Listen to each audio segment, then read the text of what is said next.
The night was quiet, the desert still, and the stars blinked in the endless sky. But beneath the surface, in the shadows and the whispers of the wind, something stirred. Something ancient, powerful, and unseen. The Bedouins, traveling under the cover of night, spoke of them in hushed tones around their campfires. Their tales, passed down through generations, spoke of beings that lived just beyond the edge of human sight, creatures made of smokeless fire. These weren't mere ghosts or spirits, they were the Jinn. In the Arabic lands, the Jinn have always been more than just legends. They are woven into the fabric of everyday life, a part of the unseen world that coexists with humanity. To understand their significance, you don't need to look far. From the vast deserts to the bustling cities, their presence is felt everywhere, shaping the fears, hopes, and beliefs of those who share the world with them. It is said that the Jinn were created long before humans, made from a fire that doesn't burn but radiates an intense heat. This fire gave them form, but unlike the solid flesh of humans, they are formless, able to take on shapes at will. Some say they can become animals, shadows, or even humans, blending into the world unnoticed. But no matter their shape, they remain unpredictable and powerful. In the ancient tales, Jinn are not bound by the same laws that govern human lives. They can be good, evil, or simply indifferent. Some are known to help people in times of need, while others are mischievous, leading travelers astray in the desert, laughing at their misfortune. And then there are the darker stories, the ones that send shivers down your spine, the tales of Jinn who possess, torment, and haunt those who cross their path. The desert winds, they say, carry the whispers of the Jinn. On still nights, when the moon hangs low and the world seems too quiet, people believe that the Jinn are watching. It's in these moments of eerie silence that their stories come alive. Mothers tell their children to be careful, to not wander too far from the safety of their homes, for fear that the Jinn might lure them away. And in the dead of night, when strange sounds echo through empty streets, people clutch their charms and mutter prayers to protect themselves from unseen eyes. Yet, it's not just fear that defines the relationship between humans and Jinn. There is also a strange respect, an acknowledgement of their power. In many stories, Jinn have been known to form pacts with humans, offering knowledge, protection, or favors in exchange for something in return. But these deals are never simple. They come with risks, for the Jinn are known to twist words, to turn a simple agreement into a dangerous trap. The most famous of these stories is the tale of King Solomon, who, it is said, had the power to command the Jinn. With a special ring given to him by God, Solomon could control these fiery beings, forcing them to build great monuments, to serve in his court, and even to bring treasures from the depths of the earth. But even Solomon, with all his wisdom, knew that the Jinn were not to be trusted. They were proud, cunning, and quick to rebel if given the chance. In everyday life, the presence of Jinn can be felt in the smallest of things. People in villages leave food outside at night, a small offering to the Jinn in hopes of keeping them satisfied and away from their homes. Others avoid whistling in the dark, believing it to be a call that might attract unwanted attention. Even in modern cities, where the lights never dim and technology rules, there are still those who believe. They tell stories of strange encounters, of doors slamming shut on their own, of cold breezes passing through warm rooms, of feeling watched when no one is around. Children grow up hearing these stories, passed down like treasured secrets. They are told that Jinn live in abandoned places, in the desolate corners where no one dares to go. Ruins, caves, and empty houses are avoided, not because they are simply old or dangerous, but because they might be the homes of Jinn. And no one wants to anger a Jinn by trespassing into their domain. There are stories, too, of Jinn falling in love with humans, of marriages between the two worlds. But these tales rarely end well. The Jinn, with their fiery nature, are quick to anger, and their love can turn to obsession. In these stories, the human partner often lives in constant fear, walking on eggshells to avoid the wrath of their Jinn lover. In some versions, the human escapes, but not without scars, emotional or physical. In others, they are trapped forever, bound to a life that teeters on the edge of madness. The Jinn are also tied to the idea of magic. Many believe that magicians and sorcerers gain their power by making deals with the Jinn, trading their loyalty for supernatural abilities. But this, too, comes at a cost. Those who rely on the Jinn for magic often find themselves paying a price far greater than they ever imagined. The Jinn, after all, are not bound by human morality. They do not care for the consequences of their actions, only for the fulfillment of their desires. Perhaps what makes the Jinn so captivating, so terrifying, is that they are unpredictable. They can be kind or cruel, helpful or destructive. And while they are not inherently evil, they are not bound by the same rules that govern the human world. They live in a space between light and dark, between good and evil, between the seen and the unseen. In the end, the Jinn are a reflection of the world they inhabit, wild, untamed, and full of mystery. They remind us that there is always something just beyond our understanding, something we cannot fully grasp or control. And perhaps that is why the stories of the Jinn have endured for so long, whispered under the stars, carried on the wind, and passed down from generation to generation. Before the first human took a breath, before the mountains rose or the seas stretched out into the horizon, there was a time when the world was filled with fire. But this fire wasn't like anything we know. It wasn't the flame of a campfire or the glow of a candle, it was something pure, something ancient. A fire that burned without smoke, wild and alive. From this fire, God created the Jinn. It said that the Jinn were born from the very essence of this smokeless fire, a creation so different from anything else that had ever existed. They weren't bound by the earth or the sky, by the rules that would later govern the lives of humans. The Jinn were free, able to roam the world as they pleased. This fire made them powerful, fierce, and untouchable. In the stillness of the beginning, the Jinn were not like humans, who would later be formed from clay. They were born from something alive, something that danced and flickered, but never left a trace. There was no ash, no smoke, no residue, just pure energy and life. This fire gave them a kind of freedom that humans would never understand, a freedom to move between worlds, to shift shapes, to live unseen. But this same fire also made them unpredictable. It gave them a nature that was wild, untamed. Some say that the Jinn, in their earliest days, were like children, curious, impulsive, and full of wonder at the world around them. They explored the earth, the sky, the depths of the oceans, places that no human eyes would ever see. They found beauty in the deserts, in the mountains, in the darkest corners of the earth. Yet, with their power came pride. The Jinn knew that they were special. They knew that they were different, born from the fire that consumed but never destroyed. Some of them grew proud, thinking that this made them invincible, even above other creations. They could move at the speed of thought, slip through the cracks of the world, and disappear into the shadows. But not all Jinn were the same. Some lived quietly, content with their existence, while others sought more. The fire inside them flickered with ambition, with desire. And it's in this desire that the first cracks began to show. Among them was a Jinn named Iblis, one whose pride would lead to his downfall. Iblis, like all Jinn, was born from that smokeless fire, but he believed that this made him superior. When God created humans from clay, Iblis refused to accept them. How could something made of clay ever compare to those born from fire? Clay was solid, heavy, and tied to the earth. Fire was light, free, and untouchable. The Jinn, with their smokeless fire, could move between the physical and the spiritual world. They could see things humans couldn't, hear things that were beyond human understanding. But their fire, though powerful, also made them vulnerable in ways they didn't realize. The fire burned with emotion, anger, love, jealousy, and pride. It was a part of them, shaping every thought and action. It said that when God commanded the Jinn to bow to Adam, the first human, most of them obeyed.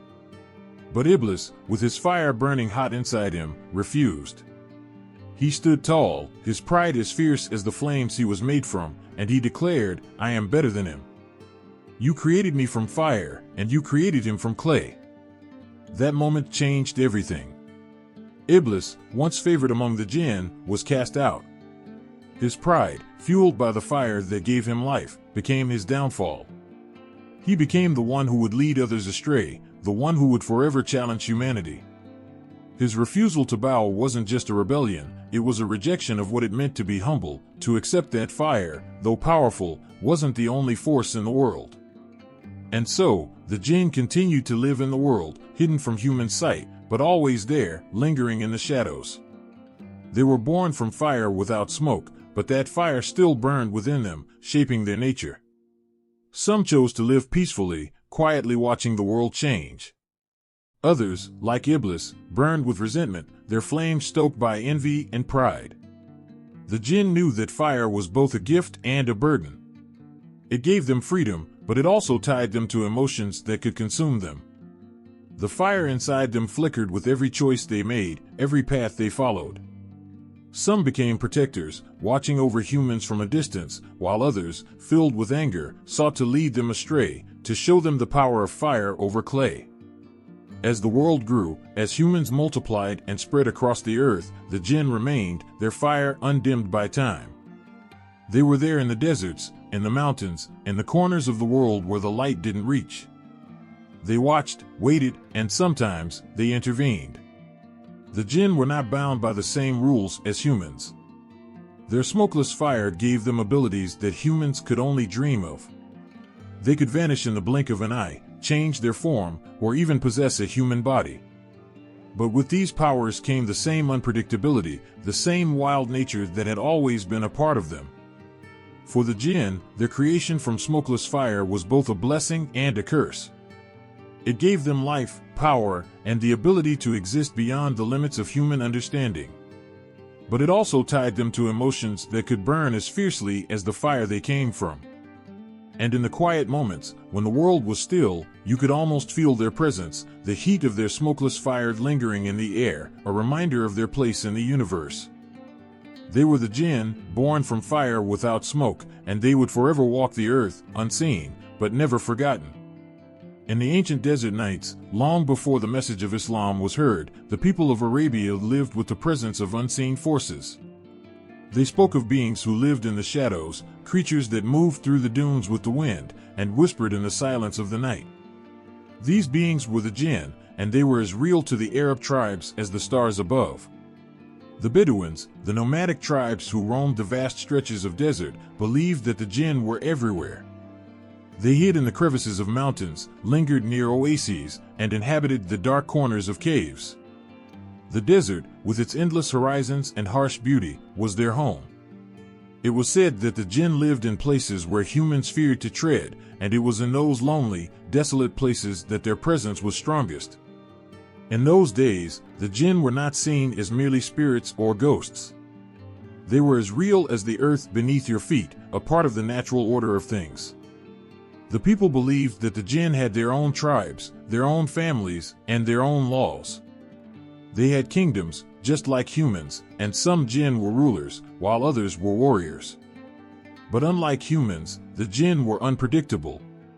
They could be friendly or they could be dangerous, and you never knew which kind you might encounter. The Bedouins knew better than to anger the Jinn. Travelers told stories of men who wandered too far into the desert and never returned, taken by the Jinn who guarded the sands. There were tales of those who dared to sleep near certain caves, only to wake up with strange markings on their bodies, unable to remember what had happened in the night. The Jinn were known to play tricks on humans, leading them astray with strange noises or mirages. A simple journey could turn into a nightmare if the Jinn chose to intervene. But not all Jinn were seen as harmful.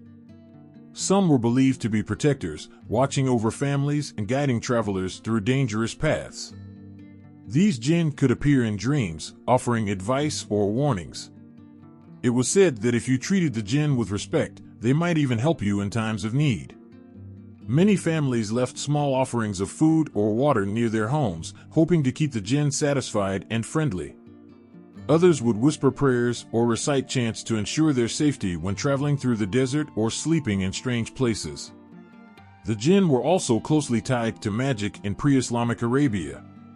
Magicians and soothsayers were said to have the power to communicate with the Jinn, using their knowledge to see into the future or cast spells. These magicians, known as kahins, were often feared and respected in equal measure. It was believed that the Jinn gave them their powers and that they could call upon the Jinn to do their bidding. But dealing with the Jinn was risky. Their loyalty was never guaranteed, and their moods could change in an instant. Even the most powerful magician knew that a Jinn's favor could be lost as quickly as it was gained. In the markets and villages, people whispered about the Jinn who took human form. Some believed that certain strangers, especially those who appeared out of nowhere, were not human at all. They could be Jinn, disguised as men or women, blending in among the people. It was said that if you looked closely enough, you could sometimes catch a glimpse of their true nature in their eyes, a flash of something not quite human. And if you treated them with disrespect, they would reveal their true form, often leaving chaos in their wake. One of the most feared types of Jinn in pre-Islamic Arabia was the ghoul. Ghouls were believed to haunt graveyards and feed on the flesh of the dead. They could shapeshift, appearing as beautiful women or even as animals, luring their victims into traps. Many a traveler would tell stories of a lone figure on the horizon, calling them closer, only to disappear as soon as they got near. By then, it was too late. The ghoul had already set its trap. Some even believed that ghouls could steal the souls of the living, leaving their victims as empty shells, wandering aimlessly through the desert. But the Jinn were not just creatures of terror. There were also tales of Jinn who fell in love with humans, stories of forbidden romances between the two worlds. These stories often ended in tragedy, for the Jinn, despite their power, could not fully belong to the human world. Their fiery nature made them restless, and their emotions were like the wind, changing, unpredictable. Some say that those who loved a Jinn were forever changed, marked by their encounter with the supernatural. In the cool evenings, as families gathered around the fire, the stories of the Jinn flowed like the wind that swept through the desert. Fathers warned their sons about wandering too far into the dunes. Mothers told their daughters to avoid the caves and dark places where the Jinn were said to dwell. But even with these warnings, the Jinn remained a source of fascination, a mystery that no one could fully understand. Some believed that the Jinn were born from the very heart of the desert, that they were as old as the sands themselves. Others thought that they came from the stars, falling to earth in flashes of light and flame. But no matter where they came from, the people knew one thing for certain: the Jinn were always there, just beyond the edge of sight, waiting, watching. And in those ancient days, long before the arrival of new beliefs, the Jinn were more than just legends. They were a part of the very fabric of life in Arabia, a reminder that the world was full of unseen forces, powerful and mysterious, moving silently through the desert night. The fire crackled softly in the distance, casting long shadows across the sand. As the night deepened, the stories began, each one more chilling than the last. There were whispers of beings who lived in the shadows, creatures born of smokeless fire. But not all Jinn were the same. Some were mischievous, playing tricks on the unsuspecting. Others were far more dangerous, powerful, cunning, and driven by a darkness that sent shivers down the spine. These Jinn had names, and their stories were etched into the memories of those who dared to speak of them. The Shaitan were among the most feared. They were the rebels, the ones who had turned against God and humanity. It was said that the Shaitan were led by Iblis, the one who refused to bow to Adam. Filled with pride and hatred, they roamed the earth with a single purpose: to lead humans astray. They whispered in the ears of the weak, planting seeds of doubt, envy, and anger. And once they took root, those emotions grew into something far worse. The Shaitan didn't need to strike physically; their power was in the mind. They could twist thoughts, warp perceptions, and leave their victims lost in a maze of their own making. To encounter a Shaitan was to walk the edge of madness, never knowing if the thoughts in your head were truly your own. Then there were the Ifrit, beings of pure fire, known for their immense strength and their terrifying wrath. The stories of the Ifrit were often told with a sense of dread, for these Jinn were not like the others. They were giants among their kind, towering and powerful, with a fiery temper to match their creation. In the tales, an Ifrit was rarely encountered without consequence. They were the ones who would seek vengeance, their flames consuming everything in their path. People spoke of entire villages being wiped out by the fury of an angered Ifrit. Their fire wasn't just a physical flame, it was a force of destruction that left nothing but ashes in its wake. Some said the Ifrit could not be reasoned with, their rage too great, too overwhelming. To cross paths with one was to invite disaster, for they would stop at nothing until they had their revenge. But even more powerful than the Ifrit were the Merid, the most feared of all the Jinn. The Merid were ancient, said to have existed long before humans walked the earth. They were known for their immense size and strength, but what made them truly terrifying was their arrogance. The Merid believed themselves to be above all others, both Jinn and human. They were rulers in their own right, often depicted as living in grand palaces beneath the ocean or in the farthest reaches of the desert. The Merid were masters of magic, able to manipulate the elements and grant wishes, but their favors came at a high cost. To ask something of a Merid was dangerous, for they were cunning and would twist any request into something dark and sinister. They took pleasure in deception, their pride fueling a desire to see humans suffer. The stories of the Merid were often filled with tragedy, as those who sought their power were inevitably destroyed by their greed or their foolishness. Yet, the world of the Jinn was not limited to these beings alone. There were others, lesser known but no less feared. The Gailan were shapeshifters, able to take on the form of animals or even humans. They were hunters, preying on the lost and the vulnerable.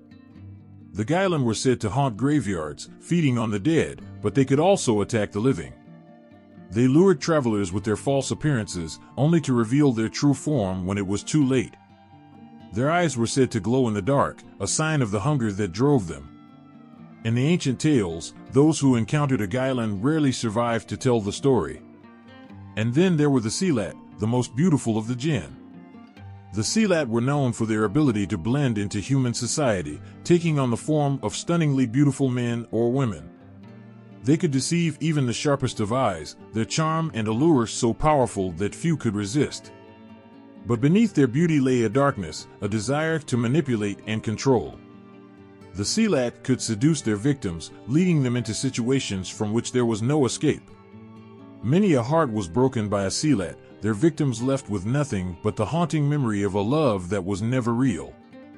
It was said that once a Seelat had its hold on you, there was no escape. You would be drawn into their world, where reality blurred and nothing was as it seemed. The Jinn were not merely shadows in the night. They were beings with personalities, with motives, and with power that could shift the course of a human's life in an instant. Some were drawn to chaos, others to vengeance, and still others to deceit. But they all shared one thing, a power born of fire, a force that made them both feared and respected. To speak of the Jinn was to invite their presence, some said. And so, the stories were told carefully, with respect and a sense of caution. For even as the fire burned low and the night grew quiet, there was always the feeling that something was watching, something unseen but ever present. The Jinn were not bound by the same rules as humans. They could be anywhere, at any time, listening, waiting. In the stillness of the desert, beneath the stars that had watched over these stories for centuries, the Jinn remained a mystery, an ever-present reminder that the world was full of things beyond understanding. And among the most feared were the Shaitan, the Ifrit, the Merid, and the countless others whose names were whispered in the darkness, but whose presence could be felt long after the stories had ended. In the beginning, when the heavens and earth were still fresh with creation, the angels gathered before God, their forms radiant and filled with obedience. Among them stood one who was not like the rest. He was not made of light like the angels, but of fire, blazing, fierce, untamed. His name was Iblis. He had once been a devoted servant of God, raised to the ranks of the angels because of his devotion. But what lay hidden in the heart of Iblis was a storm waiting to break, a pride that would soon consume him. The moment came when God announced the creation of a new being, Adam. Fashioned from clay, Adam stood in front of the angels, lifeless but full of potential. God breathed life into him, and Adam's eyes opened to the world, blinking with the innocence of first creation. It was then that God gave a command to the heavenly beings, bow to Adam. Bow not out of worship, but out of respect for the life that God had breathed into this new creature. One by one, the angels lowered themselves, their wings brushing the ground in submission. But among them, Iblis stood unmoving, his fiery form rigid with defiance. His eyes burned with a hatred that had been simmering long before this moment. He would not bow. He could not bow. How, Iblis thought, could a being made of clay be greater than one made of fire? Fire, in its brilliance and strength, was to Iblis far superior to the dust and earth from which Adam was formed. In that moment, Iblis believed himself to be the greatest of all creation, too great to lower himself to something so lowly as a human. God asked Iblis why he had not obeyed. But the defiance in Iblis's heart was too strong to be swayed by the voice of his creator. His words, dripping with arrogance, rang out, "I am better than him. You created me from fire, and you created him from clay." And with those words, the fall began. God's voice thundered through the heavens.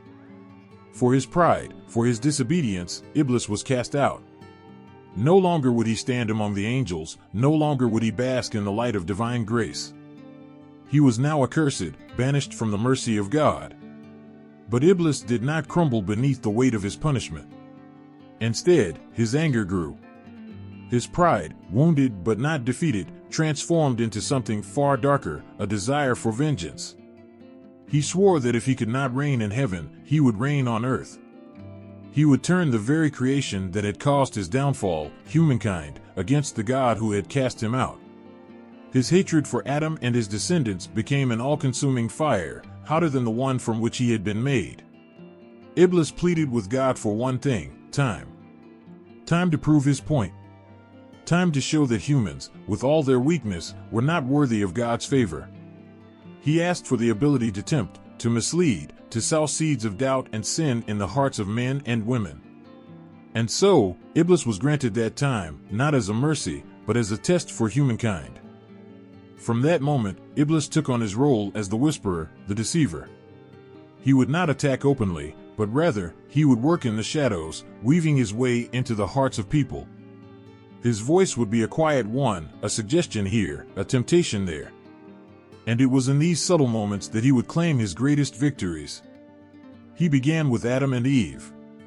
In the garden, where they lived in peace, Iblis found his way to them, disguised and hidden. He whispered to them of the forbidden fruit, casting doubt in their minds. He promised them knowledge, power, things they had never even thought to desire. And with his persuasion, they fell. It was a triumph for Iblis, the first of many. From that day forward, he roamed the earth, always watching, always waiting for the moment when human hearts would be weak enough to listen to his whispers. He promised wealth, power, revenge, whatever would stir the darkness within people. And time again, they fell. But Iblis was not satisfied with leading individuals astray. His ambition was far greater. He sought to corrupt entire nations, to lead not just a single soul into darkness, but to plunge humanity into chaos and despair. He whispered in the ears of kings and leaders, turning them into tyrants. He planted envy between brothers, leading to bloodshed and betrayal.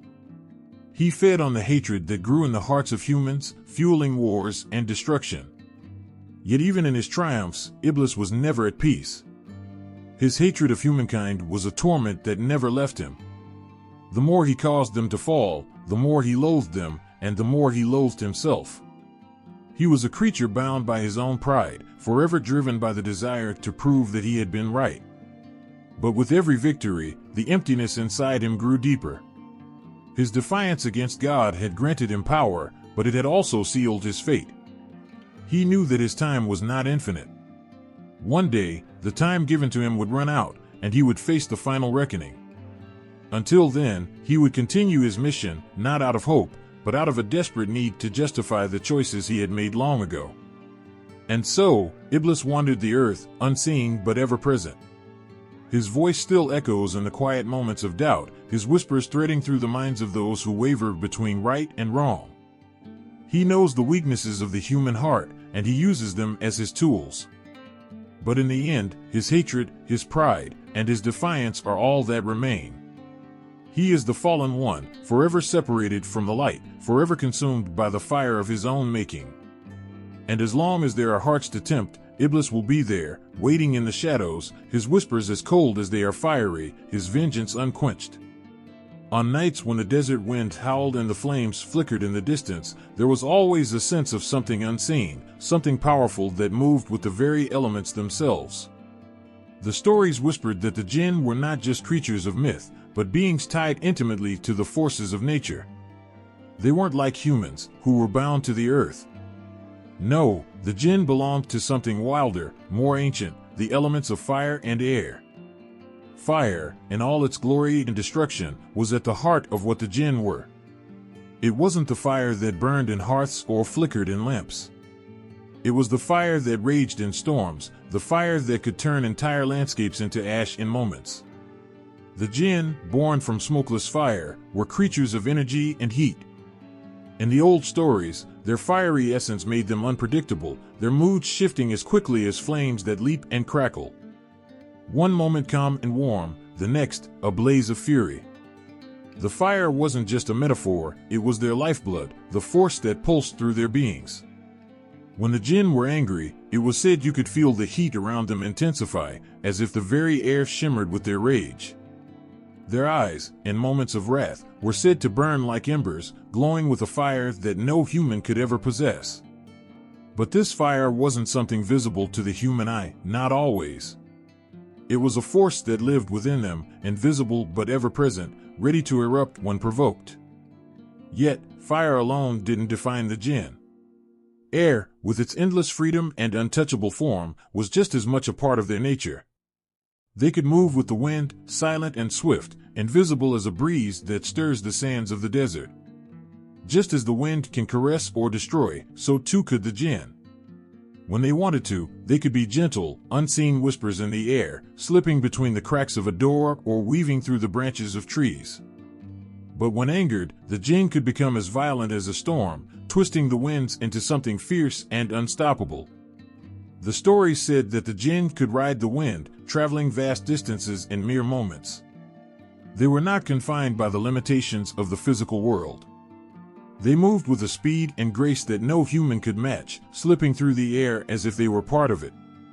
The idea that something could be everywhere and nowhere at once, as invisible as the wind but as dangerous as fire, filled the hearts of those who believed with both awe and fear.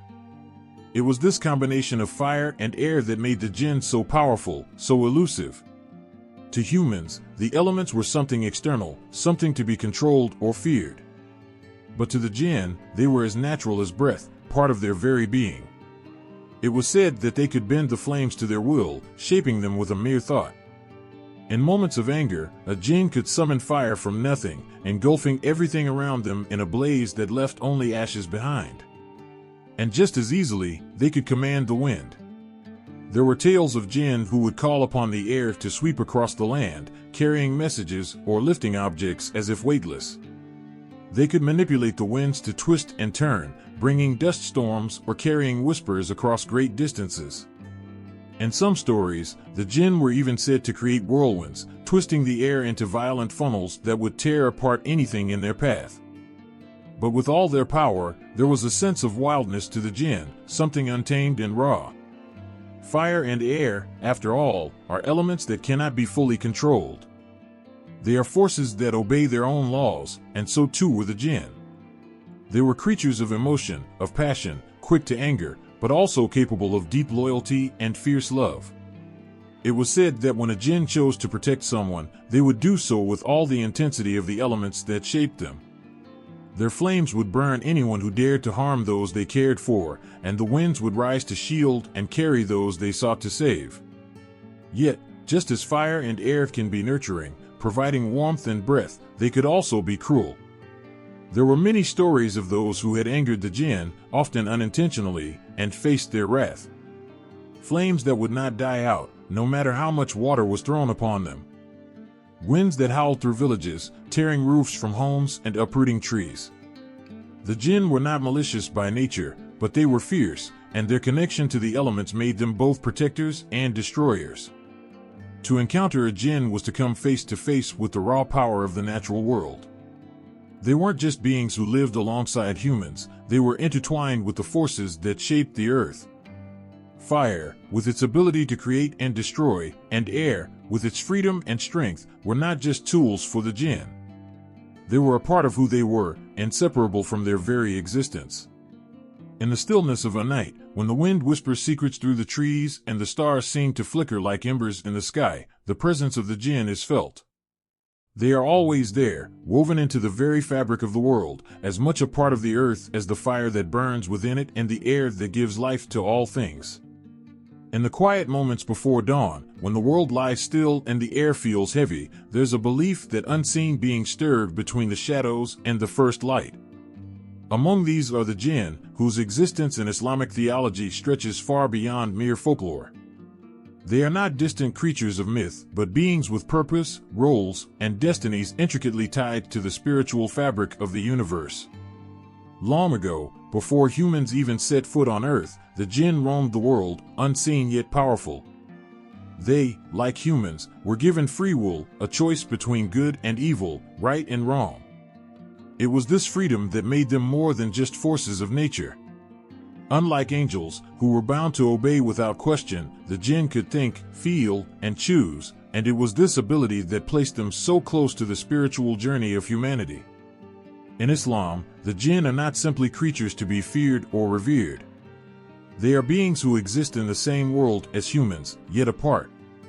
Created from a smokeless fire, their essence is one of energy and flame, while humans are made of clay and earth. This difference is not just physical but spiritual, for the Jinn's connection to the ethereal makes them more attuned to the unseen, the metaphysical, where the spiritual and the material worlds collide. The Jinn live among us, though hidden from our eyes. They are bound to the same commandments given to humans. They must worship God, they must strive toward goodness, and they too face the consequences of their choices. Just like humans, they will stand before God on the day of judgment, their deeds weighed in the same balance. Some Jinn choose righteousness, submitting to the will of God, while others rebel, consumed by pride or anger, much like their infamous leader, Iblis. Iblis, who once stood among the highest of the Jinn, refused to bow to Adam, the first human. His defiance was born from a belief that his fiery nature was superior to the clay from which Adam was formed.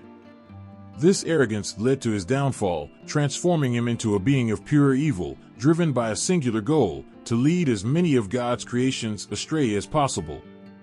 And so, Iblis became the sworn enemy of humankind, a tempter who whispers in the hearts of people, always seeking to sow discord, doubt, and sin. But not all Jinn are like Iblis. In fact, many strive to live in harmony with the divine laws, fulfilling their spiritual roles much like pious humans do. Some Jinn are known to have embraced Islam after hearing the words of the Quran. They understood the truth within its verses and submitted to God's will, choosing to follow the path of righteousness. Their story is a reminder that the struggle between good and evil is not limited to the physical world, but exists within the unseen realms as well. Despite their hidden nature, the Jinn's influence on the world is palpable. It's said that they can possess those who leave themselves vulnerable, filling them with thoughts and emotions that push them toward darkness. This possession is not just a physical invasion but a spiritual one, a battle for the heart and soul. But just as there are those who fall prey to the whispers of malevolent Jinn, there are those who find strength in their faith, their prayers forming an unbreakable shield against such forces. The Prophet Muhammad himself encountered the Jinn. One night, he was visited by a group of them who had heard him reciting the Quran. Drawn to the beauty and truth of the words, they gathered in silence, their hearts moved by the divine message. It is said that many of them accepted Islam that very night, their spiritual journey intertwined with that of humankind. This meeting between the Prophet and the Jinn serves as a testament to the shared purpose that exists between both realms, the pursuit of divine truth and the struggle to resist the pull of evil. The Jinn also play a role in reminding humans of their own spiritual fragility. Their ability to influence thoughts and actions serves as a warning that the forces of temptation and deception are always present. Yet, at the same time, the Jinn's existence offers hope. They, too, can choose to follow the path of righteousness, proving that even beings made of fire, with all their intensity and power, can submit to the will of God. In many ways, the Jinn mirror the human condition. They face the same trials, the same choices between light and darkness. They know love and loyalty, but also pride and vengeance. Some are kind and gentle, while others are vengeful and fierce. They are, like humans, creations of God with a purpose and a place in the grand tapestry of existence. But even with their power and influence, the Jinn are not to be feared by those who walk the path of righteousness. The Quran teaches that faith in God is the ultimate protection. When one prays, when one seeks refuge in the divine, the Jinn lose their hold. Their whispers fall silent, their influence fades. It is faith that builds an impenetrable barrier between the believer and the forces that seek to lead them astray. And so, the Jinn remain part of the unseen world, ever present yet invisible, living their lives in parallel with humankind. Their spiritual and metaphysical roles are a reminder of the vastness of creation, of the forces both seen and unseen that shape the world. They are both a warning and a lesson, teaching that the greatest battle is often the one that takes place within the heart. On a quiet night, beneath a canopy of stars, when the world feels like it's holding its breath, there's an understanding, an almost unspoken truth, that we are not alone. Humans walk the earth, flesh and bone, bound by gravity and time. But in the shadows and the light, there are other beings, ancient and mysterious, Jinn and angels, whose presence shapes the unseen, whose fates are intertwined with our own, yet so different. The Jinn, born from smokeless fire, are creatures of passion and free will. They exist between the physical and the ethereal, straddling both worlds but fully belonging to neither. They are like humans in many ways, feeling, thinking, choosing their paths. Yet, unlike humans, who are bound to the earth, the Jinn move with the elements. They slip through the air like a whisper, flicker with the heat of the fire, and in moments of anger, their flames can rage unseen, hotter than anything a human heart could bear. But if the Jinn are like humans, wild and free, then angels are something else entirely. Created from pure light, angels exist without the burden of choice. Their purpose is singular, to serve. They do not know pride, anger, or doubt. Where Jinn and humans wrestle with the struggles of good and evil, angels move through existence with a calm certainty. They do not falter, for their loyalty is unshakable.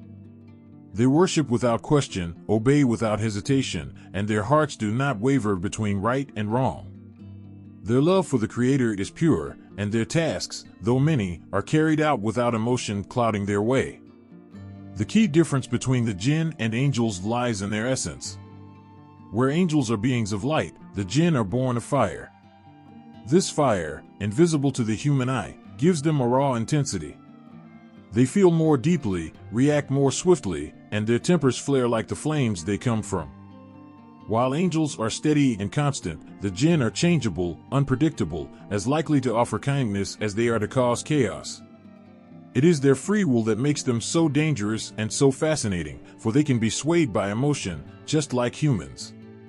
Humans, too, are creatures of free will. But unlike the Jinn, who dwell in places unseen, humans are tethered to the ground, made from the earth itself. They do not possess the elemental magic of the Jinn, nor the purity of the angels, but they are given the same choices as their fiery counterparts. To walk a path of righteousness or to stray into the shadows. It's this shared experience with the Jinn that creates an invisible bond between them.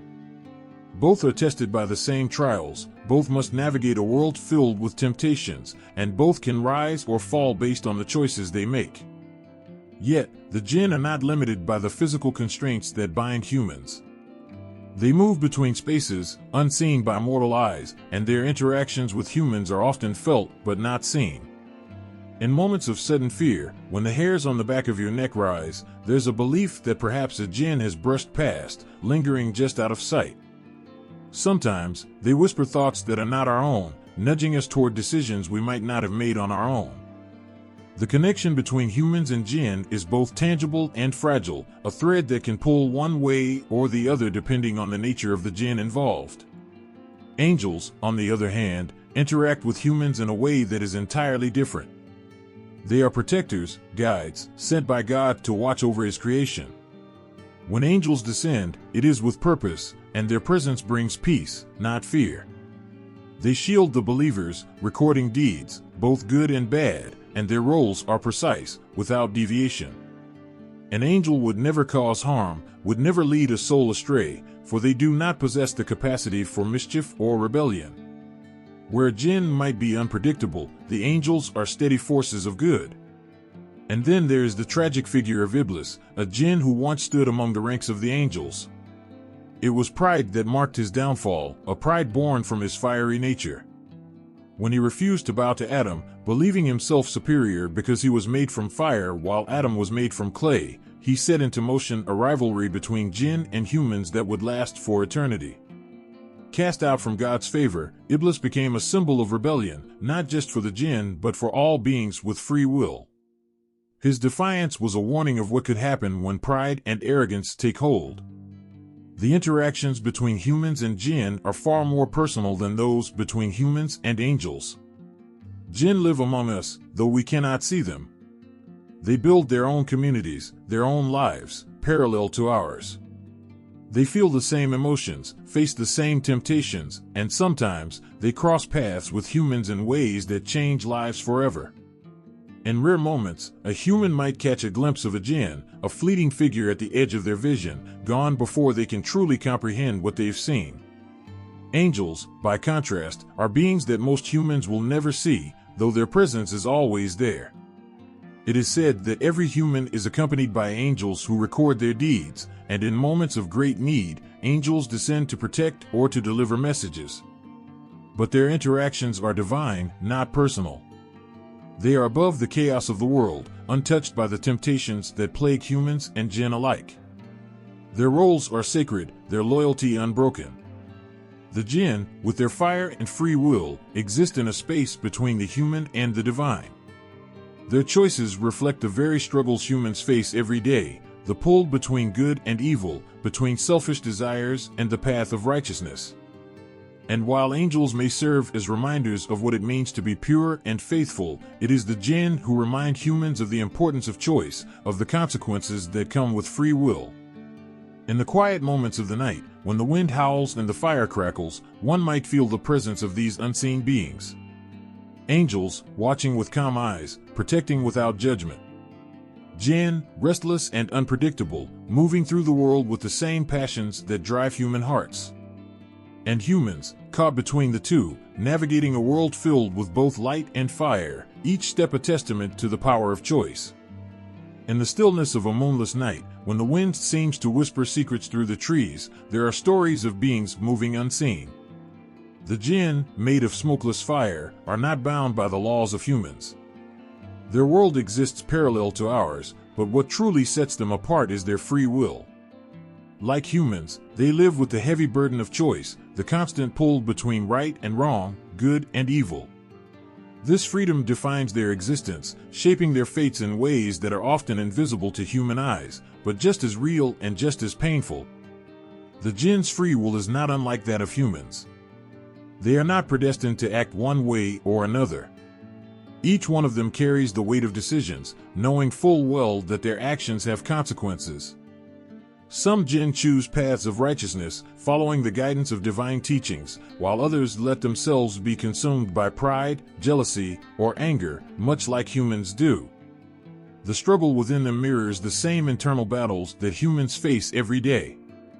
This constant conflict is what makes the Jinn so much more than just mythical creatures. They are beings that feel deeply, suffer profoundly, and make choices that shape their destiny. Unlike angels, who are created from pure light and are bound to obey without question, the Jinn are free to carve their own paths. This freedom, however, comes with responsibility. For every Jinn who seeks goodness, there is another who is tempted by darker desires.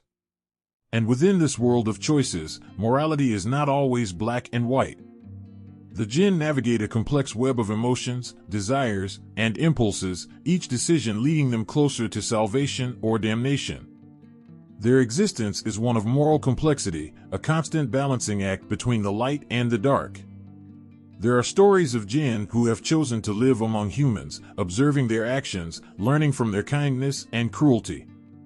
These Jinn, like wandering souls, search for meaning in a world that feels both familiar and foreign to them. Some are drawn to the goodness in humanity, inspired by acts of selflessness and love. They, too, can feel compassion, empathy, and the desire to protect. But others are lured by the darker side of human nature, feeding off greed, anger, and envy. They find pleasure in chaos, sowing discord wherever they go. In the Jinn's world, morality is a fluid concept. A Jinn can choose to be kind one moment and vengeful the next. Their nature, fiery and unpredictable, makes their choices more volatile. But it is this very volatility that gives their free will such power. Unlike humans, who are often bound by societal norms and expectations, the Jinn's choices are theirs alone. They are not restricted by the same rules, and yet, they are subject to the same moral consequences. Their world is one of personal accountability, where every decision reverberates through the unseen planes of existence. But free will is not just about the grand decisions, the choice between good and evil. For the Jinn, it is also about the small, everyday moments. The choice to help a lost soul or to lead them further astray. The choice to forgive an enemy or to harbor a grudge for centuries. These moments, seemingly insignificant, build upon one another, shaping the Jinn's essence over time. It is through these choices that they define who they are and what they will become. Some Jinn, like the humans they often watch, are slow to learn these lessons, repeating the same mistakes over and over, while others grow wiser, their choices more deliberate, more careful. One of the most haunting stories of free will among the Jinn is that of Iblis, the once great being who defied God's command to bow before Adam. Iblis, who was made of fire, refused to humble himself before a creature made of clay. His pride, his refusal to submit, became his downfall. In that moment of defiance, Iblis chose a path of rebellion, a path that would lead him away from God's light. His choice was not forced upon him, it was his alone. And it was this choice that condemned him, turning him from a noble being into the embodiment of evil, forever at odds with the Creator. The story of Iblis is a stark reminder that the Jinn, despite their otherworldly nature, are not so different from humans.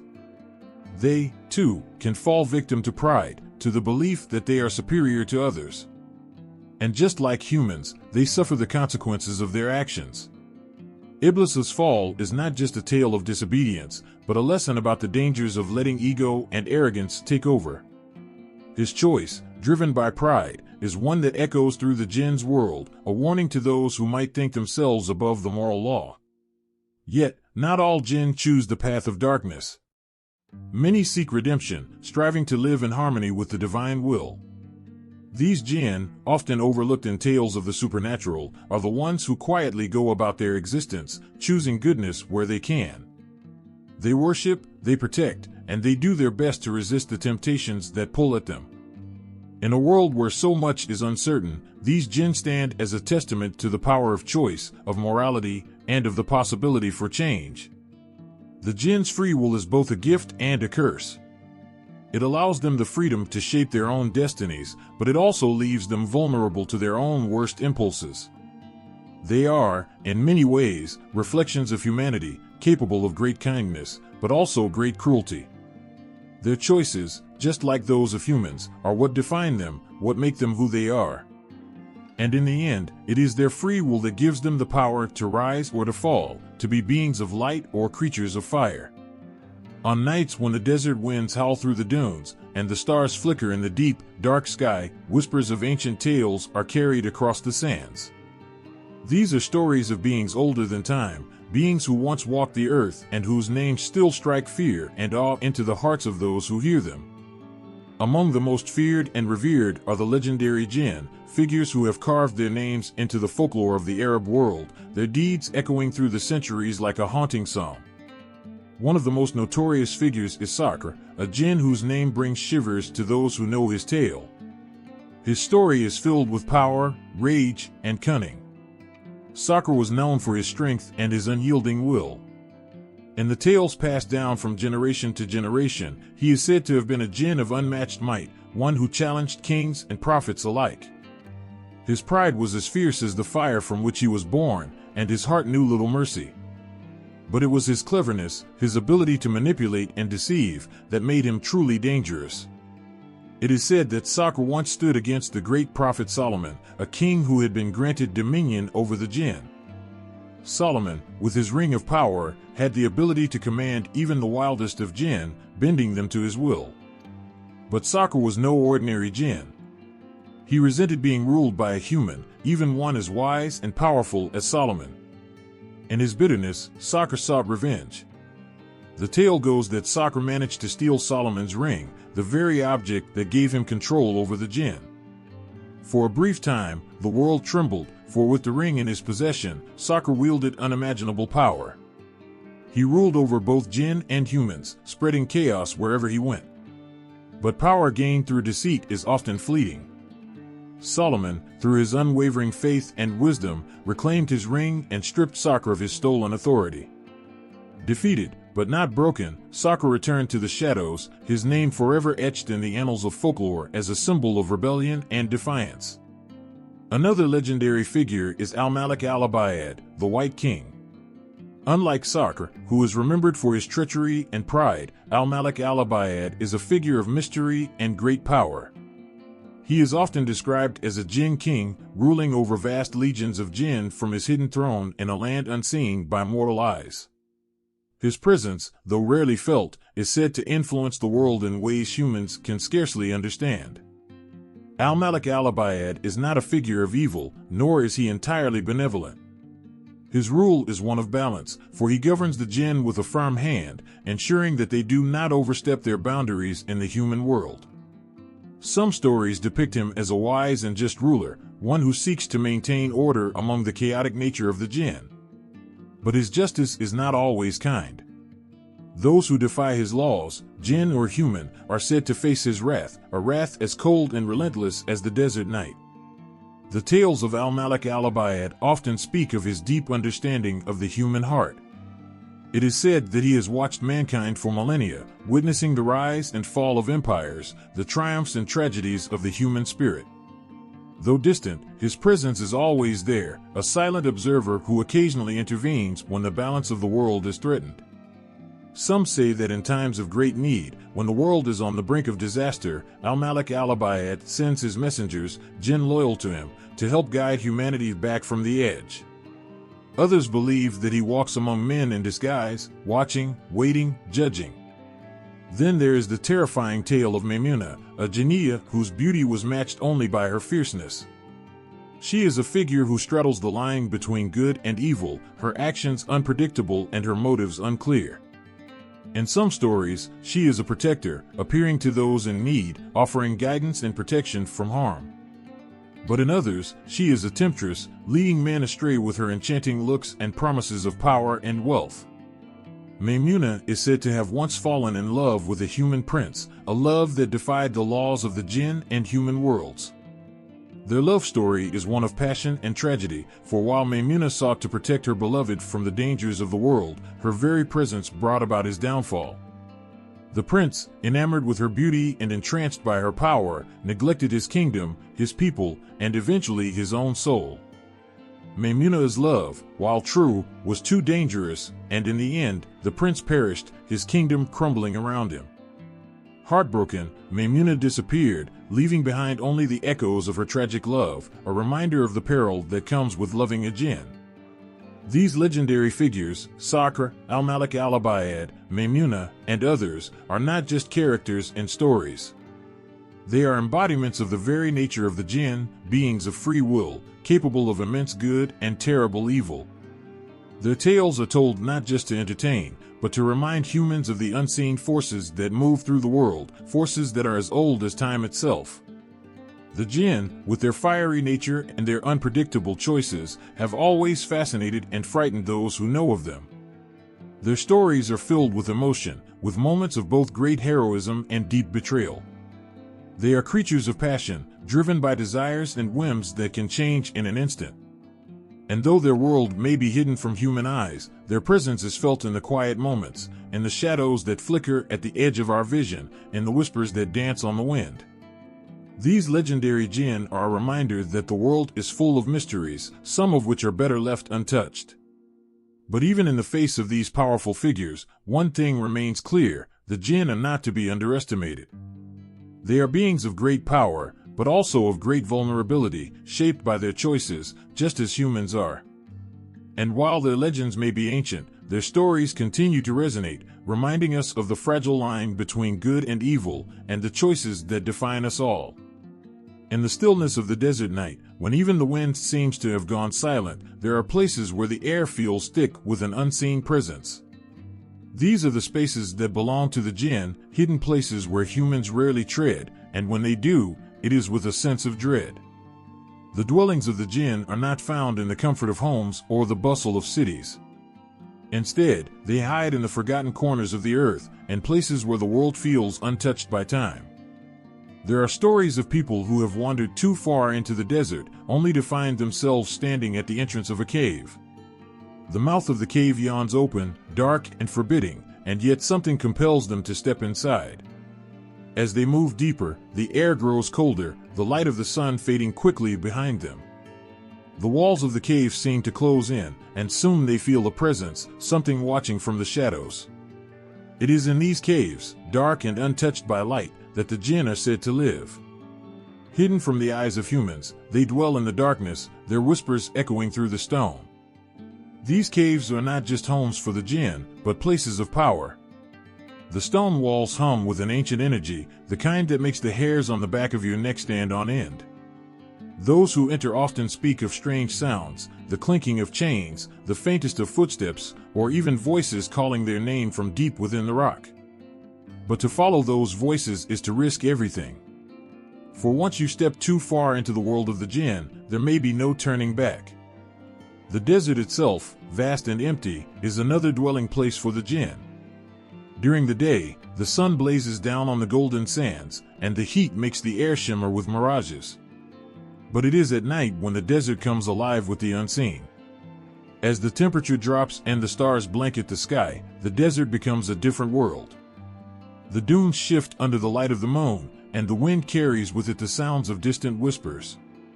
Travelers speak of feeling eyes on them as they make their way through the sands, though no one is ever seen. The Jinn are said to move freely here, their forms invisible, but their presence undeniable. Some say the Jinn live in the very heart of the desert, where no human can survive. It is in these barren, desolate places that they thrive, untouched by the concerns of the human world.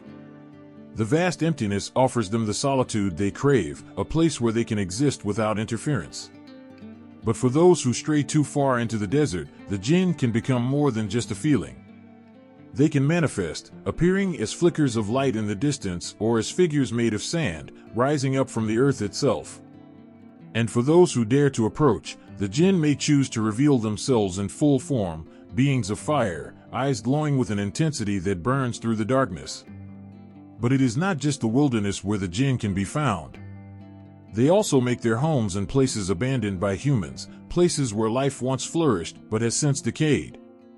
Old ruins, crumbling and forgotten, are said to be prime dwellings for the Jinn. These ruins, once filled with laughter and life, now stand silent, their walls broken and worn by time. But beneath the surface, something stirs. The Jinn inhabit these ruins, filling the empty spaces with their presence. They move through the shadows, unseen but felt by anyone brave enough, or foolish enough, to enter. There are countless tales of those who have entered abandoned buildings, only to feel an overwhelming sense of dread. The air inside is thick, suffocating, and the silence is deafening. People speak of hearing footsteps behind them, but when they turn, no one is there. Some have reported seeing flashes of movement out of the corner of their eye, quick, fleeting figures that disappear the moment they try to look directly at them. These are the signs of the Jinn, making their presence known to the intruders who dare to step into their territory. For the Jinn, these ruins are more than just places to live. They are sanctuaries, places where they can exist without the interference of the human world. The decaying walls offer them protection, a barrier between their world and ours. But for those who enter without understanding the dangers, the consequences can be severe. The Jinn do not take kindly to trespassers, and those who disrupt their peace may find themselves cursed, haunted by the Jinn long after they have left the ruins. There are stories of entire families being tormented after one member dared to enter a Jinn's dwelling. Objects would move on their own, strange sounds would echo through their homes, and nightmares would plague them night after night. The jinn's anger is not easily appeased, and once they have been disturbed, they do not let go quickly. In some tales, the jinn are said to live near bodies of water, particularly in desolate places where water is scarce. Oases in the middle of the desert, once thought to be places of refuge for weary travelers, are also rumored to be home to the jinn. The still, dark waters hide more than just the reflection of the stars. Travelers speak of seeing figures beneath the surface, eyes glowing from the depths, watching and waiting. It is said that those who drink from these waters without the jinn's permission are never seen again, swallowed up by the very earth itself. The homes of the jinn are hidden, secret places that exist just beyond the reach of human understanding. Caves, deserts, ruins, these are the places where the jinn dwell, places untouched by the chaos of the human world. And yet, for all their isolation, the jinn are never far away. They move through these spaces, watching, waiting, and occasionally making themselves known to those who wander too close. In the quiet stillness of the night, when the world seems untouched by the chaos of the day, whispers of an unseen society flicker in the air. The jinn are not solitary wanderers lost in the deserts or hiding in caves. They are organized, living within realms structured in ways that would baffle the human mind. These societies are as ancient as the winds, stretching across time with a rhythm all their own, a dance of power, respect, and tradition. Far beyond the reach of human eyes, the jinn have their own cities, their own kingdoms, built from elements that move and shift like the breath of the earth.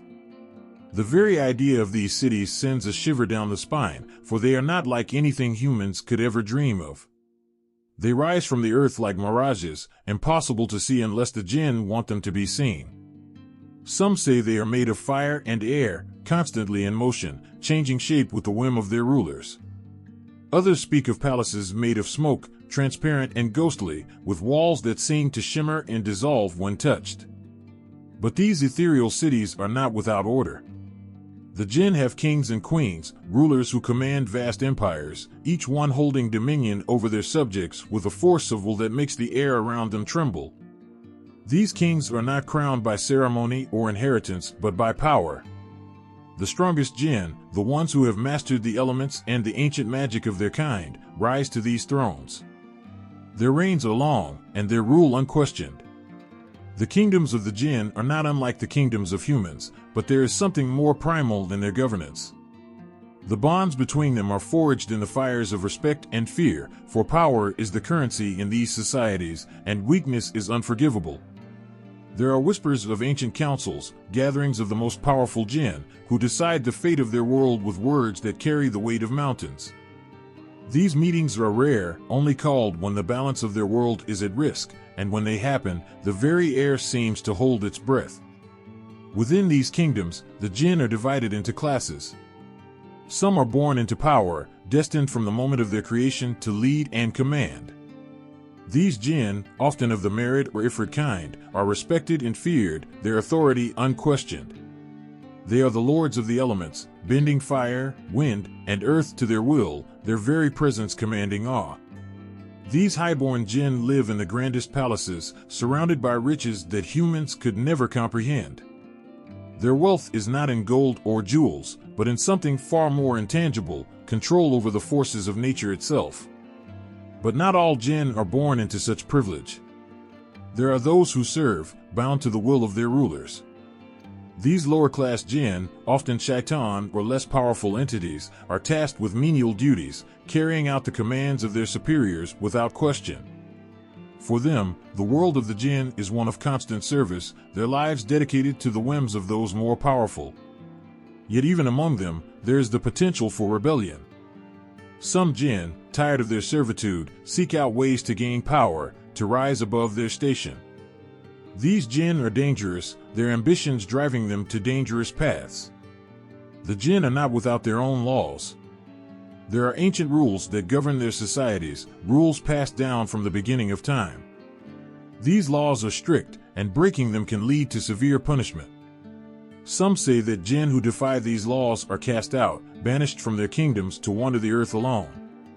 Others speak of harsher penalties, jinn imprisoned in ancient objects, their freedom stripped from them for all eternity. These punishments are not just for show, They serve as reminders to all Jinn that power comes with responsibility, and even the greatest of them can fall.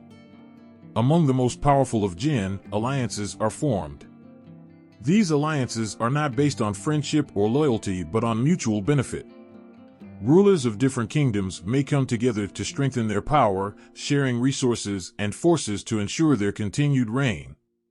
But these alliances are fragile, always at risk of crumbling under the weight of ambition. For the Jinn, loyalty is fleeting, and trust is a rare commodity. Even the closest allies can become bitter enemies if it means gaining more power. Despite the rigid structure of their societies, the Jinn are not immune to conflict. Wars have been fought between rival kingdoms, battles that shake the very foundations of their world. These wars are not fought with swords or arrows, but with elements themselves. Fire rains down from the sky, winds whip through the air with a force that can tear the earth apart, and the ground itself splits open, swallowing everything in its path. These conflicts are rare, but when they happen, the destruction is unimaginable. Entire cities can be wiped out in an instant, their ruins left to smolder for centuries. But for all their power and grandeur, the Jinn are not invincible. There are stories of Jinn kings brought low by their own arrogance, of entire kingdoms falling into ruin because of a single mistake. The rise and fall of these kingdoms are as unpredictable as the elements themselves, and even the most powerful rulers know that their reign could end at any moment. In their societies, respect is everything. To insult a Jinn, particularly one of high status, is to invite disaster. There are countless stories of humans who, unknowingly or otherwise, insulted a Jinn and paid the price.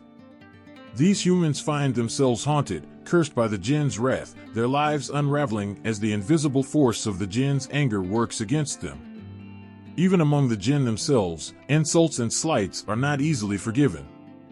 Grudges are held for centuries, and revenge, when it comes, is swift and brutal. And yet, for all their power and structure, the Jinn are not without their moments of mercy.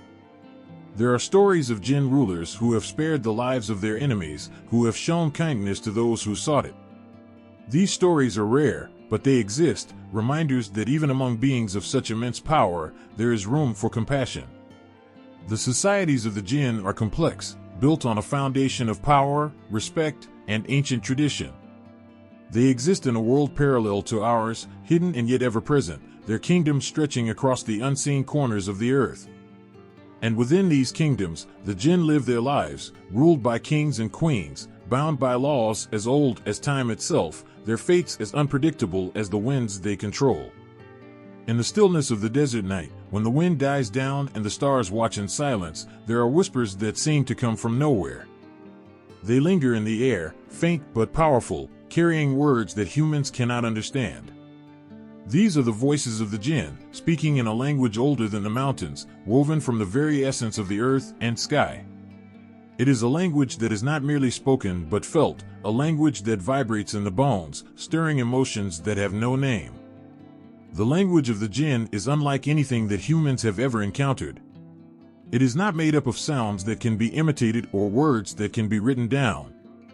It is a language of fire and air, of light and shadow, where meaning shifts and changes with every breath.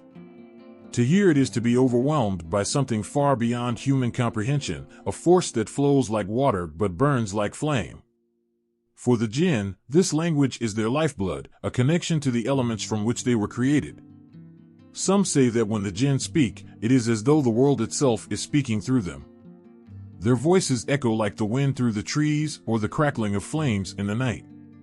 There is a rhythm to their words, a cadence that rises and falls with the pulse of the earth. When they are angry, their language can sound like a storm, thunderous and violent, shaking the very air. But when they are calm, it is like the soft rustle of leaves, barely audible yet carrying with it a sense of peace. It is said that the Jinn do not always speak in this language, that they can mimic the tongues of humans when they choose to. But when they do, something is lost. The power that comes with their true language is absent, replaced by something hollow, something that feels incomplete. For their language is not just a way to communicate, it is a force of nature in itself, an expression of their very being. There are those who believe that the language of the Jinn is not meant to be heard by human ears. To hear it is to invite madness, to be consumed by something too vast, too ancient to be understood. There are stories of those who have heard the voices of the Jinn and were never the same again. Their minds unravel, their dreams filled with visions of fire and wind, of shadowy figures that speak in tongues they cannot comprehend. They are left haunted, forever marked by the experience, unable to escape the echoes of the Jinn's words.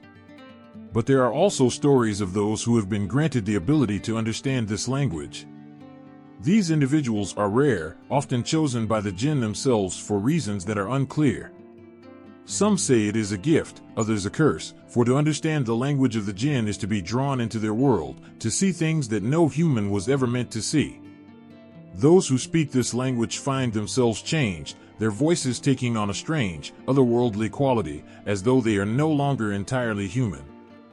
For the Jinn, language is not just a tool for communication, it is a form of power. Their words can bend reality, change the course of events, and shape the world around them. When a Jinn speaks in their true tongue, the very air seems to listen, the elements themselves responding to their command. It is said that they can summon fire with a word, call the wind with a whisper, and bring forth storms with a shout. Their language is not bound by the limitations of human speech, it is a living force, tied to the magic that flows through their veins. Yet, for all its power, the language of the Jinn is also deeply personal. It is said that no two Jinn speak exactly the same way, that their language is as unique as their personalities. Some Jinn speak with the intensity of a roaring fire, their words sharp and dangerous, while others are as quiet as a gentle breeze, their voices soft and soothing. Each Jinn has their own way of speaking, their own rhythm, their own tone, and this is a reflection of who they are. In their societies, language is also a mark of status. The most powerful Jinn are said to speak in a way that no lesser Jinn can fully understand. Their words carry a weight that others cannot match, and when they speak, even the strongest of their kind are compelled to listen. This mastery of language is not just a sign of power but of wisdom, for the Jinn who can control their words can control their world. And in a society where power is everything, the ability to speak with authority is a coveted skill. For humans, the language of the Jinn remains a mystery, something that can be glimpsed but never fully understood. There are ancient texts that claim to record the words of the Jinn, but these writings are incomplete, fragmented, as though the language itself refuses to be captured on paper. Scholars have tried for centuries to decode these writings, to unlock the secrets of the Jinn's speech, but they have always fallen short. For the language of the Jinn is not something that can be learned, it is something that must be lived. And yet, despite this, there are those who continue to seek out the language of the Jinn, driven by a desire to understand the unknowable. They listen for the whispers in the wind, hoping to catch a glimpse of something beyond their understanding. But the Jinn are elusive, their language slipping through human grasp like sand through fingers. For them, language is sacred, something to be shared only with those they choose, and even then, only in fragments. The language of the Jinn is a reminder of their otherworldly nature, a connection to the elements from which they were born. It is a language that defies understanding, that bends reality and shapes the world around them. To hear it is to be touched by something ancient, something powerful, something that goes beyond the limits of human comprehension. And for those who are fortunate, or unfortunate, enough to hear it, it is an experience that will stay with them forever, a reminder of the hidden forces that move through the world, just out of reach. The wind howled through the village as the moon hung low in the sky, casting long shadows across the ground. In the quiet of the night, when only the faintest sounds of life could be heard, a tale was whispered among the people, a story as old as time itself. It was about love, an impossible love. A union between a human and a Jinn, a being born of fire, ancient and powerful, whose existence was woven into the very fabric of the unseen world. They said it was dangerous to speak of such things, that Jinn were not like humans, that their world was filled with secrets and magic. And yet, there were those who dared.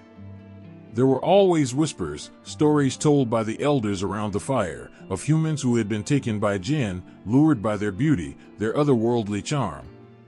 But these were not just tales of fleeting encounters.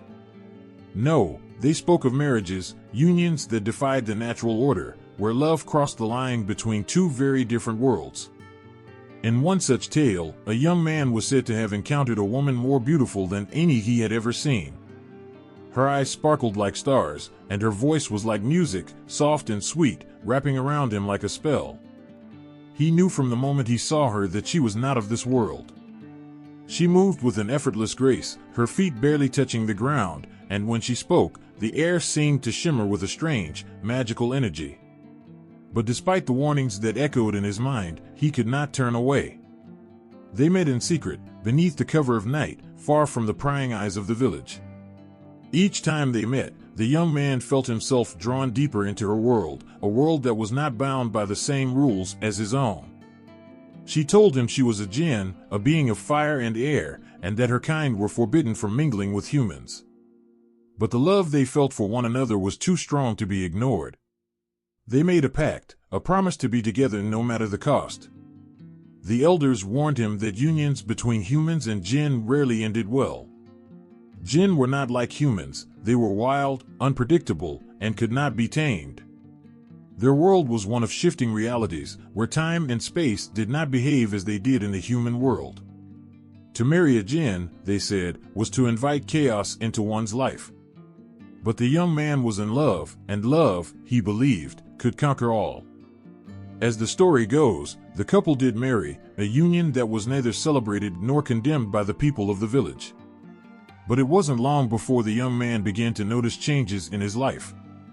He would wake in the middle of the night, disoriented, unable to remember where he was or how he had gotten there. His wife would be gone for days at a time, returning without explanation, her eyes clouded with a distant sadness. There were moments when he would see flashes of her true form, her body flickering like flame, her voice carrying the sound of distant winds. It was then that the young man realized the weight of the decision he had made. His love for her had bound him to a world he could never fully understand, a world where the rules of time and reality were different, where love could be both a blessing and a curse.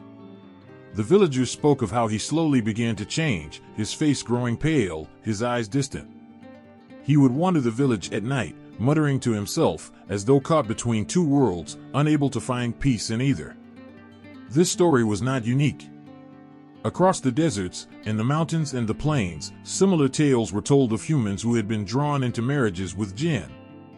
In some stories, the unions were born of love, while in others, they were the result of trickery or magic. There were stories of Jinn who would appear to humans in the form of their lost loved ones, weaving spells of enchantment to lure them into marriage. These unions were said to produce children, half human, half Jinn, beings who possessed the traits of both their parents but belonged to neither world. Such children, it was said, were gifted with abilities beyond the ordinary. They could see things that others could not, communicate with the unseen, and even command the elements.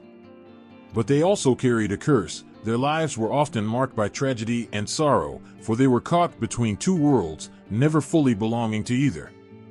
They were the product of a love that was both beautiful and doomed, a love that defied the boundaries of nature. For the Jinn, marriage to a human was not without its risks. It was said that they could lose their powers, that they could become bound to the human world in ways that weakened them. They could become trapped, unable to return to their own kind, forced to live out their days among humans, forever separated from the world they had once known. And for the humans, the price of such a union was often madness, as their minds struggled to comprehend the strange, shifting nature of the Jinn's world. Yet, despite the dangers, these unions continued. The allure of the Jinn, their beauty, their mystery, was too strong for some to resist. And for the Jinn, there was something about humans that intrigued them, something that drew them out of their hidden world and into the lives of those who walked the earth. It was a love that transcended the boundaries of fire and flesh, of air and earth, but it was a love that came at a great cost. In the stillness of the night, when the wind whispers through the trees and the stars seem to burn a little brighter, there are those who say that the Jinn are still out there, watching, waiting. They move unseen, their voices carried on the wind, speaking in a language that few can understand. And sometimes, just sometimes, they fall in love. But love, in the world of the Jinn, is a dangerous thing. It binds and breaks, it creates and destroys, leaving behind only whispers and the faint scent of fire in the air. In the silence of the desert, when the sun dips low and the heat gives way to a cold, biting wind, an eerie feeling takes over the land. It is in these moments, when the world is caught between day and night, that the presence of the unseen is most palpable. The Jinn, born of fire and wind, are said to roam here, connected to the very elements that shape the world around them. Their relationship with nature is unlike that of humans, for they are part of it in ways we can scarcely comprehend. The desert, with its vast emptiness and endless horizons, is a place that seems to hum with the energy of the Jinn. It's where they are believed to live, hidden from the eyes of men, moving through the dunes like shadows, and visible to all but the most sensitive souls. The sand shifts beneath their feet, carried by the winds they command, and the air thickens with their presence. Some say that when the wind picks up suddenly, swirling the sand into violent dust storms, it is the Jinn playing, reveling in the power of the elements they control. But their connection to nature extends beyond mere play. The Jinn are guardians of the wild places, spirits tied to the earth in a bond older than time itself. In the forests, where the trees whisper to one another in the darkness, they dwell among the branches, watching over the creatures that call the woods their home. The rustling of leaves in the dead of night, the sudden cracking of a branch, these are signs that the Jinn are near, moving through the landscape with a grace that leaves no trace behind. Their affinity for the natural world gives them dominion over the elements. Fire, in particular, is their most powerful ally. It is said that the Jinn can summon flames from nothing, that they can command the heat of the earth itself. In the heart of a desert oasis, where the cool water offers relief from the scorching sun, the presence of the Jinn can be felt in the flicker of a flame, in the warmth that lingers in the air long after the fire has died. For the Jinn, fire is not a tool, it is part of who they are, a living, breathing force that moves through them as naturally as the wind moves through the trees. Water, too, is within their grasp, though their relationship with it is more tenuous. While the Jinn are born of fire, they are not bound by it. They can move through water just as they move through air, slipping beneath the surface of lakes and rivers, unseen and unnoticed. In the deep, still waters of forgotten places, where no human dares to tread, the Jinn are said to dwell, their presence felt in the ripples that disturb the glassy surface, in the sudden chill that spreads through the air without warning. The mountains, towering and ancient, hold a special place in the hearts of the Jinn. These colossal peaks, with their jagged edges and snow-covered tops, are seen as sacred places, where the earth touches the sky and the veil between worlds is thinnest. It is here, in the high, cold places of the world, that the Jinn are closest to their elemental nature. The wind howls through the valleys, carrying with it the voices of the unseen, the whispers of the Jinn who call these mountains their home. In the cracks and crevices of these rocky landscapes, they hide, their presence woven into the very fabric of the earth. Travelers who venture too close to these sacred places often speak of strange occurrences, sudden gusts of wind that seem to push them back, inexplicable shifts in the weather, a feeling of being watched by unseen eyes. These are the signs of the Jinn, the guardians of the mountains, protecting their sacred lands from those who would intrude. But not all of the Jinn are guardians. Some are tricksters, using their connection to the elements to play pranks on those who wander into their territory. They can stir up storms out of nothing, cause rivers to swell and flood, and send boulders tumbling down mountainsides with just a thought. For these Jinn, nature is a playground, a place where they can exert their will and remind humans of the power that lies beyond their control. In the forests, deserts, and mountains, the Jinn are ever present, though rarely seen. They blend into the landscape, becoming one with the wind, the fire, the earth, and the water. Their influence can be felt in the sudden shifts in weather, in the unexplained sounds that echo through the night, and the sense of something just beyond the edge of sight. They are the spirits of the natural world, tied to the elements in a bond that cannot be broken, their presence a constant reminder that the world we see is not the only one that exists. The Jinn's connection to nature is not just one of power and control, it is one of respect.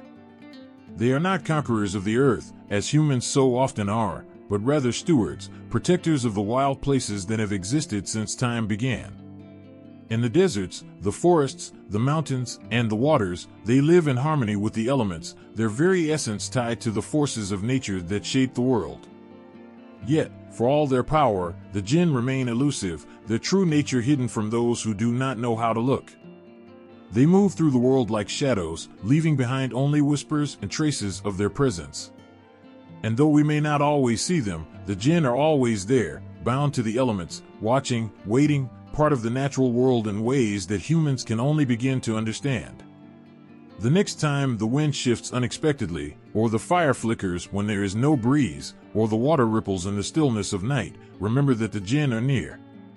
They are woven into the landscape, part of the earth and sky, as much a part of nature as the trees and the rivers, the mountains and the stars. In the stillness of the night, when the world falls into quiet, there are moments when the eyes of a cat seem to glow with something more than just reflection, something deeper, something watching. Some say, in those glowing eyes, the essence of the Jinn can be seen, lurking, observing from the shadows. The Jinn have long been tied to the creatures of this world, especially animals like snakes, dogs, and cats. Their connection to these beings is as old as the tales told about them, weaving a thread of mystery that leaves hearts unsettled. The silence of a desert is often broken by the sudden hiss of a snake, its movement barely perceptible as it glides through the sands. In Arab folklore, snakes are more than just creatures of the earth, they are believed to be one of the forms that Jinn can take. In dark corners of homes, and hidden places far from the gaze of men, it is said that when a snake appears without warning, one must be cautious, for it may not be just a simple serpent. To harm such a creature could invoke the wrath of the Jinn, and stories abound of those who have suffered misfortune for disrespecting these mysterious beings. Dogs, too, share a unique bond with the Jinn. They are often seen as protectors, creatures that can sense the unseen. In many homes, the barking of a dog into the empty air is met with a shudder, for it is widely believed that they are seeing what humans cannot. The Jinn are said to fear dogs, particularly black ones with no markings, as they can detect the presence of these spirits. In ancient times, black dogs were thought to be guardians, their eyes always searching the horizon for any hint of danger, their barks a warning to the Jinn to stay away. Yet, at the same time, there are whispers that the Jinn themselves can inhabit these animals, becoming one with their form to wander the earth unnoticed.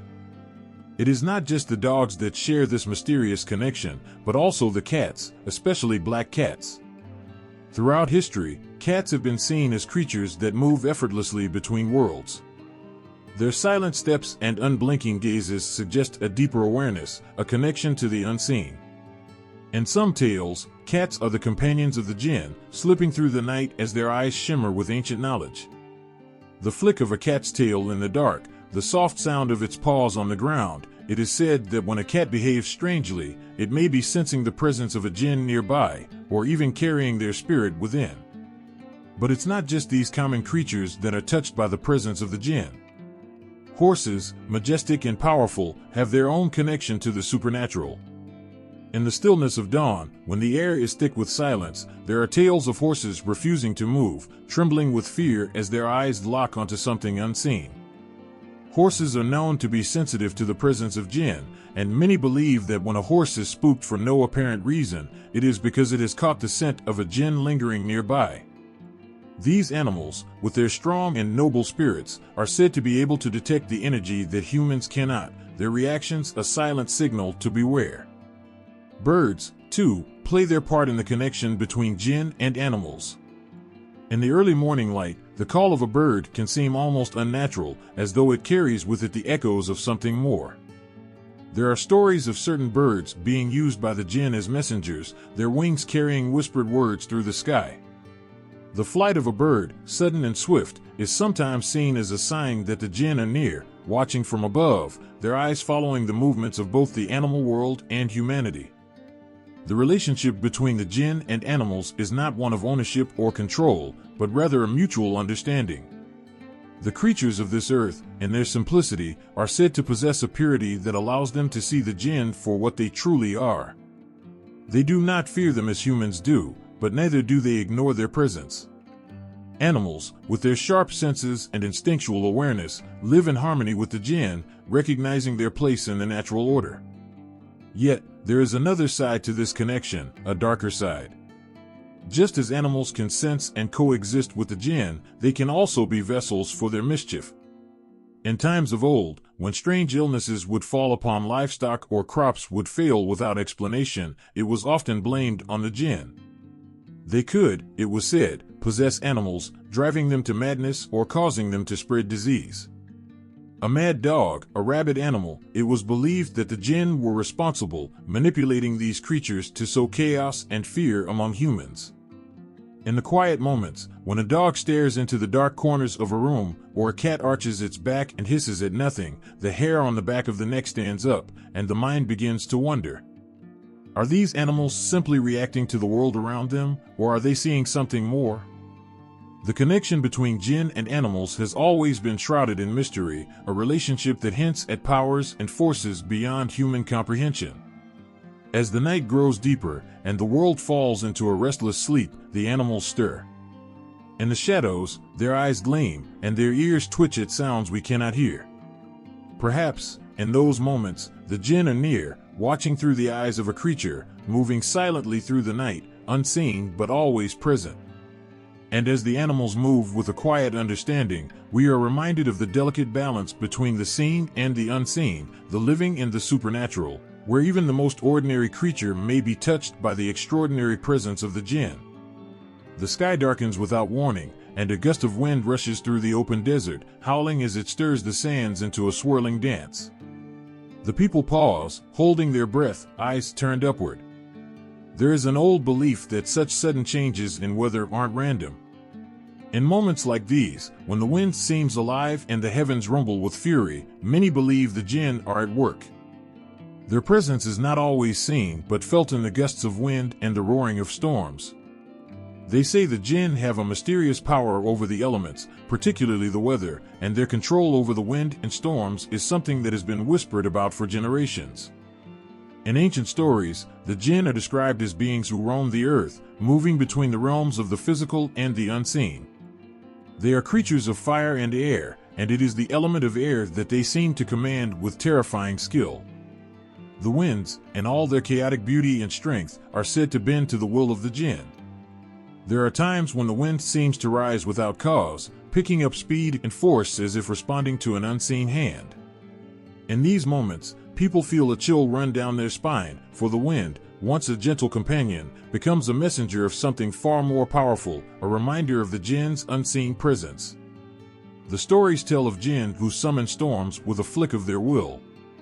On nights when the sky turns black and the air crackles with tension, people speak of these beings riding the wind, laughing as they hurl the storm toward the unsuspecting earth below. The winds howl and scream as if alive, tearing through villages and leaving destruction in their wake. Trees bend and break, the ground is torn apart, and the sky seems to tremble.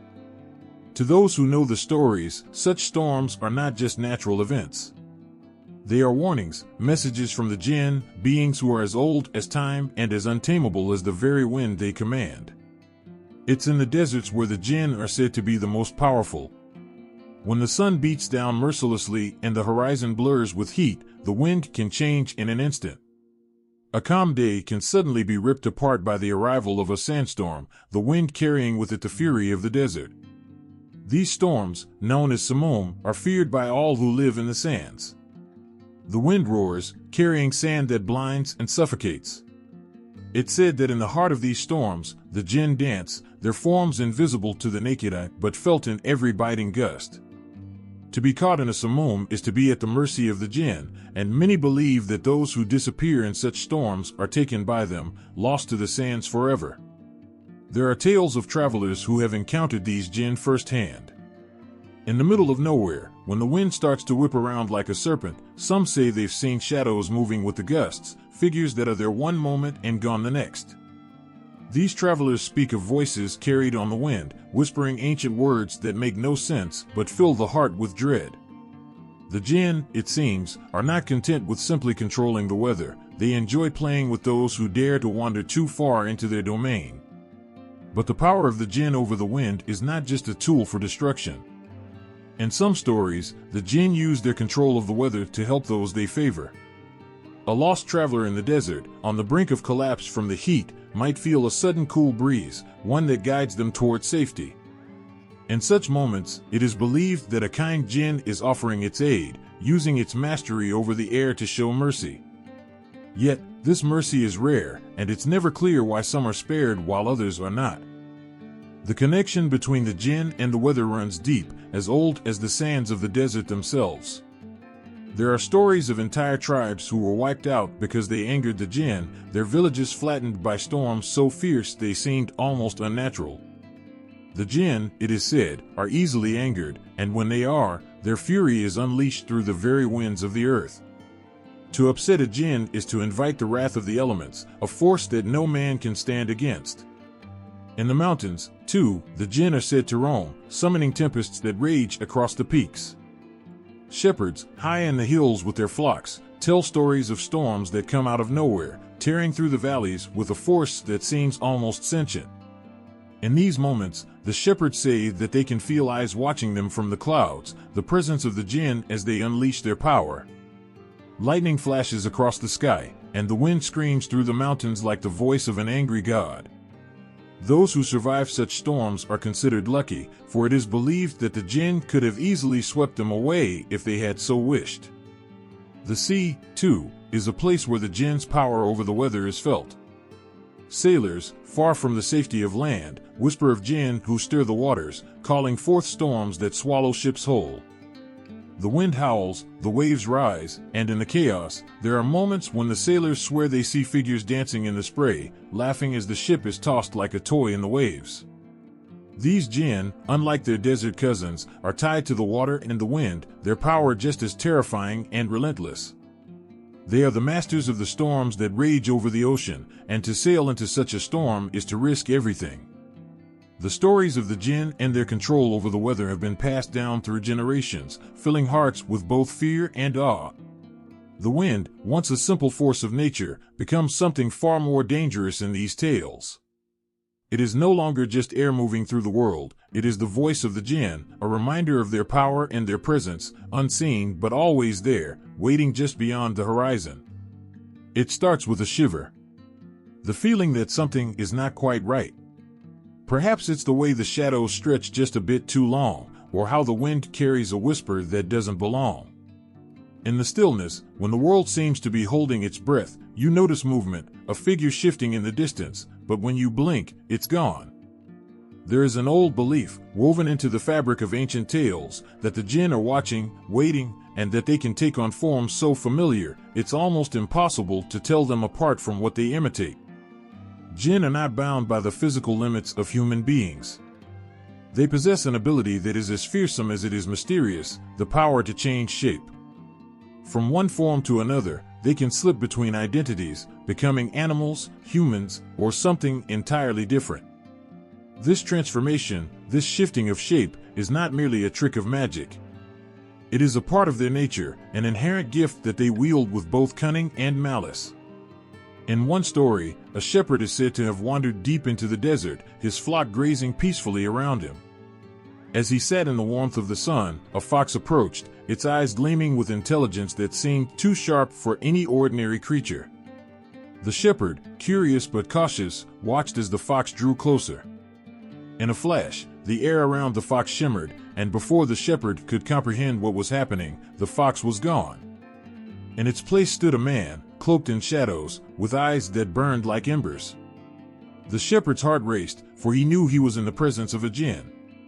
The shape-shifting Jinn had revealed itself, a creature capable of becoming anything it desired. It is said the shepherd was never the same after that day, haunted by the knowledge that the Jinn could be anywhere, in any form. Among the most common forms that Jinn take are animals. Snakes slither silently through the grass, their bodies coiling with purpose. Cats with gleaming eyes watch from the darkness, moving with an eerie grace that speaks of something more than just feline instinct. Dogs, too, are often said to be Jinn in disguise, particularly black dogs, which carry an air of the supernatural in many cultures. These animals, ordinary as they may seem, are sometimes not what they appear. The Jinn use these forms to move among humans, unseen and undetected, their intentions hidden behind the faces of creatures that walk unnoticed in the human world. But it is not just animals. The Jinn are said to be able to take on human form as well. In markets and villages, strangers may appear, their faces unfamiliar, their presence unsettling. People speak of meeting someone on the road, a traveler who seems helpful and kind, only to discover later that this person was never real, but a jinn in disguise. These transformations are not always malicious.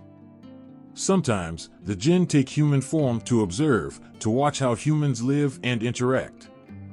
But there are other times when their intentions are far darker, using their ability to deceive, to mislead, and to bring harm to those who cross their path. One of the most famous stories tells of a man who met a beautiful woman while traveling through a small village. Her beauty was otherworldly, her presence captivating. She seemed to move with an ethereal grace, her voice soft and melodic. The man, enchanted, could not help but follow her, drawn by a force he couldn't explain.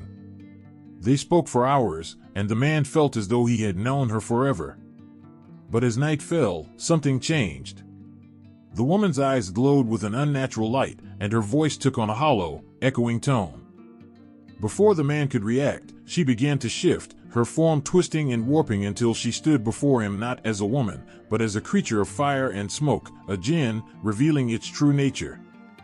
The man fled in terror, never forgetting the horror of seeing the beautiful face dissolve into something far more terrifying.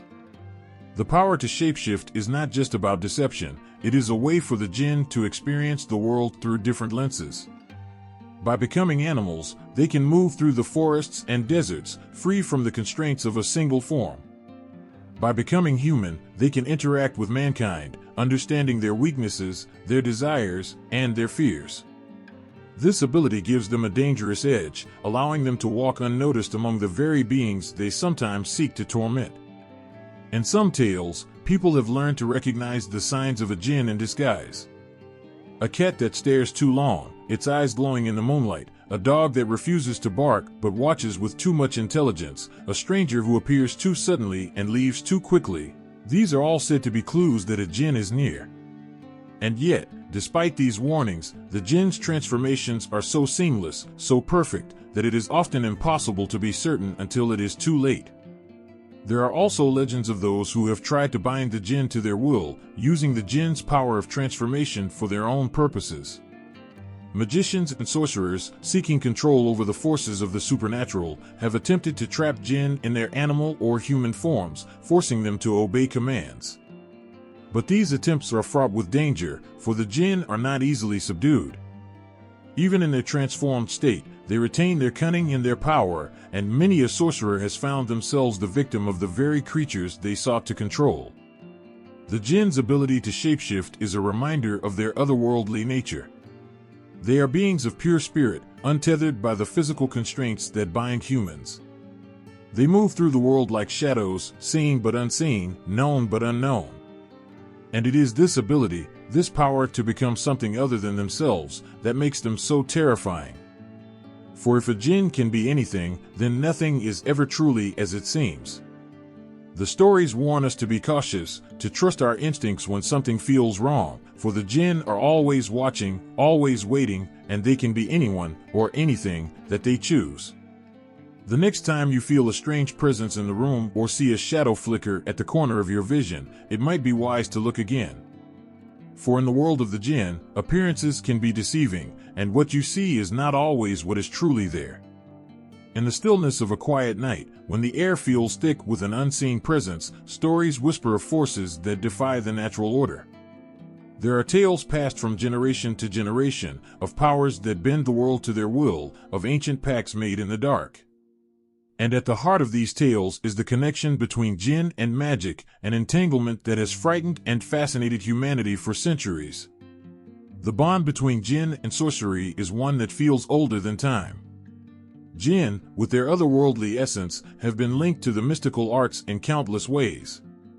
Those who seek power, control, or knowledge beyond human reach often find themselves drawn to the jinn. But to call upon them is not without risk, for the jinn are not mere servants, they are beings of immense power, with wills and desires of their own. Among the most terrifying aspects of this connection is the belief that the jinn can be bound by spells. Sorcerers and magicians, driven by a thirst for dominance, have long sought ways to harness the strength of the jinn. It is said that certain words, spoken in the right tongue, can summon these entities from their hidden world. With these words, a magician might hope to control a Jinn, commanding it to do their bidding. But the Jinn are not creatures to be tamed easily. Many who have tried to bind them with magic have found themselves trapped instead, victims of their own hubris, ensnared by the very forces they sought to command. There is a story of a man who, desperate for wealth, ventured into the desert in search of a Jinn rumored to be hiding in a cave. He had studied the ancient texts, learned the spells, and believed he could master the creature once it appeared. When the Jinn finally revealed itself, it was not the shimmering figure of legend, but a terrifying being made of flame and shadow. The man, heart-pounding, recited the words he had memorized, but the Jinn merely laughed. With a voice that echoed in the darkness, the Jinn warned him, "You do not summon me, I choose to come." The man was never seen again. Some say he became the Jinn's servant, bound to do its bidding for eternity. Possession is another frightening aspect of the Jinn's connection to magic. The idea that a Jinn can enter and control a human being has long haunted those who believe in the supernatural. Unlike spirits or demons, the Jinn are said to possess humans not simply to torment, but to live through them, experiencing the world in a way they cannot in their natural form. Those who fall victim to such possession often show strange signs, unexplained illnesses, sudden changes in personality, or an eerie knowledge of things they couldn't possibly know. There are many accounts of people who have been possessed by Jinn. Some speak of loved ones who, without warning, began to act as though they were someone else entirely. Their voices would change, their eyes would take on an unnatural glow, and they would speak languages they had never learned. Priests, shamans, and healers would be called upon to drive out the Jinn, but the process was never easy. The Jinn are stubborn, and once they have entered a human, they are reluctant to leave. One such story is that of a young woman who began to suffer strange fits after visiting an ancient ruin. At first, it was just a feeling of unease, a sense that she was being watched. But soon, her behavior changed. She would speak in a deep, gravelly voice, claiming to be someone else, a being from another world.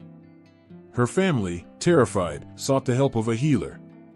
After days of rituals and prayers, the Jinn finally left her, but the memory of its presence lingered in the house, casting a shadow that never quite lifted. There are also those who willingly invite the Jinn into their lives, seeking their knowledge or power. It is said that some magicians form pacts with the Jinn, offering them something in return for their assistance. These pacts are dangerous, for the Jinn do not give freely. They demand a price, often one that is far greater than the magician realizes. And once a pact is made, it cannot be undone. The Jinn will hold the magician to their word, and the consequences of breaking such a bond are too terrible to imagine. The power of the Jinn extends beyond mere spells and possession. They are said to have knowledge of things that humans cannot comprehend, secrets of the universe, hidden truths, and futures yet to come. Those who seek this knowledge often turn to the Jinn, asking them for glimpses of what lies beyond. But the Jinn do not share their wisdom lightly. Many who have asked for their insight have been driven mad by the visions they received, unable to bear the weight of what they had seen. And yet, despite the dangers, the allure of the Jinn remains strong. There is something irresistible about the idea of tapping into their power, of reaching beyond the boundaries of the human world into something greater. But with that power comes a terrible cost, for the Jinn are not to be trifled with. They are beings of fire and air, untamed and unpredictable, and those who seek to control them often find themselves consumed by the very forces they sought to command. In the world of magic, the Jinn are both ally and enemy, both guide and destroyer. They are creatures of immense power, capable of bending reality to their will, but they are also beings with their own desires, their own agendas. To call upon them is to step into a world of danger and uncertainty, where nothing is as it seems, and where the line between master and servant can quickly blur. The connection between Jinn and magic is one that will always be shrouded in mystery. It is a bond forged in the ancient past, in a time when the lines between the physical and the supernatural were not so clearly drawn. And it is a bond that continues to captivate the imagination of those who seek to understand the forces that lie beyond the ordinary. But those who seek the aid of the Jinn must tread carefully, for the price of their power is often far greater than one can ever anticipate. It begins in the middle of the night. A person stirs in their sleep, caught between the waking world and the strange, shadowy realm of dreams. The air feels heavier, as if something unseen is present, watching. The peaceful flow of the dream suddenly shifts into something far darker. A presence emerges, shapeless but powerful, whispering unknown words. The dreamer feels a cold dread creeping in, even though they are asleep. In the eerie stillness, a deep terror takes root, and it becomes clear, this is no ordinary dream. Somewhere, hidden behind the fog of sleep, a Jinn stirs. For centuries, people have spoken of Jinn influencing dreams. These beings, often invisible in the waking world, find ways to seep into the delicate spaces of the human mind during slumber. Dreams, which are already a place of mystery and unpredictability, offer the perfect setting for the Jinn to manifest their presence, shaping thoughts, fears, and even desires. When the Jinn enters a dream, it doesn't always take on a physical form, but its influence is unmistakable. The air of the dream feels colder, the landscape distorted in strange, unsettling ways. Familiar faces can turn twisted and hostile, or places of comfort can become suffocating and dark. People have spoken of feeling trapped within their own dreams, unable to escape the terrifying scenarios the Jinn creates. They speak of running endlessly, with no way out, or of watching helplessly as the Jinn manipulates the dream around them like a puppet master pulling strings. In some cases, Jinn are believed to whisper into the dreamer's mind, planting thoughts or feelings that don't belong to them. It might be a sudden rush of anger towards someone they love, a feeling of unbearable guilt, or an overwhelming sense of fear for no reason at all. When the dreamer wakes, those emotions often linger, leaving them shaken and confused. The line between the dream world and reality blurs, and the Jinn's influence reaches far beyond the hours of sleep. There are countless stories of people who have woken from dreams that felt too real, only to find their lives subtly or profoundly changed. A man may dream of standing in front of a deep, dark well, only to feel an unexplainable fear of water for weeks after. A woman may dream of being lost in a labyrinth, each corner filled with whispers, and wake up unsure of who to trust in her waking life. The Jinn's touch on a person's subconscious is like a faint brushstroke on canvas. It lingers, altering everything, though often in ways that are hard to grasp. And then there are the nightmares. Many cultures believe that Jinn are responsible for the most terrifying of them, using the vulnerability of sleep to weave visions of horror and despair. These aren't just any nightmares, but the kind that feels alive, where every sensation is magnified. The dreamer feels the heat of a fire closing in, the icy breath of something chasing them, or the unbearable weight of being watched. Even after waking, the terror can remain so intense that they struggle to return to sleep, as if the Jinn are waiting just beyond the veil of consciousness, ready to strike again. For some, this connection between Jinn and dreams goes beyond fear. In rare stories, the Jinn appear not to terrify, but to guide. These beings, with their knowledge of the unseen and the unknown, sometimes use dreams to communicate, offering cryptic messages or visions. However, the Jinn's intentions are rarely clear. What may seem like a warning might also be a manipulation, a way to steer the dreamer in a direction that benefits the Jinn's hidden desires. A man may dream of a road filled with treasure, but what lies at the end could be a trap, carefully set by a cunning Jinn. In folklore, it is said that certain dreams sent by Jinn are so vivid and so haunting that they leave a permanent mark on the dreamer's soul. People have spoken of waking with strange symbols or marks on their skin after a particularly intense dream, as if the Jinn reached out from the dream world and touched them. Others claim to have heard whispers in their ears long after waking, the words of the Jinn still echoing in their minds, impossible to forget. For those sensitive to the world of spirits, the presence of Jinn in their dreams is almost a regular occurrence. They speak of the Jinn as both tormentors and visitors, beings who come with agendas that are never entirely clear. Some try to protect themselves by reciting prayers or surrounding themselves with talismans, hoping to ward off the Jinn's influence. Others, less fortunate, are left feeling as though their dreams are no longer their own, taken over by forces beyond their control. But the Jinn do not just play with fear. They know the deepest desires of the human heart, and they can use these dreams to tempt and seduce. Stories tell of people who have dreamt of unimaginable wealth, beauty, or power, only to be drawn into a pact with a Jinn. The dream, at first, feels like a blessing, a gift from a benevolent force. But as time passes, the cost of that gift becomes painfully clear. The Jinn are not known for their kindness, and what they give, they often take back tenfold.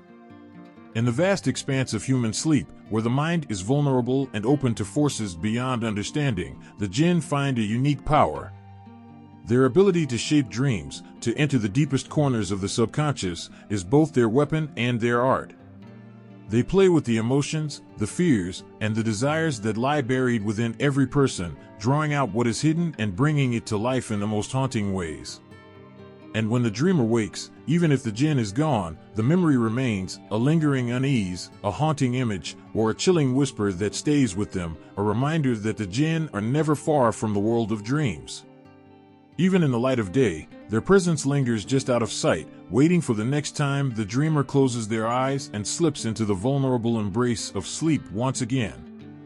In the ancient lands of legends, where the sun kissed the golden sands and the winds carried tales of old, there lived a king whose wisdom was unmatched.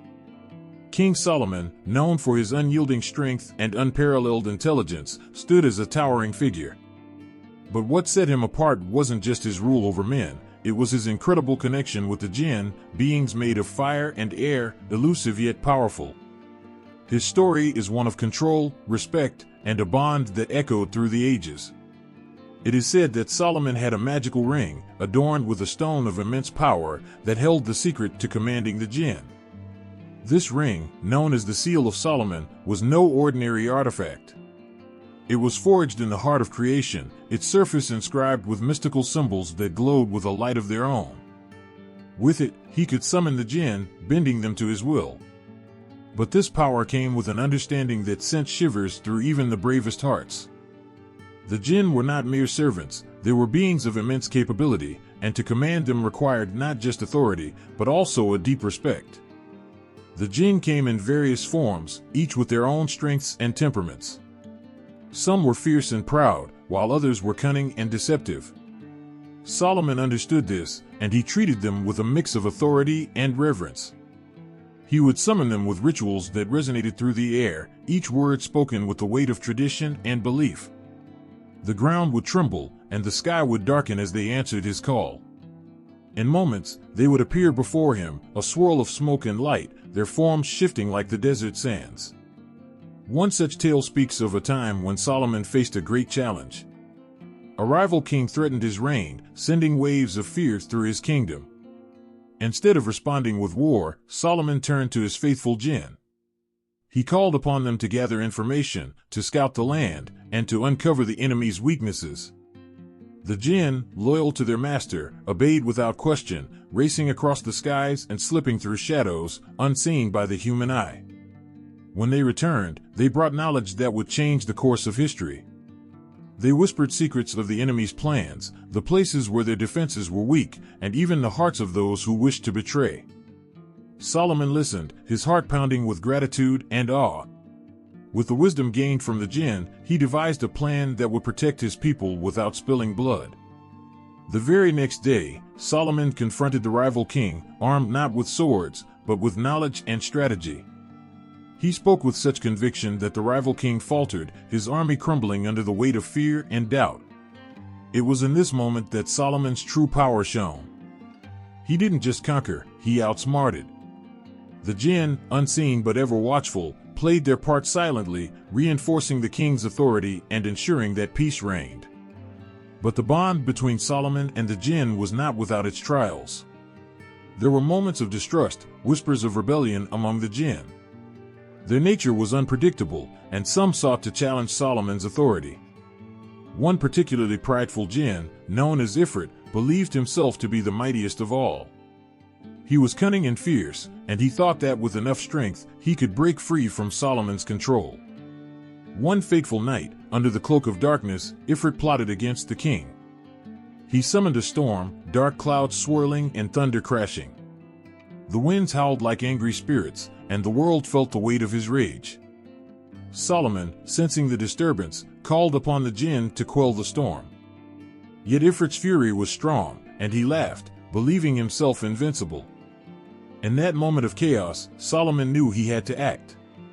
He raised his ring high, the seal of Solomon gleaming like a beacon.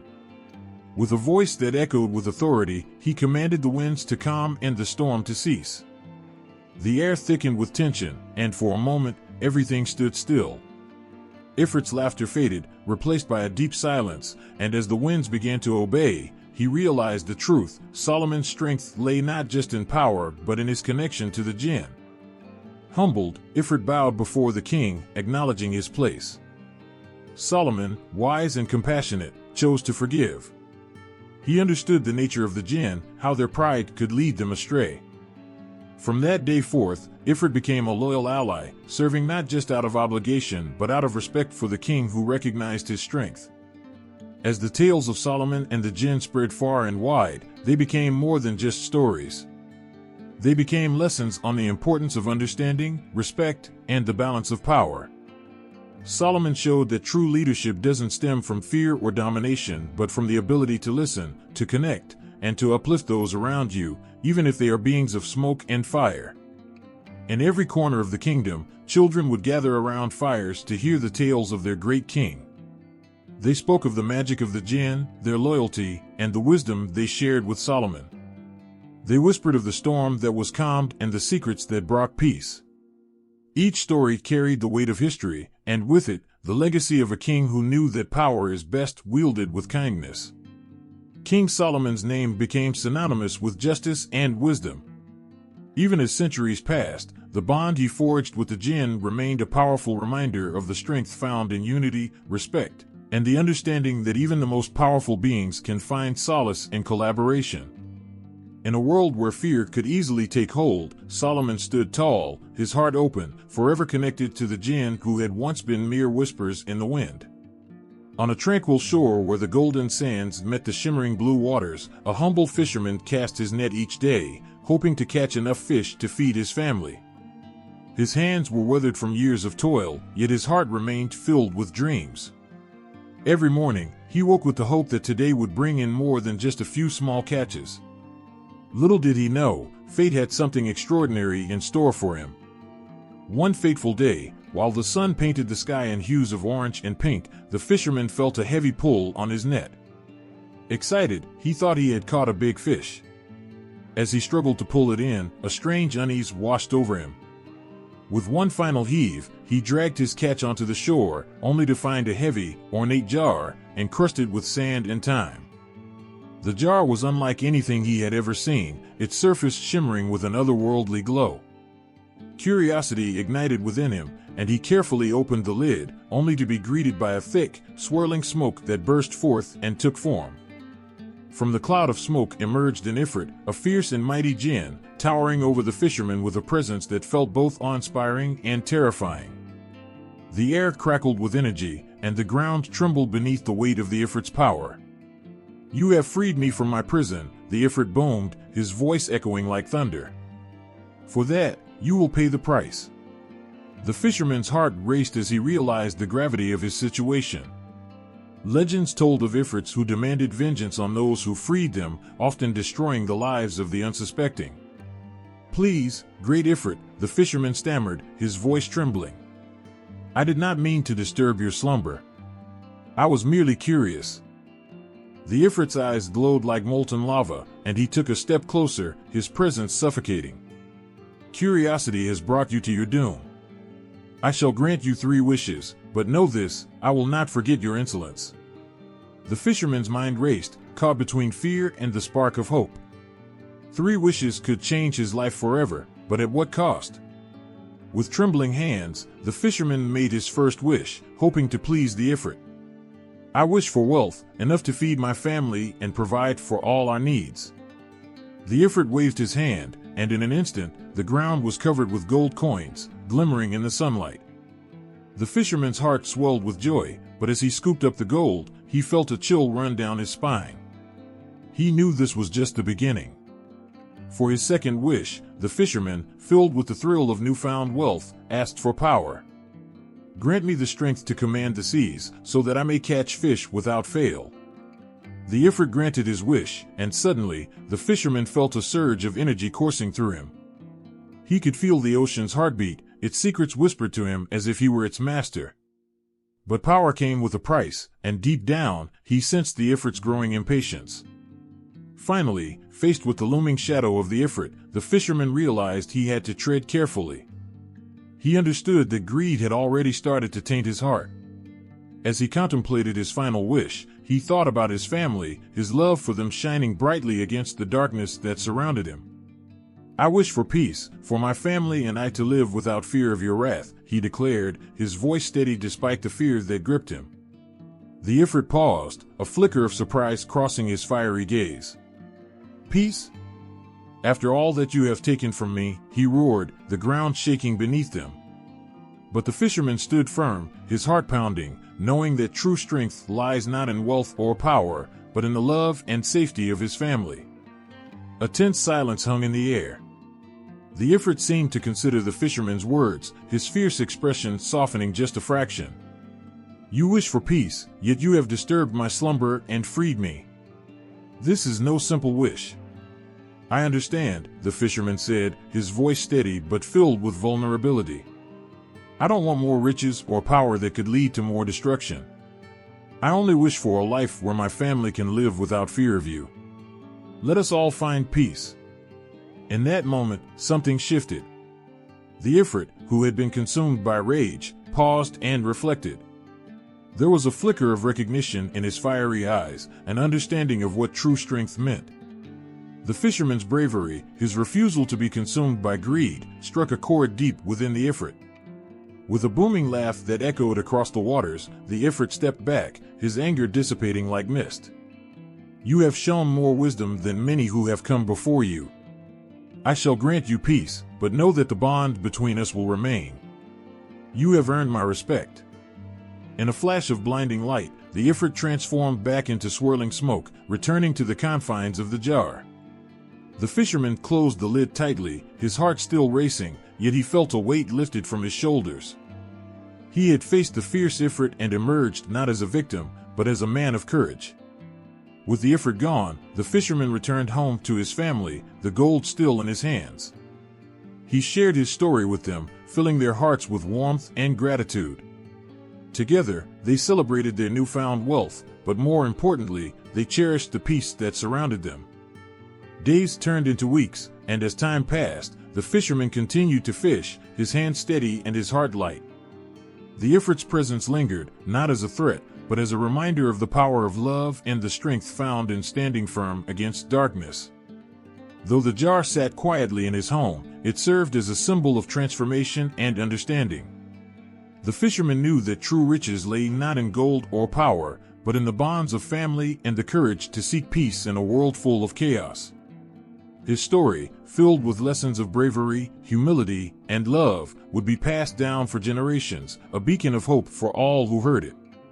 In a forgotten corner of the world, where the whispers of ancient winds dance through the ruins of once great structures, lies a tale that intertwines the majestic power of Jinn with the wonders of human ingenuity.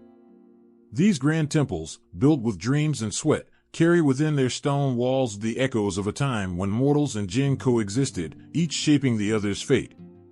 As the sun dipped below the horizon, casting a warm glow over the crumbling stones, the air became thick with stories waiting to be told. People gathered around flickering fires, eyes wide with anticipation, ready to hear the legends passed down through generations. They spoke of Jinn, those ethereal beings, whose very essence could bend the elements to their will. It was said that these beings, caught between the worlds of man and the divine, played a crucial role in the construction of magnificent temples that still stood as silent sentinels of history. One such temple, hidden deep within the arid desert, was said to have been built under the guidance of a powerful Jinn named Sakr. With fiery eyes that glowed like embers, Sakr was both feared and revered. He was known for his incredible strength and mastery over the earth. People believed that when they called upon him, he would answer, not with anger, but with a promise of creation. "Let the stones rise," he would whisper, and with a wave of his hand, towering pillars would erupt from the ground, crafted with an artistry that no human could achieve. The villagers, trembling with excitement, would gather at the base of the growing temple, their hearts pounding in awe as they witnessed the miracle unfold.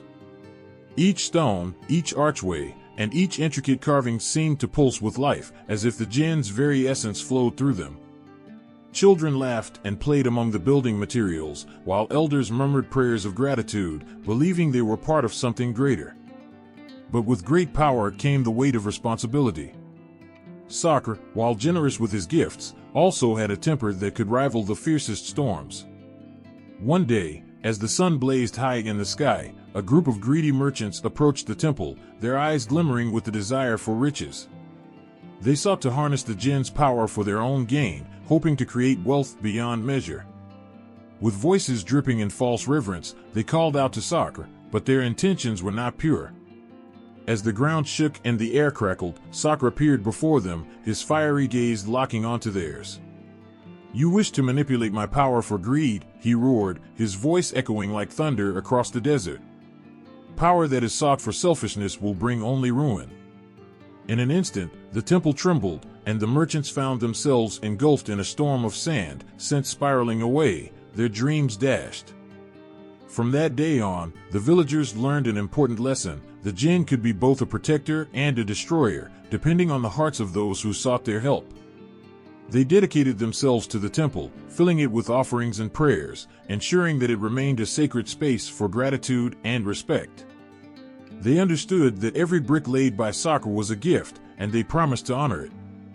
Over time, the temple became a place of worship and community.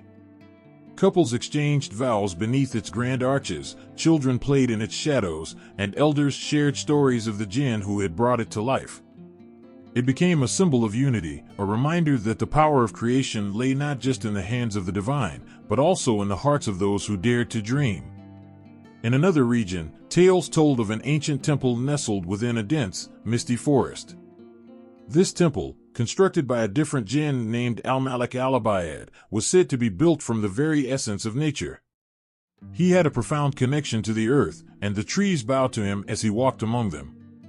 Villagers believed that Al-Malik al-Abayad could hear the whispers of the leaves, guiding him in the creation of a temple that would blend seamlessly with the forest around it. As the villagers gathered to witness the creation of this temple, they felt a deep sense of peace wash over them. Al-Malik al-Abayad, with a gentle wave of his hand, caused vines to weave around the stone, flowers to bloom at his feet, and birds to sing sweet melodies as they flew overhead.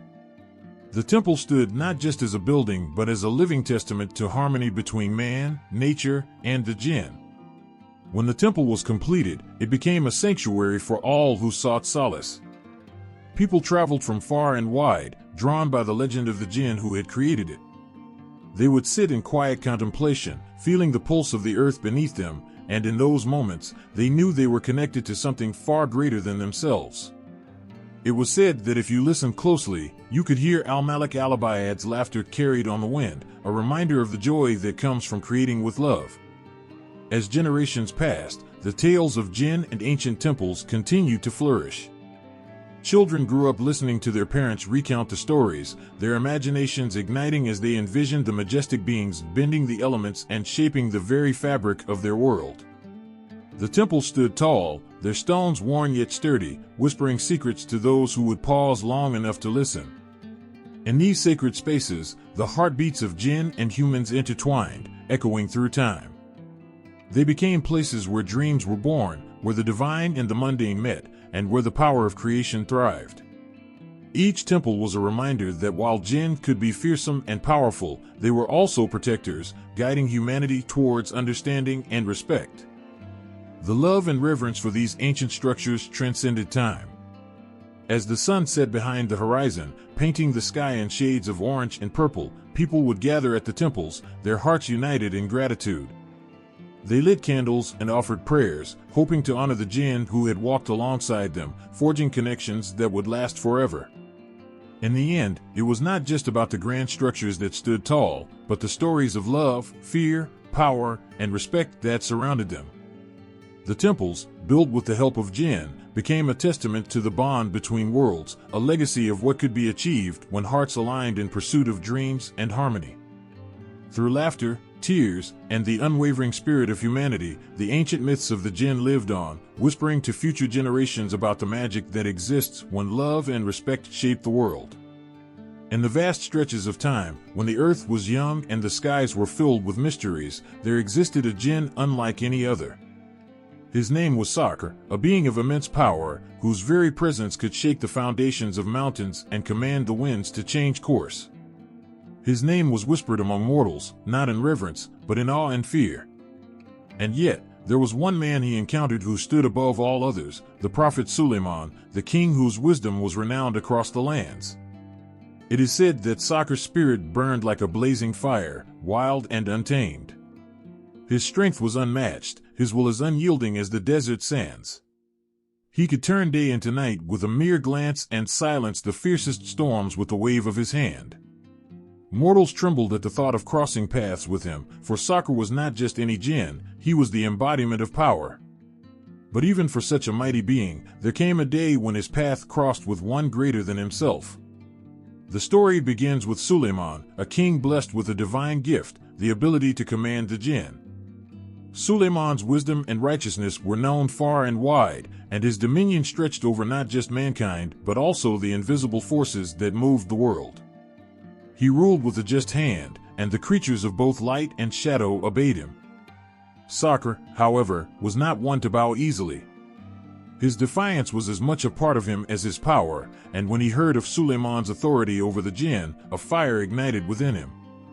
Who was this man to claim dominion over him? The thought was unbearable. Sakr's pride surged, and he vowed that he would never submit to the rule of a human, no matter how wise or powerful. The first time Sakr stood before Suleiman, his fiery form flickered, as though the very air around him burned. His eyes blazed with defiance, daring the king to try and control him. But Suleiman did not flinch. His gaze was steady, his heart calm. In his voice, there was neither arrogance nor fear as he spoke to Sakr. He asked for nothing more than what was just, for Sakr to use his powers for good, for the benefit of all. But Sakr, his pride wounded, refused. His voice boomed like thunder as he declared that no mortal man, no matter how noble, would ever hold sway over him. He unleashed his power, shaking the earth beneath their feet. Winds howled, and the skies darkened as Sakr sought to prove that he was untamable. And yet, Suleiman remained unmoved. He did not raise a hand against Sakr, nor did he respond with anger. Instead, he called upon the power bestowed upon him by the divine, and with it, he bound Sakr.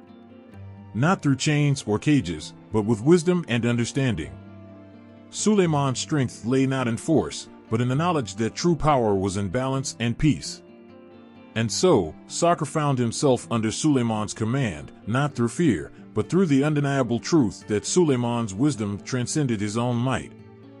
Bound by Suleiman's will, Sakr's once wild spirit was tempered. No longer was he the uncontrollable force he once was. He worked under Suleiman's orders, using his vast power to aid in the building of grand palaces and temples, structures that still stood long after both the king and Jinn had left the earth.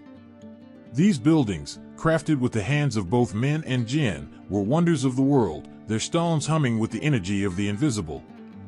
Though Sakr now followed Suleiman, there was a quiet storm that still brewed within him. He was obedient, but the fire of rebellion still smoldered. It is said that in moments of solitude, Sakr would look to the sky, his heart heavy with the weight of his submission, yearning for the day when he could once again be free. But over time, something unexpected happened. Sakr began to understand Suleiman's vision. He saw that the king did not seek power for his own sake, but for the betterment of all creation. Suleiman's leadership was not born out of dominance, but of care for the world entrusted to him. Slowly, the defiance in Sakr's heart softened. He began to respect the king, not because of the chains that bound him, but because of the wisdom that guided Suleiman's every action. One fateful day, Suleiman called upon Sakr once more, not for labor, but for counsel. The king, in his wisdom, recognized that even a being as fierce and wild as Soccer held knowledge beyond what any mortal could possess. Soccer, surprised but humbled, shared what he knew. In that moment, the relationship between the Jinn and the king changed. No longer was Soccer merely a servant, he was a trusted advisor, an ally. The bond between Suleiman and Soccer grew stronger, built on mutual respect. Soccer's wild heart found peace in Suleiman's wisdom, and the king's reign flourished under the strength and knowledge of the Jinn. Together, they accomplished feats that would be remembered for centuries to come. The winds that once howled in rebellion now carried the echoes of their partnership, a testament to the power of understanding and unity. And so, the legend of Soccer the Jinn and Prophet Suleiman was etched into the annals of time. It was a story not just of power and control, but of transformation. Soccer, once a being of pure fire and defiance, found a new path under Suleiman's guidance. And Suleiman, the wise king, showed the world that true strength lay not in subjugation, but in the wisdom to unite even the most powerful of beings. The winds that once carried Soccer's rage now whispered a different tale, a tale of how even the mightiest can find peace when guided by the hand of wisdom. The stones of the Grand Temple still stand, silent witnesses to the story of a Jinn who, in the end, found something greater than power, a purpose. There are whispers, ancient and hushed, of hidden places where treasures beyond imagination lay buried. But these riches, gleaming and untouched by time, are not unguarded. In the darkest corners of the earth, beneath the sands of vast deserts and within the shadows of forgotten ruins, the Jinn watch. Silent, invisible, they stand between humanity and these untold fortunes, waiting with eyes that see beyond the veil of reality. The tales of Jinn guarding hidden treasures are woven into the very fabric of the past, passed from one generation to the next like secrets carried on the wind. It's said that the Jinn, with their boundless power and knowledge, were once entrusted with the care of wealth so great that kings would kneel for a glimpse. But these treasures are not for the eyes of mortals, nor for the touch of greedy hands. They are protected, shrouded in layers of magic, guarded by beings who exist in the liminal space between the seen and the unseen. One story tells of a vast desert, where the sun beats down on the sand so fiercely that the air shimmers with heat. Beneath this desolate land, hidden far from the eyes of man, there lies a treasure chamber filled with golden coins, precious gems, and artifacts from forgotten civilizations. But it is not the shifting sands that keep this wealth hidden. No, the true guardian is an ancient Jinn, whose form is said to be as vast as the desert itself, with eyes like molten lava and wings that stretch from horizon to horizon. This Jinn, they say, once roamed the skies freely, a creature of fire and air. But bound by an ancient pact, he was given the task of guarding the treasure, to ensure it would never fall into human hands. Any man who dared venture too close, driven by greed or curiosity, would find himself lost in the endless expanse of sand. The Jinn, with a mere flick of his hand, could summon a storm that would blind even the most seasoned traveler. Those who sought the treasure often disappeared, swallowed by the desert, their bones never to be found. In other tales, the Jinn guard treasures not of gold or jewels, but of knowledge. It is said that deep in the mountains, in caves that have never seen the light of day, ancient scrolls lie in wait. These scrolls contain secrets, the kind of wisdom that could change the course of kingdoms, the kind of power that could reshape the world.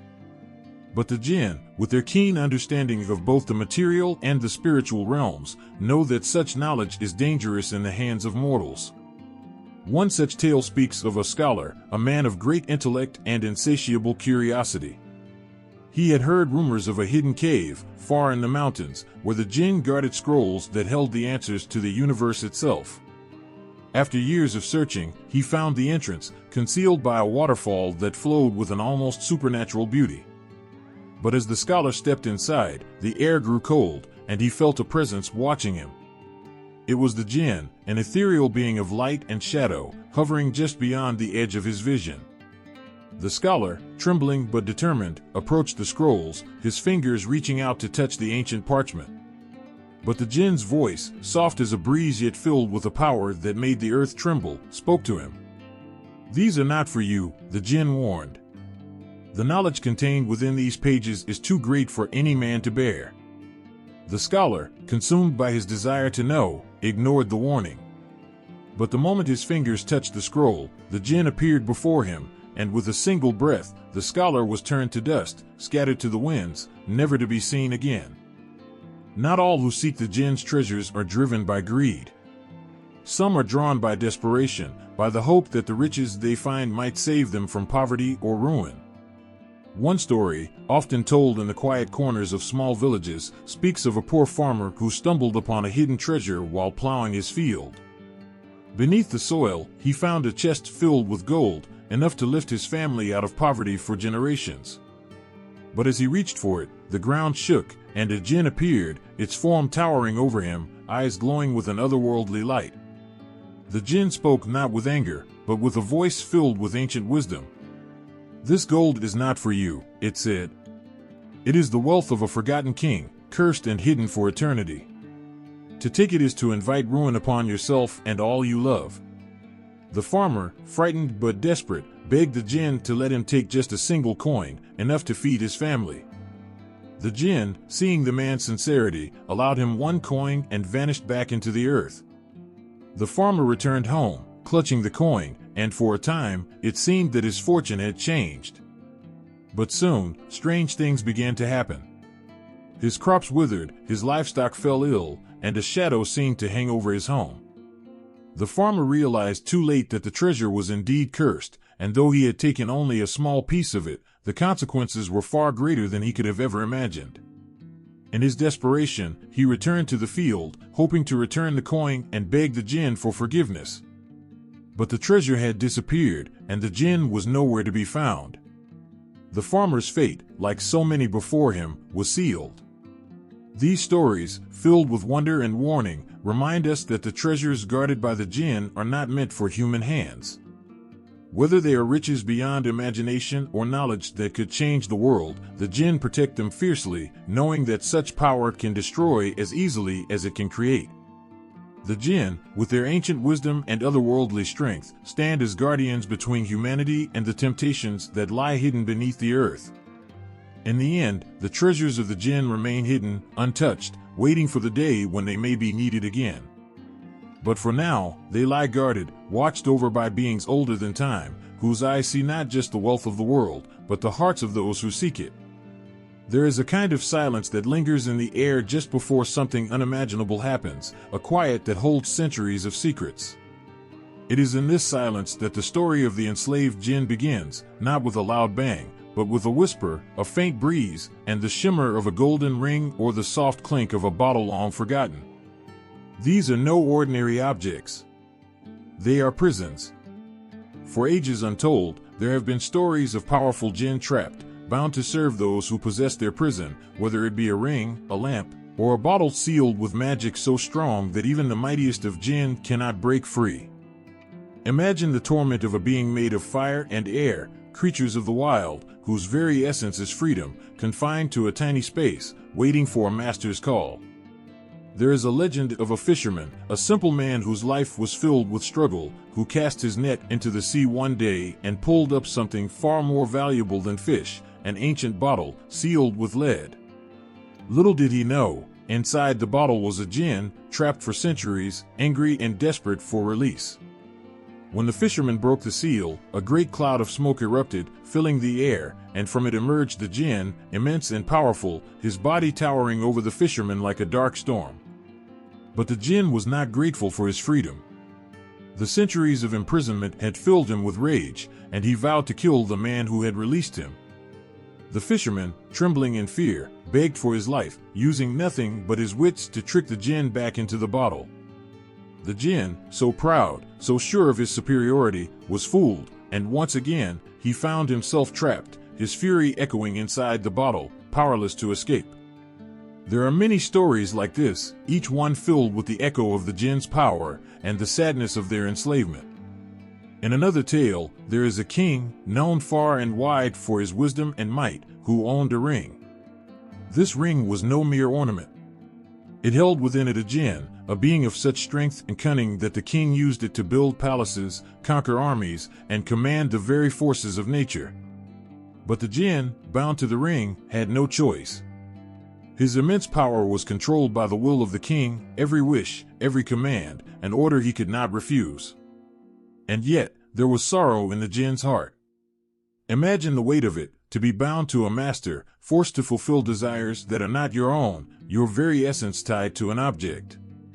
To be made of fire, to be born for freedom, and yet live inside cold metal, your fate forever at the mercy of whoever wears the ring. It is a kind of imprisonment that goes beyond physical chains. It is a prison of the soul. In some stories, the Jinn, though bound, manage to trick their captors. There is a tale of a young prince who found a lamp while exploring the ruins of an ancient city. The lamp, dusty and tarnished, seemed worthless. But when he rubbed it clean, a Jinn, imprisoned for 1,000 years, emerged. This Jinn was clever, wiser than most, and instead of showing his anger, he pretended to be humble, offering the prince 3 wishes. The prince, delighted by his good fortune, made his wishes. But the Jinn twisted each one, using the prince's own greed and desire against him.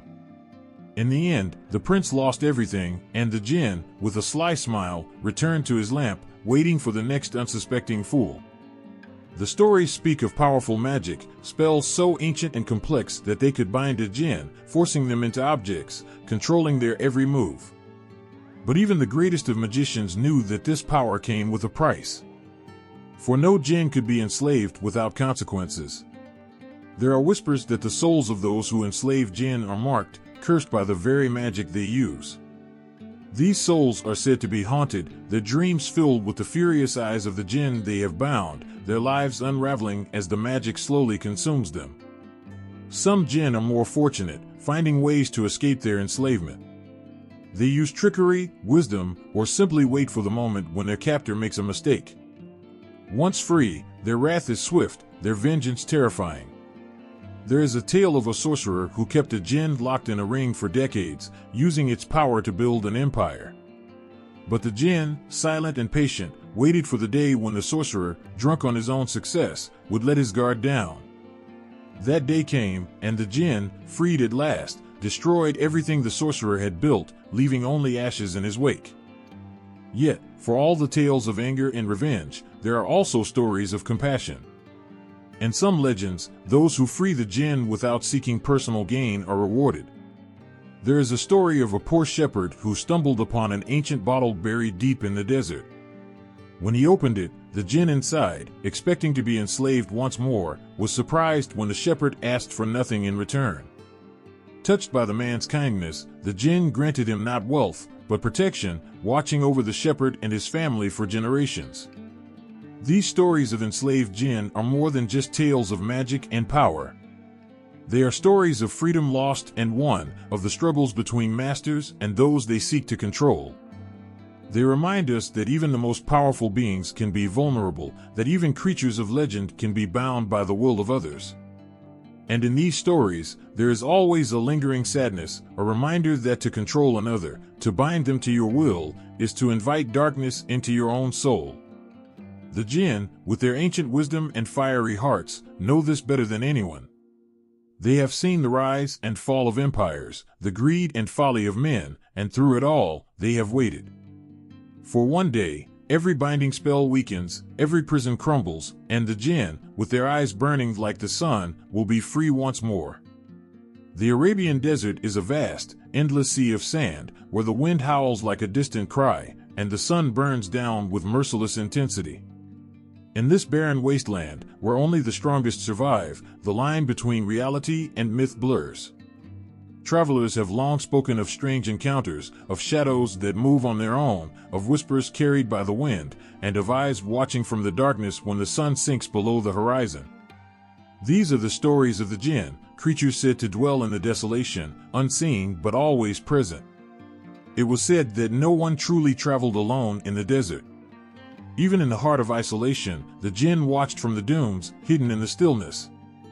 Those who ventured too far, too deep into the wild, sometimes found themselves at the mercy of these ancient beings. For the Jinn loved the desert, it was their home, their sanctuary, a place where they could move freely, invisible to the eyes of men. There are tales of travelers who, in the heat of the day, saw mirages shimmering on the horizon. What they thought were distant oases, lush with water and shade, were nothing more than tricks. But some say that the Jinn, with their power to bend the elements, created these illusions, drawing weary souls closer to danger. The mirage would vanish just as the traveler reached for it, leaving them lost, disoriented, and vulnerable. In the silence that followed, the Jinn would appear, not in their true form, but as men, offering help, or sometimes as creatures, eyes glowing in the twilight. There is a story of a caravan that once traveled across the vast Rub al-Khali, the empty quarter. The leader, a seasoned guide, warned his men to stay close and not wander off at night. But one evening, a young man, eager to prove his courage, slipped away from the campfire, drawn by a voice he could not explain. It was a soft call, almost a song, carried by the desert wind. He followed it over the dunes until he came face to face with a figure, cloaked in white, standing tall in the moonlight. The figure's face was hidden, but its eyes glowed like burning embers. Before the young man could react, the figure vanished into the sand, leaving behind only the echo of its haunting voice.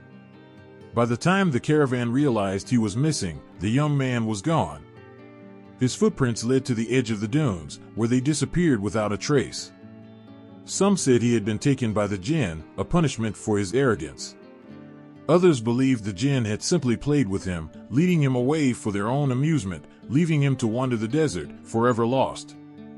The desert nights were the most dangerous.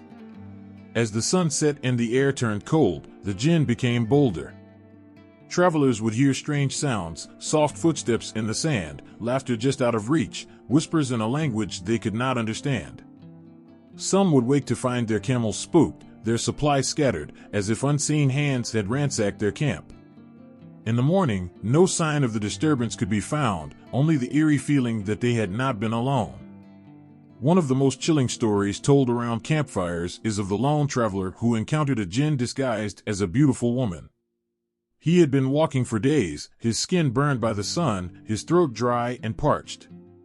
As night fell, he saw her, standing by a small pool of water, her long hair flowing like the desert wind.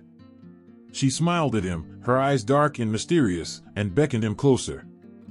Desperate for water, he approached, his heart pounding. But as he reached out to touch her hand, she disappeared, leaving nothing but the cold desert air and the faint scent of jasmine.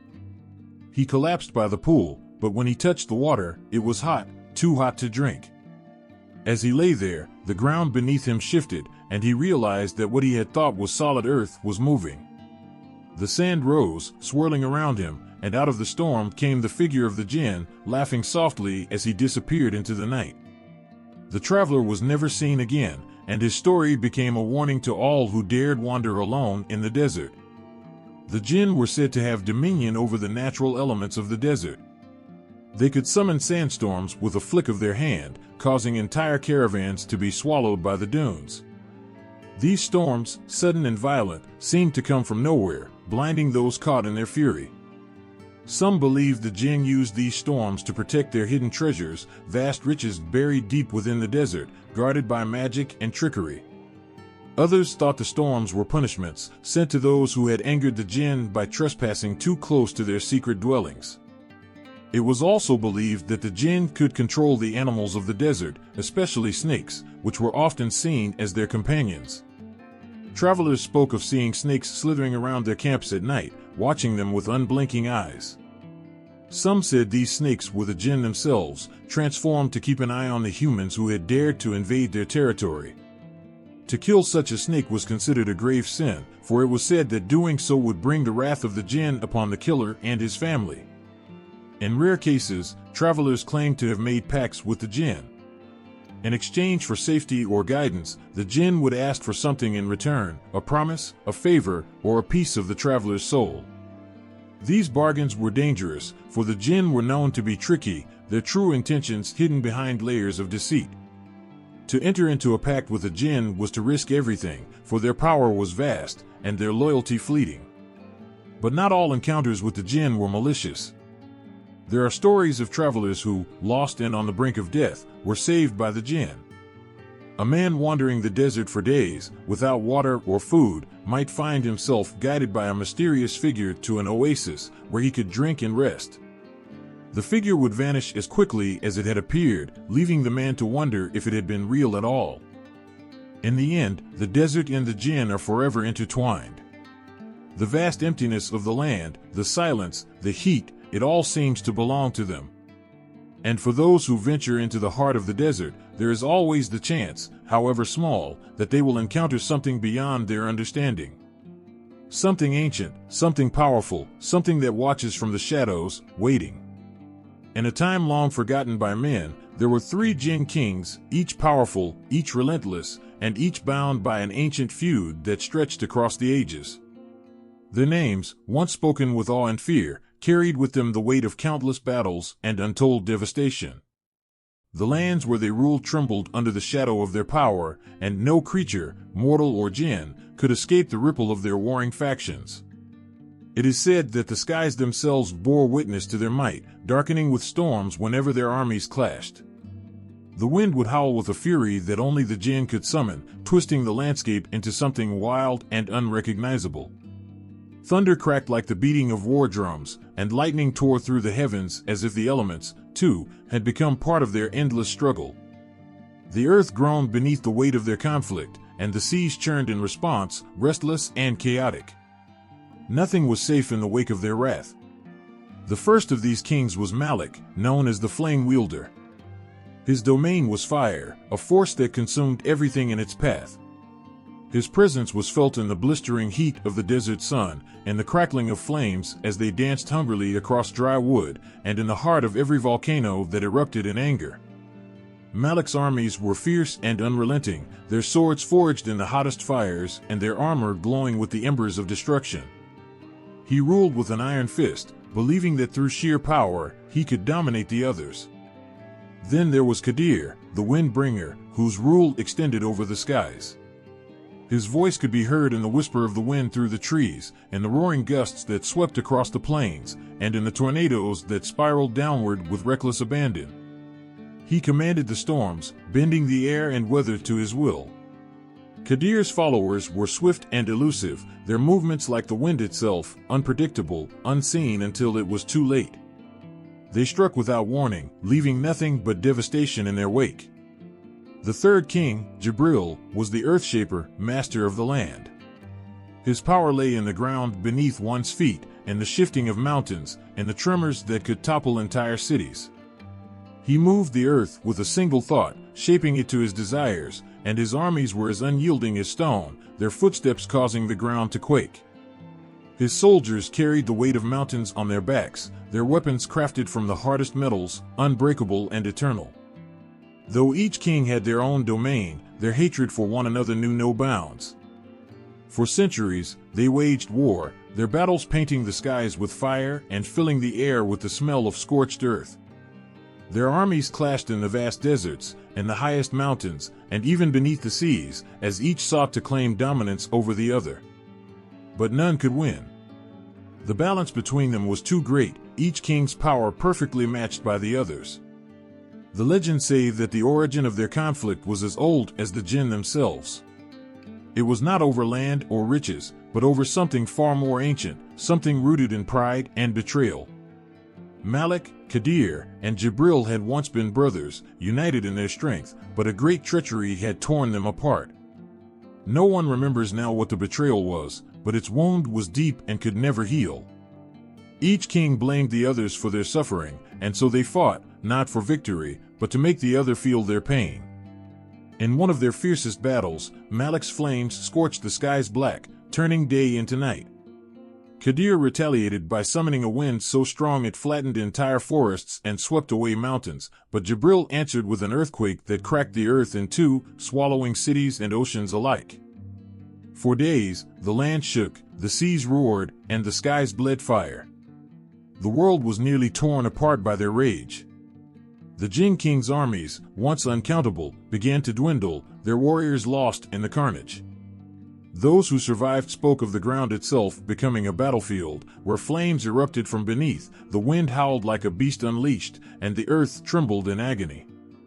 Some said the stars fell from the sky, and that the moon itself hid from the horror of what was unfolding below. Yet, despite their power, neither Malik, Qadir, nor Jibril could defeat the others. It was as if the universe had decreed that their fight would never end, that they were bound to one another, eternally locked in conflict.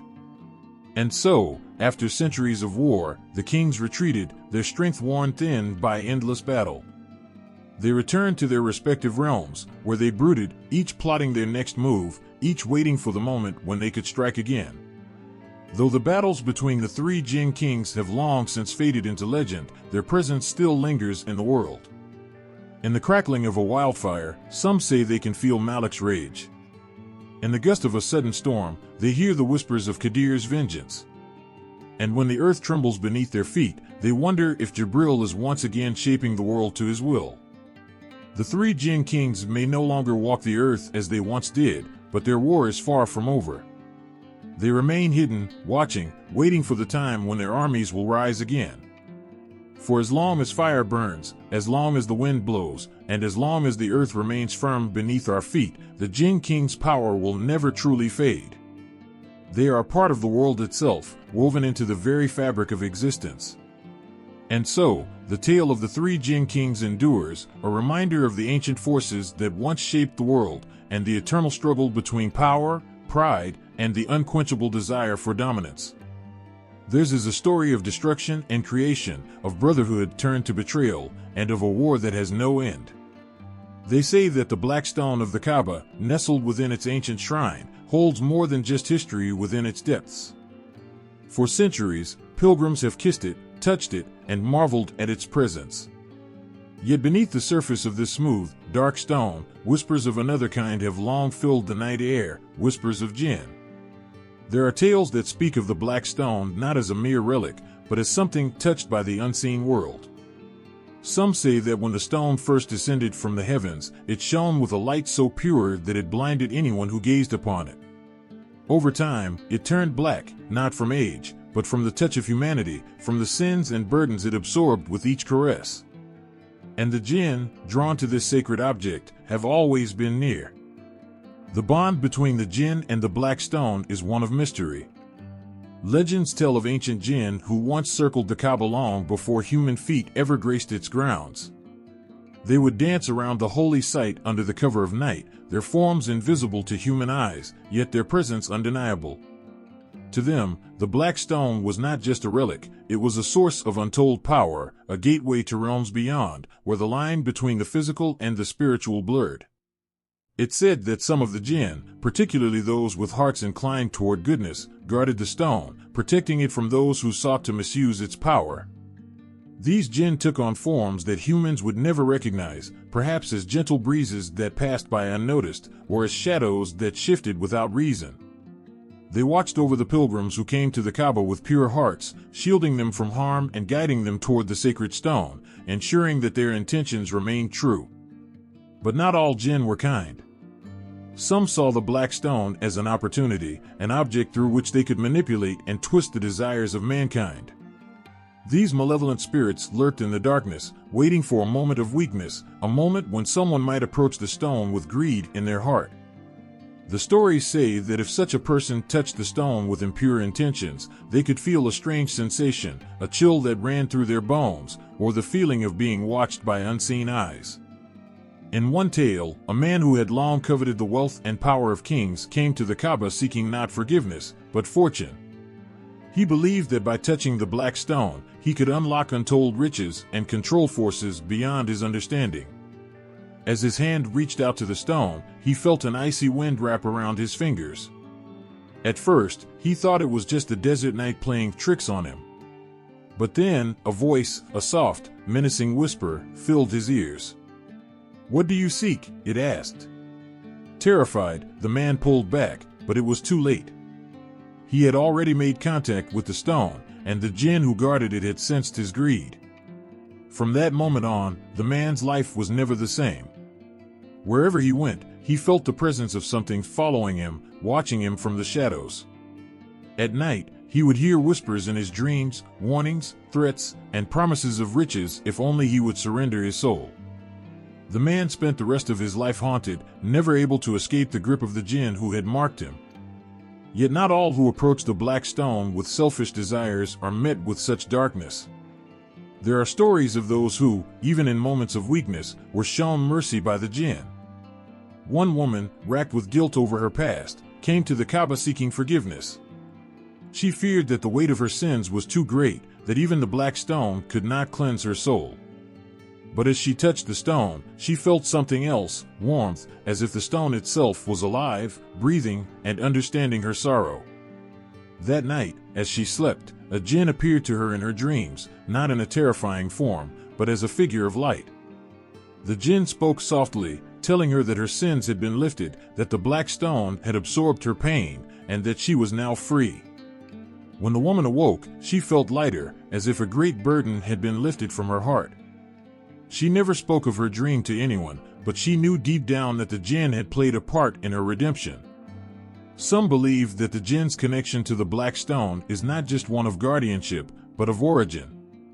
There are myths that claim the stone itself was once a Jinn, one who had defied the divine and was turned into stone as punishment. Trapped within the Kaaba, this Jinn now serves as a silent witness to the countless souls who pass by, absorbing their sins and offering them a chance at redemption. Whether this tale is true or not, the belief persists, passed down through generations like a sacred secret. And then there are the moments, rare, but spoken of in hushed tones, when the black stone is said to glow faintly in the dark, as if something within it stirs. Those who have witnessed this light claim that it is the Jinn awakening, perhaps communing with forces beyond this world, or perhaps simply reminding humanity of their presence. In the end, the relationship between the Jinn and the black stone remains shrouded in mystery. The Kaaba stands as a place of worship and pilgrimage, but for those who listen closely, there is another story, one of ancient beings, of whispers in the wind, and of a stone that holds the weight of both human and Jinn alike. Whether in dreams, in legends, or in the quiet moments of reflection before the sacred relic, the presence of the Jinn lingers, just out of sight, waiting to be felt by those who believe. In the heart of ancient deserts, where the winds howl and the sands stretch endlessly, there are tales that refuse to fade. These are the stories whispered by nomads around campfires, shared in hushed tones by elders who have seen the world change but hold onto the old beliefs. Among these legends, one stands out, a story of a queen, not of this world, but of the unseen, the Jinn Queen. She is known by many names, yet few dare to speak them aloud. They say she was more powerful than any king or sultan, her presence commanding reverence and fear in equal measure. Unlike the Jinn who dwell in the shadows, the Jinn Queen was said to move between worlds with grace, her steps leaving no trace, yet her influence felt in the hearts of both Jinn and human alike. Her beauty, they say, was like the moon, radiant but distant. She could take any form she desired, from a delicate breeze that caressed the skin to a storm that ravaged the skies. But in her true form, those who claim to have seen her described her as tall and regal, with eyes that shimmered like the deepest stars, and hair that flowed like rivers of darkness. She was not bound by time or space, her power stretching across kingdoms, unseen yet ever present. The stories say that she ruled not just over Jinn, but over the elements, the spirits, and the very forces of nature. Her voice could command the winds to rise, the rivers to change their course, and the earth to tremble beneath her feet. Yet it was not her might alone that made her legendary, it was the grace with which she wielded her power. She was both a protector and a destroyer, her mercy as profound as her wrath. One story tells of a great king who sought her favor. He had heard of her beauty and her wisdom and believed that if he could make her his bride, his kingdom would prosper beyond imagination. He sent envoys to the deserts, laden with gifts of gold, jewels, and treasures that glittered like the sun. But the Jinn Queen did not care for earthly riches. She watched from afar as the king's men traversed the desert, their hearts filled with greed. When they arrived at her domain, a vast, untouched land where no human had set foot, the earth itself seemed to reject them. The sand shifted beneath their feet, the sky darkened, and the winds whispered in a language they could not understand.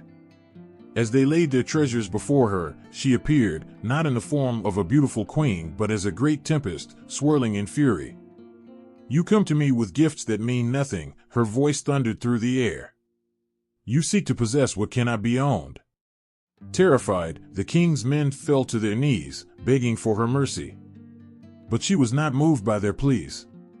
"Tell your king," she said, "that power does not lie in wealth or conquest. It lies in the heart that knows its place in the world, and the spirit that respects what it cannot control." With that, she vanished, leaving the men to return to their king empty-handed and humbled. But not all who crossed the Jinn Queen's path sought to conquer her. There are stories of those who came to her for guidance, for protection, and for justice. One such tale is that of a young woman who had been wronged by a cruel ruler. Desperate and alone, the woman wandered into the desert, seeking the Jinn Queen, for she had heard that the queen was not only powerful but just. For days, the woman wandered, her feet blistered, her throat parched, yet she did not give up. On the seventh night, as she lay beneath the stars, she heard a voice, soft, yet commanding. "Why do you seek me, child?" the voice asked. With tears in her eyes, the woman told her story. She spoke of the ruler who had taken everything from her, her family, her home, her dignity. "I seek justice," she said, her voice breaking. The Jinn Queen appeared before her, not in anger, but in sorrow. "Justice is a heavy burden," she said, "but you have carried it with grace." With a wave of her hand, the queen summoned the winds to carry the woman's words back to the cruel ruler. That very night, the ruler was visited by terrible visions, visions of his own downfall, of the pain he had inflicted returning to him tenfold. By morning, he had renounced his throne, his power shattered by the weight of his own guilt. The young woman returned to her home, her life restored, and though she never saw the Jinn Queen again, she felt her presence in every breeze, and every star that lit the night sky. Yet, not all tales of the Jinn Queen end in kindness. There are darker stories, of those who dared to challenge her, believing that they could outwit or overpower her. One such tale speaks of a sorcerer who sought to bind the Jinn Queen to his will, thinking that if he controlled her, he would control all of the Jinn. He spent years studying ancient texts, performing rituals, and gathering the most powerful talismans, all in an effort to summon and bind her. One night, under the light of a full moon, he completed the ritual, calling forth the Jinn Queen. But she did not come as he expected. Instead of a bound spirit, eager to serve, she appeared in her full glory, an ethereal figure of immense power, her eyes burning with anger. "You dare to bind me?" she asked, her voice like the crack of thunder. The sorcerer, terrified but defiant, raised his talisman, believing it would protect him. But the Jinn Queen only smiled, a smile that chilled the sorcerer to his very soul. With a single word, she shattered the talisman and cast the sorcerer into a prison of his own making, trapping him in the very magic he had tried to use against her. It is said that to this day, his spirit wanders the desert, bound by the power he once sought to wield. The legend of the Jinn Queen is a reminder of the delicate balance between power and wisdom, between justice and wrath. She is a ruler unlike any other, one who commands not through force, but through the very essence of the world itself. And though her presence is unseen, her influence lingers in every breath of wind, and every flicker of fire, and the whispers of the desert that tell her tale. There are moments in life when the shadows seem to grow too long, and the air feels thick with an invisible weight. People speak of dark forces, of a presence lingering just beyond the reach of light. Whispers of something ancient, something that slips between the cracks of our world, silent and unseen. Among the most terrifying of these tales are the stories of possession, when a human soul becomes entangled with a jinn, losing control, losing itself. It begins quietly, almost unnoticeably. A slight change in behavior, a restless feeling that gnaws at the edges of a person's mind. At first, it's easy to dismiss. But as the days pass, those around the afflicted begin to feel the shift, like a cold breeze that slips under a door. The once familiar face now seems distant, as if a veil has fallen between them and the world. Loved ones start to recognize the signs, their voice, now sharper, filled with words not their own. Their eyes, once bright, now dim, like windows to a place filled with turmoil. Families grow desperate, unsure of what to do, fearing the worst. The one they once knew, the one they loved, seems lost. Is this madness, an illness of the mind? Or could it be something far more sinister, far more ancient? In the quiet corners of many households, where tradition and faith run deep, there is one explanation that rises above all others: the Jinn. The belief that a Jinn has slipped into the body of their loved one, taking control, filling them with a darkness that seems impossible to dispel. The fear grows like a shadow in the hearts of those who watch, powerless, as the one they love becomes a stranger. They say that the Jinn are drawn to those in states of weakness, those who have let their guard down, those who are vulnerable. Sometimes, it is said to happen in places where the air is still, where a whispering wind brushes against the walls of an empty home. Other times, it's believed to occur in moments of despair, when the human spirit is fragile, exposed to forces beyond our understanding. The signs of possession vary, each one more chilling than the last. Some say the afflicted lose all sense of self, their voice changing into something low and guttural, speaking in languages they never knew. Others speak of strange marks appearing on their skin, bruises and cuts that seem to form without reason.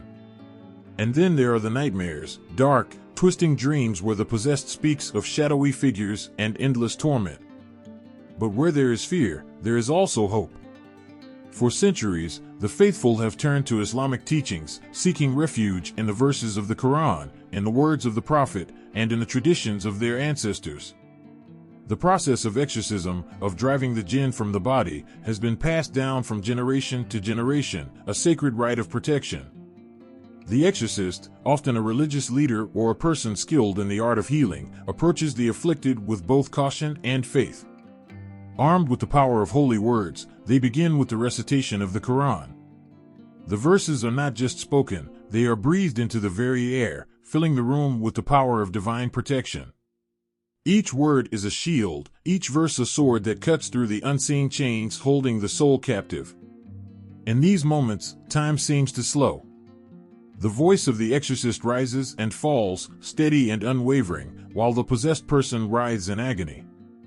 Some scream, some fall silent, and others beg for mercy in voices that no longer seem their own. The battle is not one of physical strength, but of will, faith, and determination. The exorcist does not waver, for they know that they are not alone in this fight. They believe in the power of their words, in the strength of the divine, and in the mercy of their Creator. As the exorcism continues, the tension in the room becomes almost unbearable. Loved ones look on, their hearts pounding, hoping and praying for a glimpse of the person they once knew. The afflicted person may thrash, their eyes rolling back, their body convulsing as if something within them is being torn away. And then, sometimes, with a final scream or a deep, shuddering breath, the room falls silent. The air seems to lift, as if the weight of the world has been removed. Slowly, the person begins to stir, their eyes fluttering open, confused and weak but free. The Jinn, it is believed, has been expelled, cast out by the power of the Quran and the strength of faith. But the road to recovery is not always easy. Those who have been possessed often carry with them the scars of their ordeal, both seen and unseen. They speak of strange memories, of voices they cannot forget, of dreams that linger even in the waking hours. Yet, with time and healing, they can return to the life they once knew, their soul no longer held captive by the darkness that once threatened to consume them. For the families, the exorcism is not just a ritual, it is a fight for the soul of the one they love. They watch with bated breath, clinging to their faith, hoping that the light will prevail over the shadow. In the end, it is a story of survival, of love, and of the enduring power of faith in the face of the unknown. The tales of possession and exorcism are not just ancient myths, they are stories that continue to echo in the lives of many today. They remind us that, even in the darkest of times, there is always a way back to the light. The Jinn may be powerful, but so too is the human spirit, armed with faith and the will to fight for those we hold dear. These stories speak of fear and hope, of battles fought not with weapons, but with words, belief, and unshakable love. And though the world may change, the power of these ancient practices remains a beacon for those lost in the shadows, guiding them back to the light. Even in the glow of neon lights and the hum of modern cities, where skyscrapers rise toward the heavens and technology surrounds every corner, the old stories of Jinn linger in the hearts of people. In the streets of bustling towns and quiet villages across the Arab world, whispers of their presence still find a way into conversations. They say you can feel it sometimes, that sudden chill in the air or the way the wind seems to shift when there's no reason for it. There are moments when the ordinary day feels like it's brushed against something unseen, something ancient. The belief in Jinn isn't a relic of the past. Even in the midst of the most urbanized and progressive cities, the tales of these beings echo from generation to generation. Some stories are spoken in hushed tones, out of respect, while others come with a nervous laugh, as if acknowledging the possibility but hoping it remains far away. The world may have moved forward in countless ways, but the fear of the unknown, of things that dwell in the unseen, remains. There are still those who, late at night, feel uneasy walking alone down deserted streets, not because of the threat of other people, but because of the old stories about Jinn who wander under the cover of darkness. It's not uncommon to hear someone mutter a quiet prayer when passing by places that feel empty or abandoned, places where it's said that Jinn might gather. In the quiet corners of homes, where family members gather over tea, elders tell stories of encounters with Jinn. They speak of loved ones who may have fallen ill, not from any known cause, but perhaps from a mischievous or vengeful Jinn. Illnesses without explanation, sudden changes in personality, strange happenings in the home, these are often attributed to the interference of Jinn. There's a belief that some places, some people, are more prone to attracting their attention. And while not every Jinn is evil, the uncertainty of their nature makes them beings to be feared. Many families keep practices alive to ward off their presence. From hanging certain verses of the Quran in their homes to burning incense or reciting prayers, these small acts are believed to offer protection. The elders often remind the younger generation not to speak too openly about Jinn, to avoid calling them by name, as doing so may draw their attention. Even today, there's a deep-seated understanding that the Jinn live alongside humans, though unseen, and it's better to keep a respectful distance. One of the most chilling things people still talk about are the possession cases.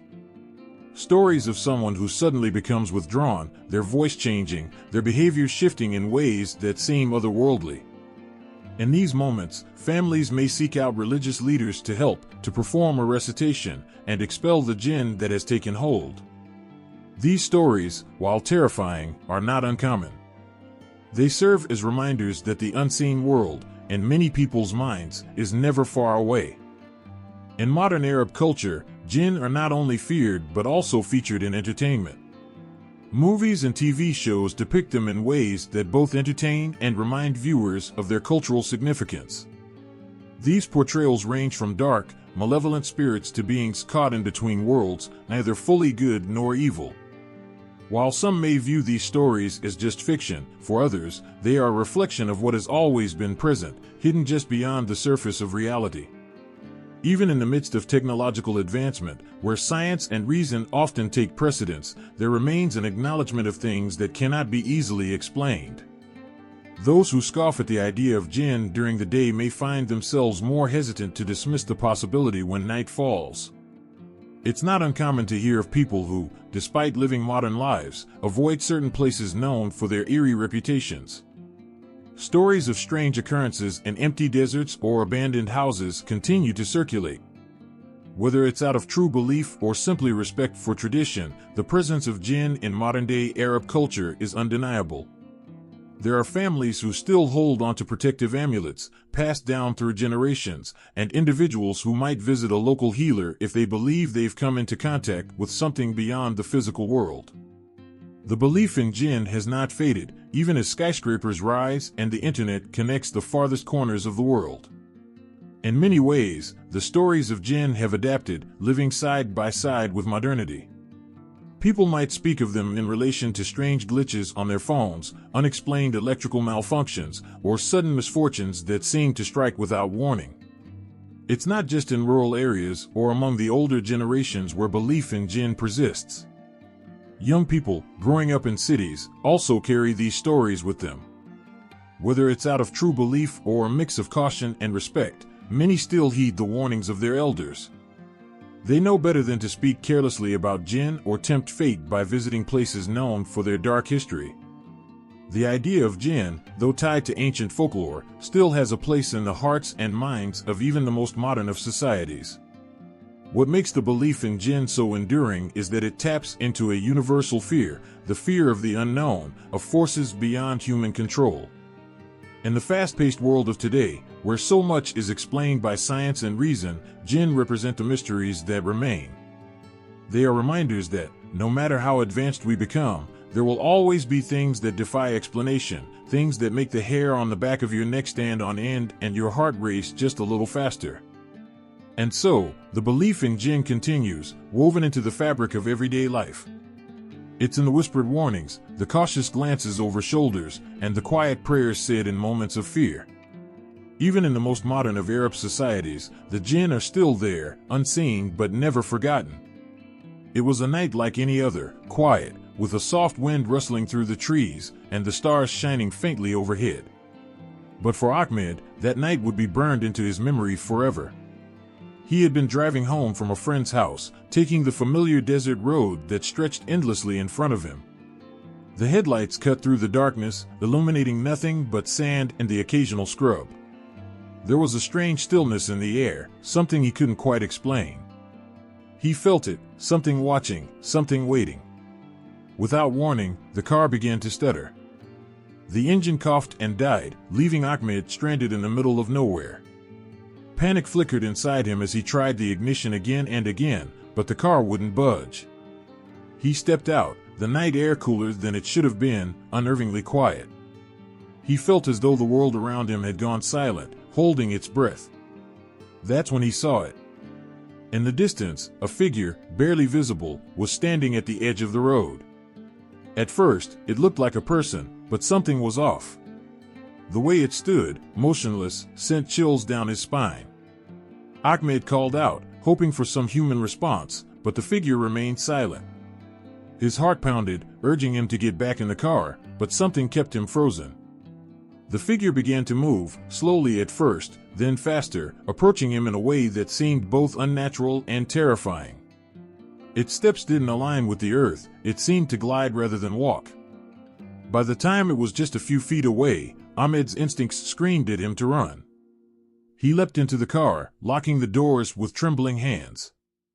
Through the window, the figure stood there, face still obscured, yet its presence felt heavy, suffocating. And then, without a sound, it vanished. In that instant, the car roared back to life. Ahmed didn't think twice, he sped away, his heart racing, feeling as though he had barely escaped something far more dangerous than a mere desert encounter. Others have had similar stories, though each one varies in detail, the common thread being the overwhelming sense of fear that grips them. Miriam, a young mother, recalls a night when her son became gravely ill out of nowhere. His fever spiked, his body convulsing as if something had taken hold of him. Desperate, she and her husband tried everything, medication, doctors, prayers. Nothing worked. It wasn't until an elderly neighbor paid them a visit that things took a different turn. The old woman took one look at the boy and whispered, "This is no sickness from this world. A Jinn has found its way to him." Her words sent shivers down Miriam's spine, but the fear in her heart outweighed any skepticism. Desperate, she allowed the woman to perform a ritual that had been passed down for generations. The old woman recited prayers, burning incense that filled the room with a thick, sweet smoke. For hours, she chanted, and slowly, as if a weight had been lifted, the boy's fever began to break. By morning, he was laughing and playing as if nothing had happened. Miriam never forgot the look in the old woman's eyes, a knowing, somber gaze that spoke of things unseen.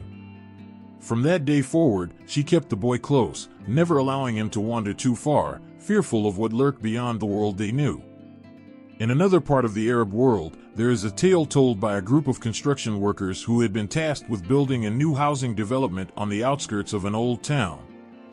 The area, they had been told, had once been a place where the Jinn roamed freely, but the warnings had been brushed off as old superstitions. On the first night of construction, strange things began to happen. Tools went missing, machinery malfunctioned without explanation, and workers reported hearing whispers, though no one else was around.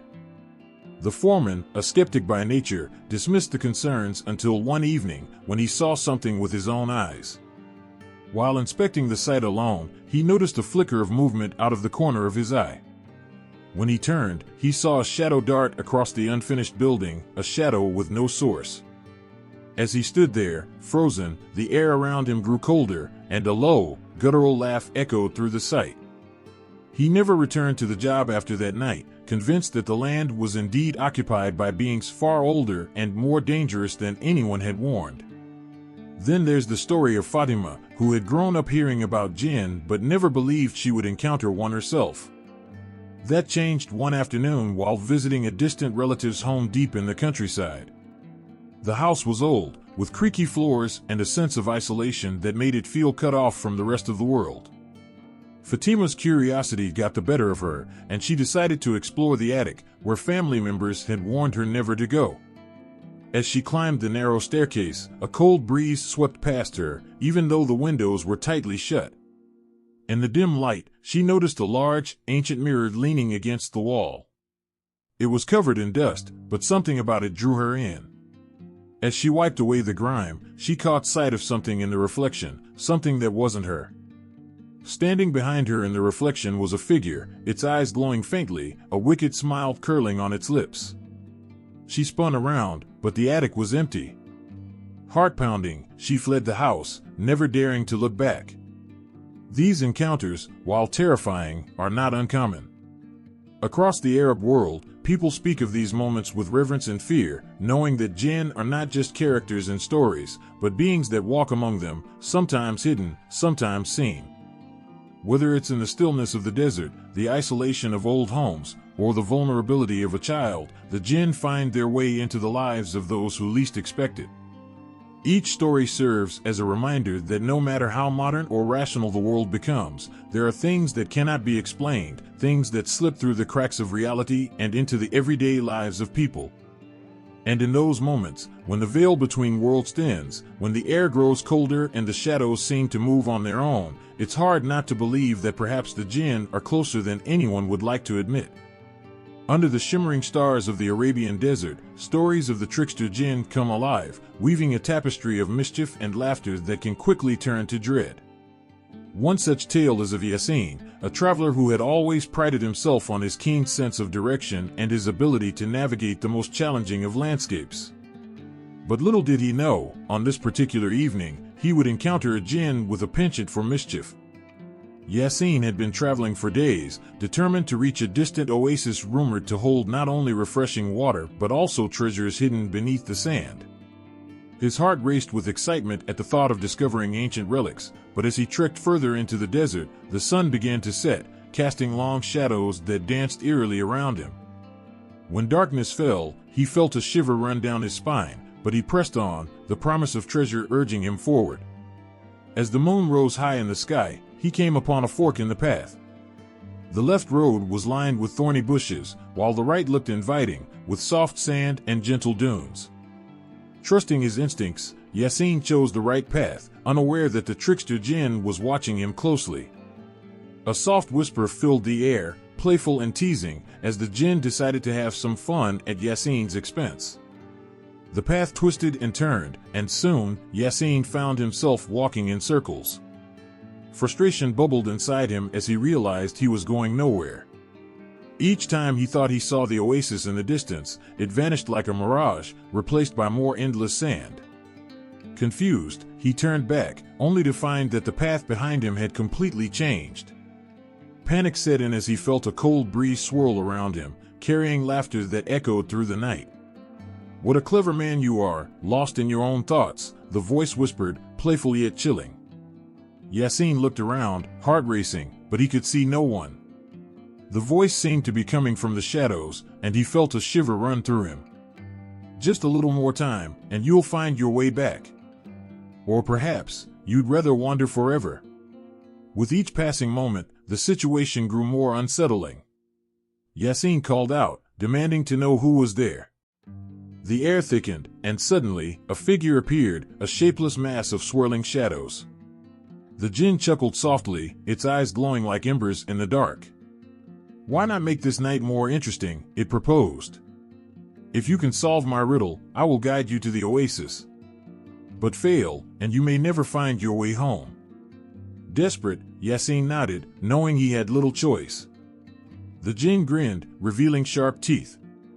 It recited a riddle, its voice dripping with amusement. "I speak without a mouth and hear without ears. I have no body, but I come alive with the wind. What am I?" Yasin racked his brain, thinking of every answer he could muster, but panic clouded his thoughts. He had faced many challenges, but this felt different. The Jinn's laughter grew louder, echoing around him, wrapping around his heart like a cold, vice grip. Just when he was about to give up, a memory sparked in his mind. "An echo," he shouted, relief flooding through him. The Jinn's expression shifted, surprise mixing with annoyance. "Very clever," it said, though the humor in its voice dimmed. "You may have won this round, but your journey is far from over." With a wave of its hand, the shadows swirled, revealing the path that Yasin had been desperately seeking. As Yasin hurried down the path, he felt a surge of triumph, but that victory was short-lived. The Jinn followed closely, whispering taunts that sent shivers down his spine. "You may have escaped me for now, but there are many more like me waiting to play," it sneered, and Yasin knew the truth in those words. Stories of trickster Jinn, with their cleverness and cunning, have been passed down through generations. Many have encountered these playful spirits, only to learn too late that not all encounters end well. In a small village, a woman named Layla had her own brush with mischief. One evening, she had been preparing a feast for her family, using her grandmother's cherished recipes. As she stirred the pot, a sudden gust of wind blew through the open window, causing her to stumble. "Who's there?" Layla called, but no one answered. Suddenly, she found her ingredients scattered across the floor, as if an unseen force had swept through her kitchen. Laughter bubbled from nowhere, and a Jinn appeared, flicking its wrist to send her carefully prepared meal flying. "Just a little fun," the Jinn exclaimed, clearly delighted by the chaos it had caused. Layla's heart raced with anger and fear. "Stop this! You're ruining my work." The Jinn only laughed harder, and in that moment, Layla's frustration transformed into determination. "If you want to play tricks, let's make a wager," she challenged. "If you can make a better meal than me, I'll let you take my feast. But if I win, you must help me finish cooking it." Intrigued, the Jinn agreed, and they began cooking side by side.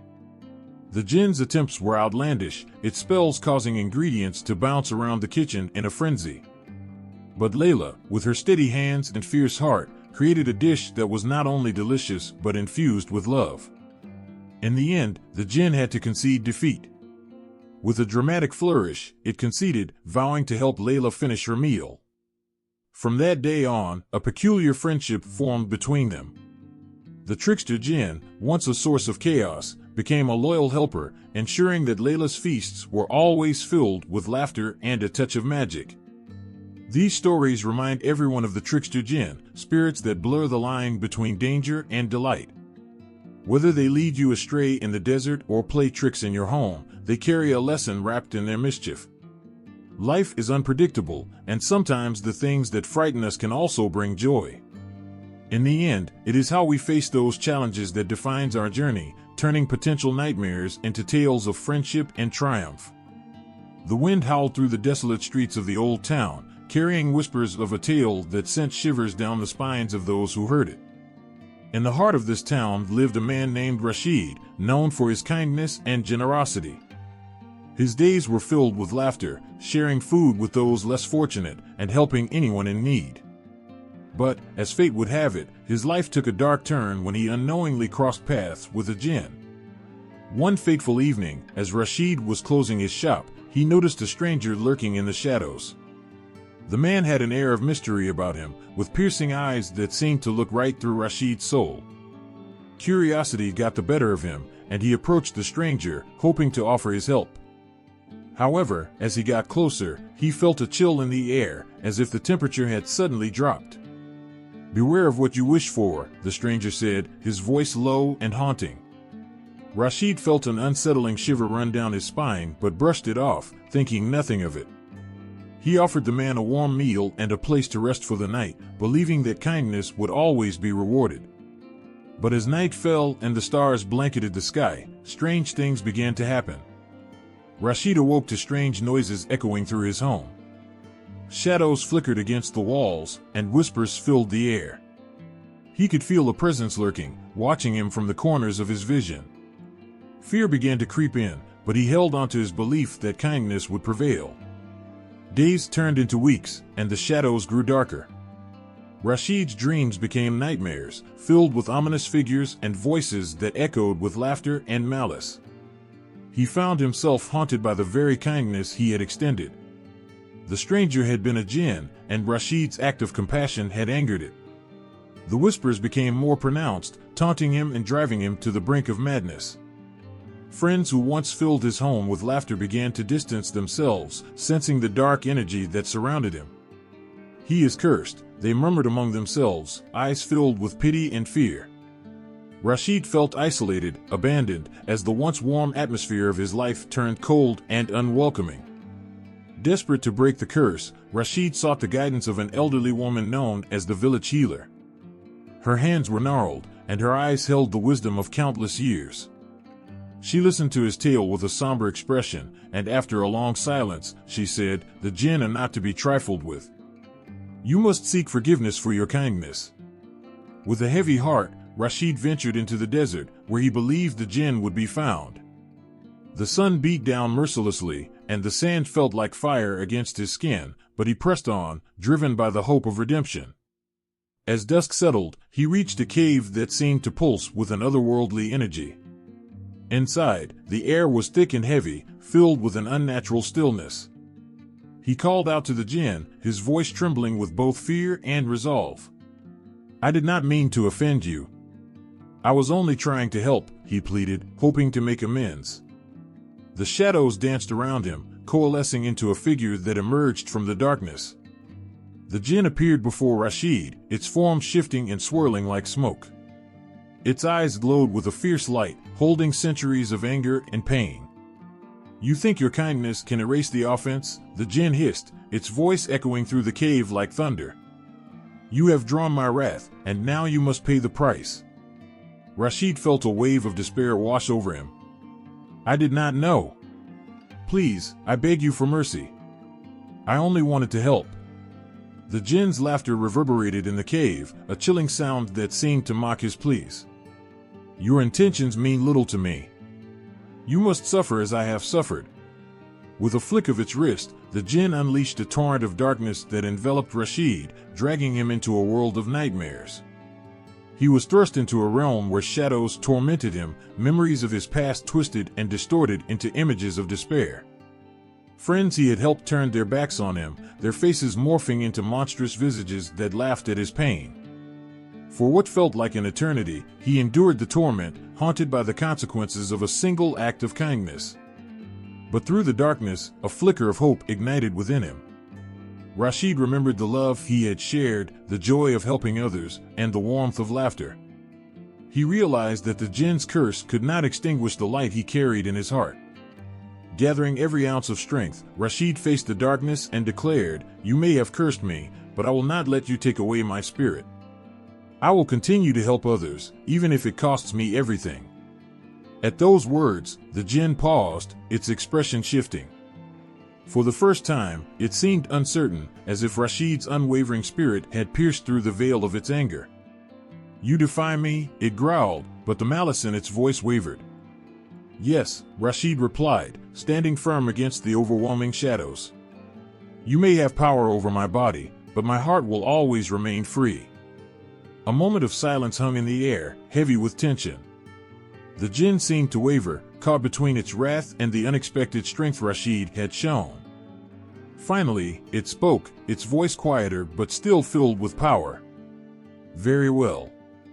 Your spirit is strong, but you must pay a price. The curse will linger, but you will have the chance to break it." As the darkness began to recede, Rashid felt a wave of relief wash over him, though he knew the battle was not yet over.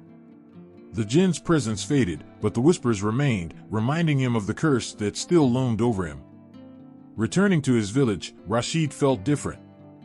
He carried the weight of the curse, but also the knowledge that kindness could still shine through the darkness. With each act of compassion, he began to chip away at the curse, illuminating the shadows that had haunted him for so long. Over time, the villagers began to notice a change in Rashid. They could see the strength in his eyes, the light that had not been extinguished. He became a beacon of hope, helping others even when it was difficult for him. His laughter, once silenced by fear, returned, echoing through the streets and filling hearts with warmth. Rashid's story spread far and wide, a tale of resilience against the curses that threatened to pull him into despair. While the Jinn's shadow lingered in his life, it could not extinguish the light of compassion and kindness that burned brightly within him. In the face of darkness, Rashid stood tall, reminding all who heard his tale that even in the grip of a curse, the human spirit can shine brighter than any shadow. The air felt thick with an eerie silence, the kind that wraps itself around you like a cold, invisible blanket. Samira had always heard the stories of the Jinn, whispers passed down through generations. But they were always just that, stories. Until the night she sensed a presence lurking just beyond the shadows, unseen but undeniably there. Her grandmother had warned her about this, the unsettling sensation, the sudden chill that crawled over your skin when a Jinn was near. Heart-pounding, Samira hurriedly reached for the old amulet her grandmother had given her, a small, worn charm inscribed with ancient symbols. "This will protect you," her grandmother had said, her voice firm with conviction. And in that moment, Samira held onto those words like a lifeline. The amulet glimmered faintly in the dim light, and she clutched it tightly, whispering prayers she had memorized as a child. It was said that Jinn, the mysterious beings made of smokeless fire, could be mischievous or malevolent, their presence sometimes bringing fear, confusion, and even harm. But there were ways to protect oneself, ways to ward off their influence. For as long as Samira could remember, her family had practiced rituals to keep the Jinn at bay, and now, standing alone in the stillness of the night, she hoped those rituals would work. The amulet wasn't just a simple trinket, it was believed to hold power. Passed down through generations, it carried with it prayers and invocations inscribed into the metal, each mark a barrier against the unseen. Samira's grandmother had told her the tale of how it was forged, how a wise healer had once crafted it under the light of a crescent moon, whispering sacred words into the air as he etched symbols into the stone. It was meant to protect from all evil, especially from the Jinn that roamed the desert nights. But the amulet was only part of the protection. Samira began to recite the verses from the Quran that she had learned. Her voice shook at first, barely a whisper, but as she repeated the familiar words, her fear slowly began to ebb. These prayers were more than just words, they were a shield, a connection to something greater than herself, something that could push back the darkness. Her grandmother had taught her that the Jinn were beings of another world, creatures that could slip between the cracks of the human and the unseen. But they were not invincible. There were prayers, verses from the Holy Book, that created an invisible fortress around the soul. Samira's voice grew stronger with each line, her heart steadying as she felt a sense of calm returning.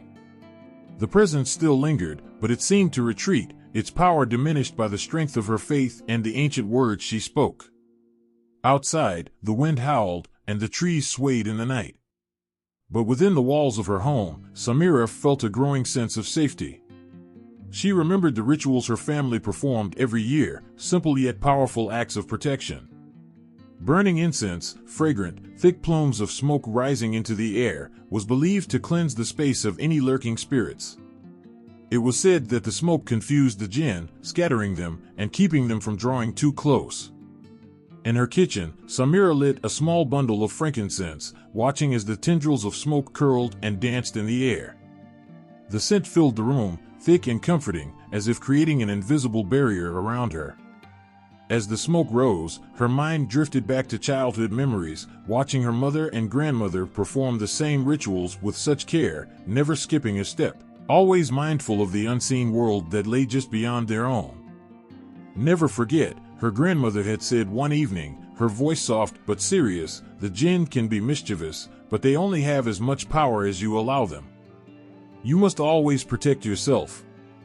That advice, given so many years ago, had always stayed with Samira.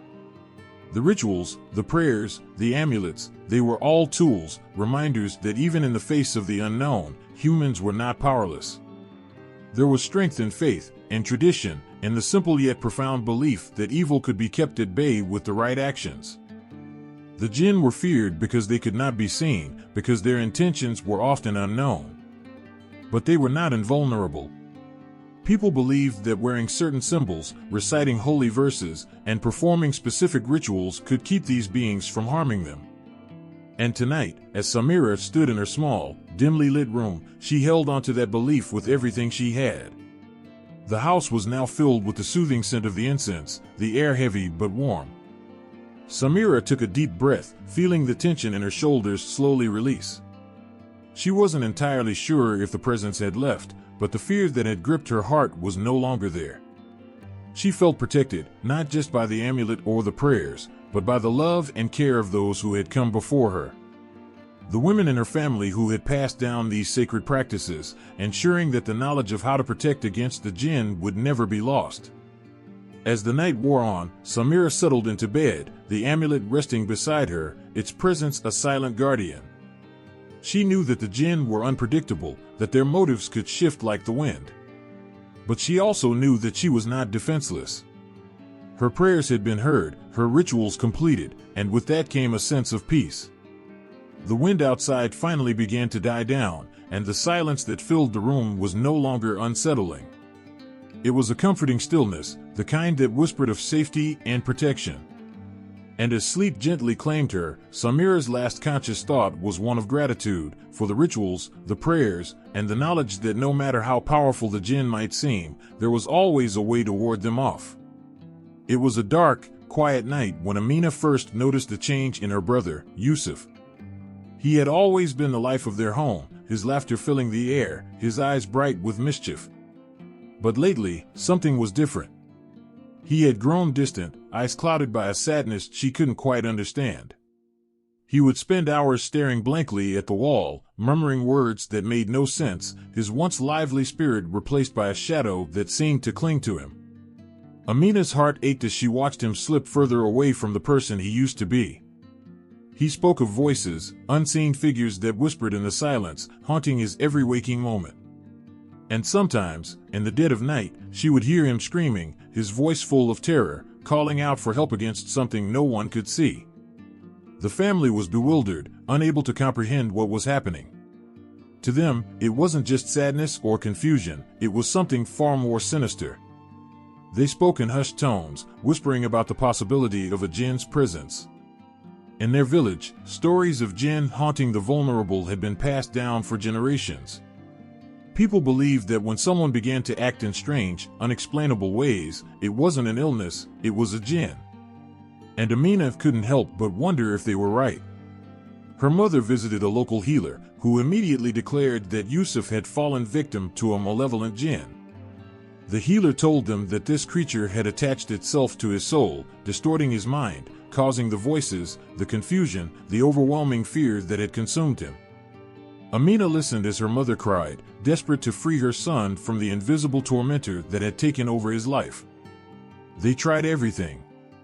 They performed rituals, burned incense, and recited prayers meant to drive the Jinn away. The healer waved his hands over Yusuf, muttering ancient incantations, as the rest of the family watched with hope, their breaths held in the silence that followed. But no matter what they did, Yusuf didn't get better. His mind remained a maze of voices and visions, his heart trapped in an endless loop of despair. Amina wanted to believe that the Jinn were real, that they were the cause of her brother's suffering, but deep down, she felt conflicted.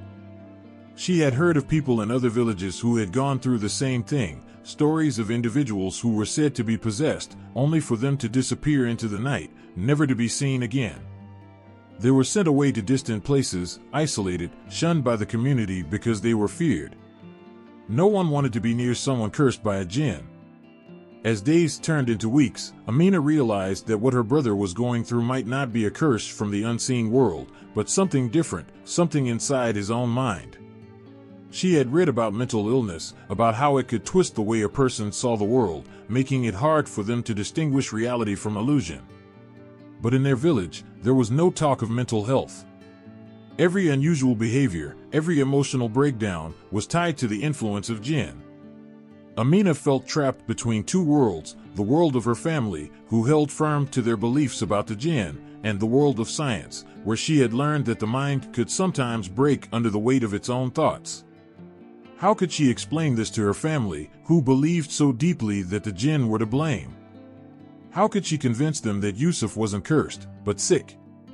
One night, as she sat by her brother's side, listening to his incoherent whispers, Amina made a decision. She couldn't stand by any longer, watching him slip further away. She needed to seek help, real help. The kind that didn't involve amulets or rituals, but doctors who understood the mind, who could offer her brother a chance to find peace again. But when she mentioned it to her mother, the reaction was swift and sharp. "He's not sick, Amina," her mother insisted. "It's the Jinn. This is what they do. They torment and twist the mind. We can't take him to a doctor. They won't understand." Amina knew that in their village, the stigma surrounding mental illness was too great. Admitting that Yusuf was suffering from something that couldn't be explained by Jinn would be seen as a weakness, a failure to protect their family from the forces of the unseen. And yet, Amina couldn't shake the feeling that Yusuf's battle wasn't with a spirit, but with his own mind. In the end, she sought help in secret, finding a doctor in a neighboring town who specialized in mental health. She told him about her brother's symptoms, the voices, the confusion, the fear. The doctor listened carefully, his face calm, understanding. He explained that what Yusuf was going through sounded like schizophrenia, a disorder that could cause a person to hear voices and lose touch with reality. Hearing those words, Amina felt a wave of relief wash over her. It wasn't a Jinn. It wasn't a curse. Her brother was sick, but he could be helped. The doctor prescribed medication and therapy, things that could give Yusuf a chance to reclaim his life. But the hardest part was yet to come, telling her family. They struggled to accept it at first, clinging to the belief that it was the Jinn's doing. But slowly, as Yusuf began to show signs of improvement with the treatment, they began to see things differently. The fear that had gripped their hearts loosened, and they realized that maybe, just maybe, not every shadow in the night was caused by the unseen. Amina's heart ached for all the others like her brother, people who had been lost to the belief that they were cursed, when in reality, they were battling the darkness within their own minds. It would take time for these ideas to change, for people to understand that mental illness wasn't a punishment or a curse, but a medical condition that could be treated. But as she looked at her brother, slowly coming back to himself, she knew that it was possible. Even in a world where Jinn and the unknown still held power, there was room for understanding and healing. And for the first time in what felt like forever, Amina allowed herself to hope. In the stillness of the night, an old man sat alone in a room dimly lit by flickering candles. The shadows danced on the walls, creating shapes that seemed to move on their own. His hands trembled slightly as he traced the intricate symbols on the floor with precision, his heart pounding in his chest. This was not the first time he had attempted to summon a Jinn, but every time, the weight of the unknown pressed down on him, heavier than the time before. Summoning a Jinn was no small matter. The air itself seemed to grow thick with tension as he whispered ancient words, passed down through generations. His voice trembled, not from fear, but from the overwhelming sense of what could come next.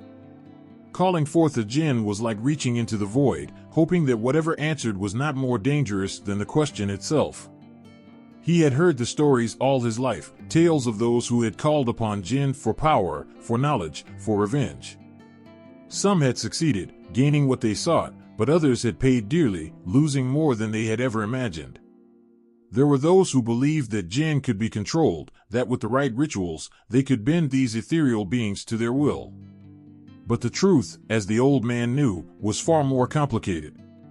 The words he spoke were old, older than the walls that surrounded him, older than the stars that hung in the sky. They carried with them the weight of centuries, of countless voices that had spoken them before. His breath was shallow as he finished the incantation, the final syllable hanging in the air like a thread, fragile and waiting to be pulled. For a moment, there was nothing but silence. The room seemed to hold its breath, the candles flickering more violently now, casting strange shadows that twisted and stretched across the floor. The old man closed his eyes, his heart racing. He could feel it, a presence, something watching, something waiting. And then, the air grew colder. It was subtle at first, a chill that crept into the room, wrapping around him like a cold wind from a distant place. The old man opened his eyes, and in the dim light, he saw it, a figure, barely more than a shadow, standing at the edge of the room. It didn't move, didn't speak, but he knew. He had succeeded. The Jinn had come. Its presence was overwhelming, filling the small room with a sense of dread that clawed at his chest. The old man had prepared for this, had spent years studying the rituals, memorizing every word, every gesture. But in that moment, faced with the reality of the Jinn, all of that preparation seemed insignificant. He tried to speak, but the words caught in his throat. The Jinn watched him, its eyes gleaming in the candlelight, and he felt as though it could see straight through him, through his body, his mind, his soul. It was waiting, patiently, silently, for him to make the next move. Summoning a Jinn was one thing. Controlling it, bending it to your will, that was something else entirely. The old man knew the risks. Jinn were not like humans. They were ancient, powerful, and unpredictable. They lived in a world parallel to ours, a world of fire and wind, where the rules were different, where time and space could twist and bend in ways that no human could understand. To summon a Jinn was to invite chaos into your life, to dance on the edge of the unknown. He took a deep breath, steadying himself. He had come this far, and there was no turning back. With a shaking hand, he held out a small, worn object, a ring, inscribed with symbols that matched those on the floor. It was said that with the right object, a Jinn could be bound, its power contained. But as he held the ring toward the Jinn, he could see the faintest flicker of something in its eyes, amusement. The old man's heart sank. The Jinn was not impressed. It had seen this before, countless times, humans thinking they could control what they did not understand. It took a step forward, and the candles flickered, the shadows growing longer, darker. The old man's hand trembled, the ring slipping from his grasp and falling to the floor with a soft clink. For a moment, time seemed to stop. The Jinn stood before him, its presence now overwhelming, its form more solid, more real. And then, it spoke. Its voice was like the wind, whispering and echoing, filling the room with a sound that made the old man's skin crawl. "You think you can command me?" it asked, its voice both curious and mocking. "You summon me, yet you do not know what it is you seek." The old man's mouth went dry. He had thought he was ready, thought he knew what he was doing. But now, faced with the reality of the Jinn, he realized how little he truly understood. The Jinn stepped closer, its form shifting like smoke, its eyes gleaming with an ancient, unknowable knowledge. "You are not the first," it said. "Many have called upon me, thinking they could control what they do not comprehend. And like you, they have all failed." The old man's heart pounded in his chest. He could feel the weight of the Jinn's words, the truth in them. He had come seeking power, seeking answers. But now, all he felt was fear. The Jinn tilted its head, watching him with those gleaming eyes. "What do you want?" it asked, its voice softer now, almost gentle. "Why have you called me?" The old man opened his mouth to speak, but the words wouldn't come. He didn't know. He had thought he did, but now, in the presence of the Jinn, all of his reasons seemed hollow, insignificant. The Jinn watched him for a long moment, then it smiled, a slow, creeping smile that sent a shiver down the old man's spine. "It does not matter," it said. "You are not ready." And with that, the Jinn turned, its form dissolving into smoke, disappearing into the shadows. The candles flickered one last time, and then the room was still, the only sound the old man's ragged breathing. He sat there, alone in the silence, the weight of what had just happened pressing down on him. He had called forth a Jinn, and it had answered. But now, he realized, the true danger wasn't in the summoning. It was in what came after. The night was unnervingly quiet, with only the faint rustle of leaves and the distant call of a lone bird breaking the stillness. The old man sat in the center of a circle, drawn meticulously in the dirt beneath the starless sky. His hands, though weathered with age, moved with purpose. He held a scroll, its edges frayed and yellowed, and began to chant words that seemed to vibrate in the air around him.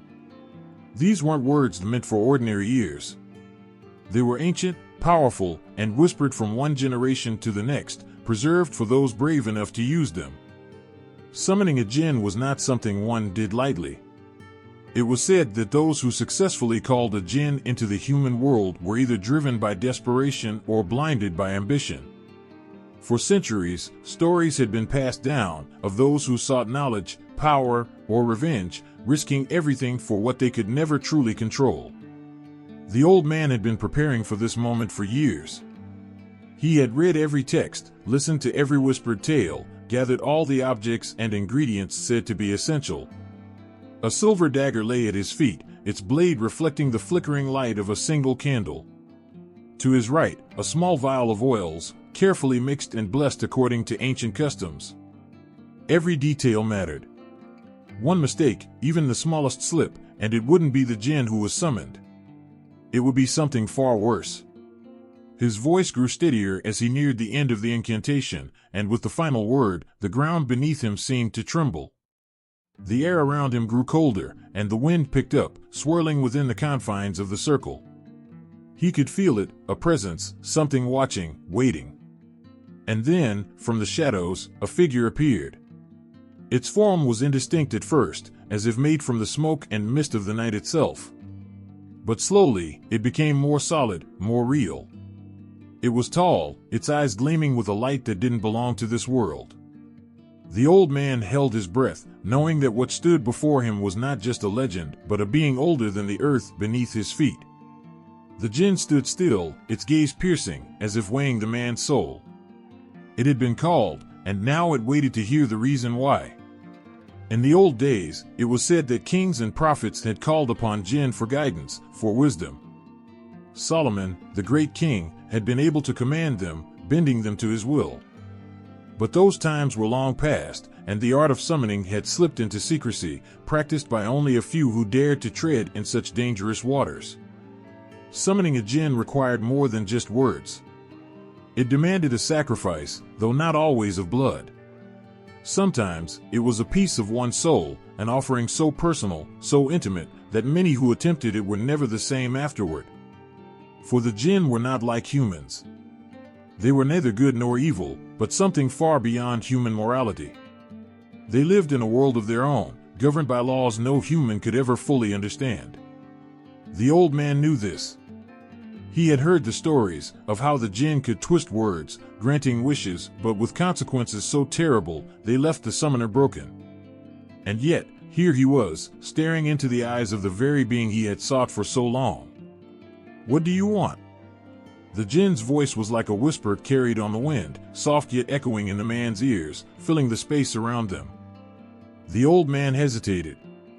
He had rehearsed this moment in his mind countless times, but now, standing before the Jinn, he felt the weight of his decision pressing down on him. He had to be careful.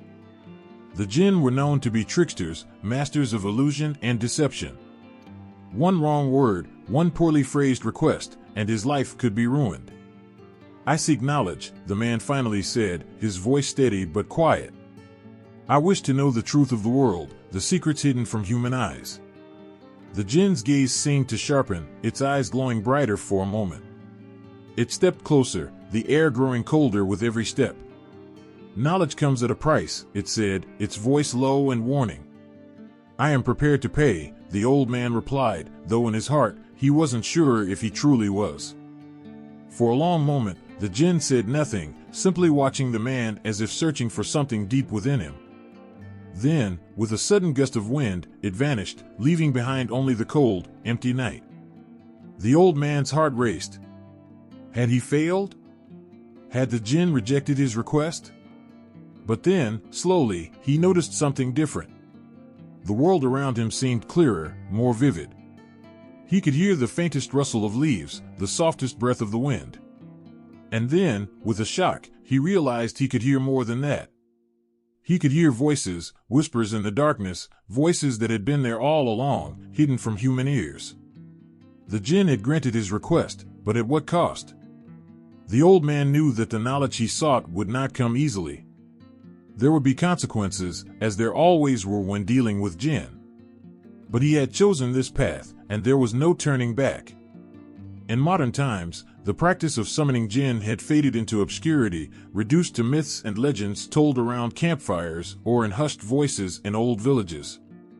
But there were still those who believed, those who dared to attempt the rituals, hoping to call forth a being from a world beyond their own. In some parts of the world, summoners would draw intricate symbols in the sand, light incense, and chant ancient prayers, believing that these rituals could bridge the gap between the human world and the world of the Jinn. In other places, it was said that mirrors could act as portals, that by staring into one long enough, a Jinn could be called forth from the other side. But no matter the method, the danger was always the same. For while the Jinn could grant wishes, they were also known for their cunning, their ability to twist even the simplest request into something dark and terrible. Many who attempted to summon a Jinn were never seen again, lost to the world of the unseen, or worse, consumed by their own desires. The old man had succeeded where many had failed. But as he stood alone in the cold night, listening to the whispers that now filled his ears, he couldn't help but wonder if he had made the right choice. For the knowledge he sought had come at a cost, and in time, he would learn just how high that price truly was. The night was darker than any other, the silence so deep it seemed to pulse in the air. But on this night, something extraordinary was about to unfold. The Prophet Muhammad lay in rest, his heart at peace, when he felt the presence of something magnificent. Before him stood the Al-Buraq, a creature unlike any other, shining with the light of the heavens, its wings ready to soar beyond the limits of the earth. This was no ordinary night. It was the beginning of the Isra and Miraj, a journey that would forever change the course of history. As the Al-Buraq carried the Prophet through the vast, quiet night, he moved swiftly from the sacred city of Mecca to Jerusalem, to Al-Aqsa, where a gathering of prophets awaited him. Yet, beyond the physical wonders of this journey, there were forces at play that remained hidden to most eyes. For the Jinn, the unseen beings of flame and air, were not indifferent to the events of that fateful night. Some of them had watched, their ancient eyes following the Prophet as he crossed the skies, sensing that something beyond the understanding of even their kind was taking place. In the shadows of the night, the Jinn, who had long roamed the earth unseen by humankind, whispered to one another. They were old beings, many of them older than humans, with knowledge passed down through generations. Some had encountered prophets before, others had observed the great miracles of the past, but this was different. The journey of Muhammad would transcend the limits of the earthly realm, reaching into the very fabric of the universe itself. As the Prophet was lifted into the heavens, he passed through realms that no human had ever seen. Each layer of the sky revealed wonders, guarded by angels of immense power and light.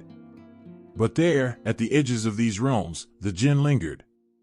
Some had pledged allegiance to the Prophet, recognizing the divine truth in his message, while others, driven by their ancient defiance, watched with envy and mistrust. In their nature, Jinn were free beings, capable of good or evil, believers or disbelievers.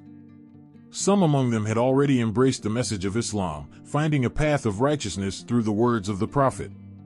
They were said to stand guard, offering unseen protection to those who traveled the spiritual path, and on this night, their presence was felt, subtly watching over the events that were to unfold. Yet not all Jinn were of the righteous kind. There were those who had always resisted divine will, whose hearts were filled with rebellion and defiance. These Jinn, too, were aware of the Prophet's journey, sensing the power that radiated through the skies. Their whispers filled the night as they sought to understand the significance of what was happening. This was no ordinary event, and they knew that the balance of the unseen world was shifting. In the celestial journey of Miraj, as the Prophet ascended higher and higher, moving closer to the presence of the Almighty, the forces of both light and shadow seemed to hold their breath. The angels, in all their radiant glory, stood as witnesses to the Prophet's arrival, while the Jinn, in their unseen forms, kept to the outskirts, their emotions a complex blend of awe, curiosity, and fear. Some Jinn, those who had long sought knowledge of the unseen, recognized the immense power in the prophet's journey. They knew that Muhammad's ascent through the heavens was not just a moment for humankind, but a moment that resonated through all realms of existence. These Jinn, who had once roamed the earth with the freedom of wind and flame, now found themselves humbled by the sheer magnitude of what was unfolding. For the prophet had reached a place where none could follow, beyond the angels, beyond the stars, into the very presence of the Creator. As Muhammad stood before the throne of the Almighty, receiving wisdom and the gift of prayer, even the Jinn could sense the change. They knew that the world below would never be the same again. The heavens had opened, and in that moment, every being, seen and unseen, felt the weight of divine grace touching the earth. When the prophet descended from the heavens, returning from his miraculous journey, the night stillness returned with him. But those who had witnessed it, whether human, angel, or Jinn, knew that something indescribable had taken place. Some of the Jinn, the believers, felt their hearts swell with faith and devotion, committing themselves more fully to the path of righteousness. Others, whose hearts were hard and distant from truth, recoiled, knowing that their time to mislead and sow discord was drawing to an inevitable end. The Jinn, though powerful in their own right, had always existed in a world parallel to that of humankind, yet distinctly different. They had watched over human affairs for centuries, influencing, observing, sometimes intervening. But now, with the prophet's night journey, even they felt a shift in the spiritual order. The unseen forces of the world, both light and shadow, had been witness to the might of the heavens, and they knew that the message Muhammad carried was not just for the earth, but for all beings. For the righteous Jinn, this journey was a moment of deep significance, a reminder that no matter how old or wise they were, the path of truth transcended all. Their loyalty to the prophet and his message was renewed, and from that night onward, they became silent protectors, guardians of those who walked in the light of faith. For the rebellious Jinn, those whose pride and arrogance had kept them from the path of righteousness, the night journey was a chilling reminder of the divine order they could never escape. Their time was running out, and no matter how much they resisted, the truth of the prophet's journey had echoed across the realms. As the night faded and the first light of dawn began to touch the earth, the Jinn returned to their unseen places, their thoughts heavy with the events they had witnessed. The prophet had traversed realms that even they, with all their power and mystery, could not fully comprehend. The sky that had carried him now seemed both vast and small, as if every corner of creation had been touched by the divine. And in the quiet moments of that early morning, the world felt different. Even for the Jinn, who had watched from the shadows, there was an unshakable feeling that the heavens had drawn closer, and the boundaries between the seen and unseen had briefly, but profoundly, blurred. The pages of an ancient book crackle as they turn, and between the lines of fading ink, the stories of beings not quite human begin to come alive. Jinn, elusive and mysterious, have walked the edges of literature for centuries. From the oral traditions of the Arab world to the written words that crossed continents, these creatures of fire and air have left a mark on the imagination of writers and readers alike. In the stillness of night, under the vast Arabian sky, storytellers would gather and speak of the Jinn. They whispered of unseen beings who lived among the deserts and the mountains, of spirits with the power to shapeshift, control the winds, and grant wishes or deliver curses. These stories passed through generations, and as they traveled from one ear to the next, they eventually found their way into the ink of scribes. Books began to breathe life into the legends of Jinn, embedding their essence into the fabric of Arabic literature. It was within the pages of 1001 Nights that the Jinn came into clearer focus. Readers encountered beings who could be both friends and foes, their natures shifting like the sands beneath their feet. There was the tale of the fisherman who, casting his net into the sea, pulled out a bottle. The bottle was old, its glass darkened by time, and as the fisherman pried it open, out rushed a powerful Jinn. At first, the creature was wrathful, filled with the desire for vengeance after being trapped for so long. But with cleverness and patience, the fisherman managed to turn the situation in his favor, forcing the Jinn to submit. The story reflected the duality of the Jinn, both dangerous and capable of being controlled, if only for a time. Beyond the Arabian Peninsula, Jinn began to weave their way into global literature. As traders and explorers carried stories across the seas, the presence of these beings captured the curiosity of foreign lands. Western literature, fascinated by the supernatural, found in the Jinn a compelling symbol of the unknown. In many works, Jinn were portrayed as magical beings, capable of granting 3 wishes, often with unexpected and sometimes tragic consequences. The stories of Jinn in European writings often carried a sense of wonder and caution, highlighting humanity's delicate relationship with the supernatural. Yet, as the Jinn journeyed from one culture to another, their essence remained deeply rooted in the Arab imagination. In Arabic literature, the Jinn were not merely characters of whimsy but beings interwoven with the spiritual and moral dimensions of life. Writers spoke of the Jinn not as mere myth, but as entities whose presence was felt in the shadows of everyday life. There were stories of pious Jinn who, like humans, worshipped God and followed the path of righteousness. And there were those who rebelled, following the path of Iblis, their leader who had defied the divine command. One of the most haunting depictions of Jinn in literature comes from the poetry of pre-Islamic Arabia. Poets, known as Sha'ir, were believed to be touched by the supernatural, their words guided by unseen forces. It was said that the most gifted poets had their own Jinn companions who inspired them, filling their minds with verses beyond the reach of ordinary men. These Jinn were not always benevolent, and sometimes the relationship between poet and Jinn was fraught with danger, as if the power of the words could consume the one who wielded them. The poetry of this era carries an otherworldly quality, where the line between the human and the Jinn blurs, and the beauty of language is both a gift and a curse. As centuries passed, the stories of Jinn continued to evolve. Modern Arab writers, drawing from the well of their ancestors' tales, infused new life into the legends. In novels and short stories, the Jinn appeared not just as creatures of myth, but as symbols of freedom, rebellion, and the unknown aspects of the human soul. Writers used the Jinn to explore themes of identity, power, and fate, their ethereal presence serving as a mirror to the struggles of the characters who encountered them. In the 20th century, Jinn began to appear in global literature with more frequency. Fantasy writers found in the Jinn a source of inspiration for worlds that were vast and filled with magic. The idea of beings who lived parallel to humans, who could interfere or interact with the mortal world, was a concept that writers across cultures found irresistible.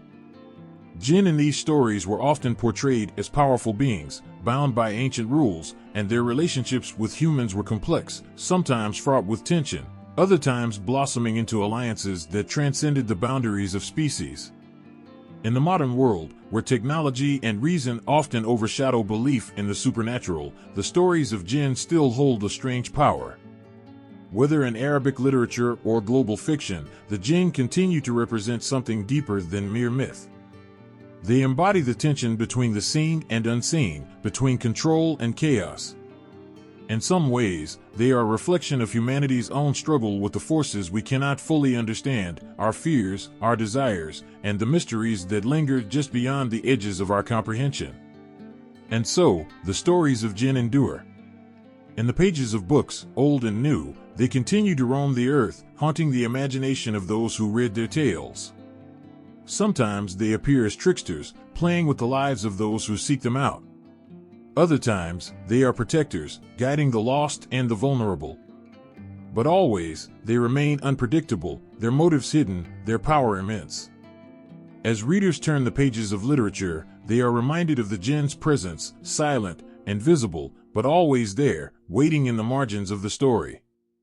With each new tale, the Jinn step closer, their whispered voices echoing through the words, reminding us that even in the modern world, the ancient stories still have the power to touch the deepest parts of our souls. In the flickering glow of a movie screen or the turning pages of a novel, there's a quiet, yet undeniable presence. A figure that has traveled far from its origins, shaped by countless retellings, and now firmly rooted in the heart of Western culture, the Jinn. As if carried by the winds from distant deserts, these mystical beings found their way into the West, not as strangers, but as fascinating symbols of magic, mystery, and power. The Western portrayal of Jinn often begins with a wish. A simple, innocent wish. But as the stories unfold, it becomes clear that wishes, when granted by the Jinn, are never without consequence. In the Western imagination, Jinn are frequently cast as powerful, unpredictable beings, bound to serve, yet always seeking to twist the desires of their masters. From the moment a character encounters a Jinn, tension fills the air, as if one can almost hear the soft rustling of invisible forces at play. In countless films and stories, Jinn have been reshaped into genies, figures who emerge from ancient lamps or dusty bottles, granting wishes with a smile that never quite reaches their eyes. There's a feeling of something ancient and unearthly in their demeanor, as if they've seen lifetimes pass, and they know far more than they let on. Western audiences are both drawn to and wary of them. They hold power, but it's a power that seems just out of reach, something wild and untamed. Perhaps one of the most recognizable portrayals in Western culture comes from animated films that depict the Jinn as larger-than-life, humorous beings. They're playful, charming even, but lurking behind the jokes and laughter is the knowledge that their magic is formidable, and they are not to be trifled with. In these stories, the Jinn serve as a reminder that while we may seek control over the unknown, true mastery of such power is often elusive. Yet, the Western adaptation of Jinn goes beyond the whimsical genie with a heart of gold. There are darker portrayals, ones that tap into the more primal fears of the unknown. In these stories, Jinn are not bound by kindness or humor, but by something much more sinister. They appear as shadowy figures, manipulating the lives of humans from behind the veil, their motives hidden and their actions far from benign. These darker depictions pull from ancient Middle Eastern lore, reminding audiences that Jinn, at their core, are beings of immense and unpredictable power. In some Western films, Jinn are cast as vengeful spirits, entities that prey on the vulnerabilities of those who seek their help. They grant wishes, yes, but the price is steep, often a soul, a life, or a fate worse than death. The moment a character in one of these stories utters a wish, a sense of dread fills the air, as if the act of asking itself has awakened something dangerous, something that cannot be undone. The Jinn in these portrayals are less like the playful genie of fairy tales and more like ancient forces of nature, ones that don't take kindly to being disturbed. The adaptability of the Jinn in Western stories is remarkable. They can be humorous or dark, wise or malevolent, but they are always compelling. The Jinn represent the bridge between the known and the unknown, the world we can see and the world that lies just beyond our reach. In many ways, the Western fascination with Jinn reflects a deeper desire to understand the mysteries of life itself, questions of fate, power, and the price one must pay for desires fulfilled. Western writers and filmmakers have often used Jinn as metaphors for human ambition and the dangers of unchecked desires. A character may think they can control the Jinn, bend it to their will, but time and time again, the stories show that true control is an illusion. The Jinn, with their ancient wisdom and supernatural abilities, are a reminder that some forces are too great to be harnessed, and that there is always a cost to seeking power beyond human understanding. There are moments in Western films where the appearance of the Jinn is foreshadowed by whispers in the wind or flickering lights, small signs that something otherworldly is near. The atmosphere shifts, and viewers can feel a subtle tension rising, as if the very air has thickened with the presence of something unseen. This anticipation is what makes the Jinn so effective in Western storytelling. They are not just characters, but forces that linger in the shadows, waiting for the right moment to emerge. In more recent years, the portrayal of Jinn in Western culture has evolved. While the traditional depictions of wish-granting genies and trickster spirits remain, there's a growing interest in exploring the more nuanced aspects of Jinn mythology. Filmmakers and authors are diving deeper into the rich history of these beings, drawing from ancient texts and folklore to create stories that are not only entertaining but thought-provoking. The Jinn, in these stories, are not merely magical creatures, they are complex, multidimensional beings, capable of both great kindness and immense cruelty. What makes the Western adaptation of Jinn so powerful is the way these stories tap into universal human emotions, desire, fear, curiosity, and the eternal struggle between good and evil. The Jinn, with their otherworldly abilities, become a reflection of the human condition, embodying both the light and the darkness that resides within us all. As Western audiences continue to be captivated by stories of Jinn, one thing is certain: the presence of these ancient beings in films and literature is not going away. Whether they are granting wishes, exacting vengeance, or simply existing as enigmatic figures in the background, the Jinn have become an indelible part of Western storytelling. They remind us that the world is filled with mysteries, and that even in the modern age, there are forces we cannot fully understand. In the flickering light of a movie screen or the quiet solitude of a book, the Jinn continue to whisper their tales, calling out to those who are willing to listen. They speak of power and consequences, of wishes granted and prices paid. And as their stories unfold, one can't help but feel a sense of awe, an acknowledgement that the Jinn, no matter how they are portrayed, remain as captivating and powerful as ever. A faint shimmer of light dances across the screen, and in the dim glow, a figure appears, half hidden, half revealed, its presence both magnetic and unsettling. The Jinn, a creature of myth and mystery, steps into modern cinema and television, its ancient roots twisting into something familiar yet strange. Viewers sit on the edge of their seats, hearts racing, eyes wide, as the stories unfold. In these moments, there is a feeling that something much older than time itself has been brought to life before them. In movies and shows, the Jinn is often not the hero or the villain, but something in between, an untamable force, elusive and full of contradictions. In some portrayals, the Jinn becomes an ally, lending its power to the human protagonist. Yet, there is always an undercurrent of tension, a lingering sense that this being, with its otherworldly strength, might not be so easily controlled. When a Jinn offers its help, it feels like accepting a deal made of shadows, the boundaries blurred and the cost unclear. Western cinema, in particular, has taken the Jinn and woven it into familiar narrative threads. The image of the wish-granting genie is one most often associated with these mythical beings. Appearing from bottles or lamps, the Jinn promises to fulfill the deepest desires of the one who releases it. But there's always a twist. The wishes granted rarely come without strings attached. And it is in these twists that the tension in such stories lies. What appears to be a gift is often a curse, and what is granted often unravels the very fabric of the wisher's life. In these moments on screen, you can feel the weight of decisions, the slow build of dread. As characters rush to make their wishes, there's a palpable sense of foreboding. Viewers are left wondering what the true price will be, knowing that nothing from a Jinn comes without consequences. The bright glow of magic fades into darker tones as the consequences of each wish slowly reveal themselves. But the Jinn is not always portrayed as bound to human whims. In many shows, especially those that tap into the supernatural or the occult, the Jinn is a free agent, a creature of raw energy, often feared. The mere mention of a Jinn appearing can send chills through the characters and the audience alike. Its form may be unseen, its motives unclear, but the aura of danger that surrounds it is undeniable. Often, the sound design plays a crucial role in these portrayals, the eerie, low hums, or the sudden gusts of wind, signaling that something unseen is near. A door creaks open on its own, a whisper is heard in the dark, and viewers know it is the Jinn. There's something terrifying about the unseen.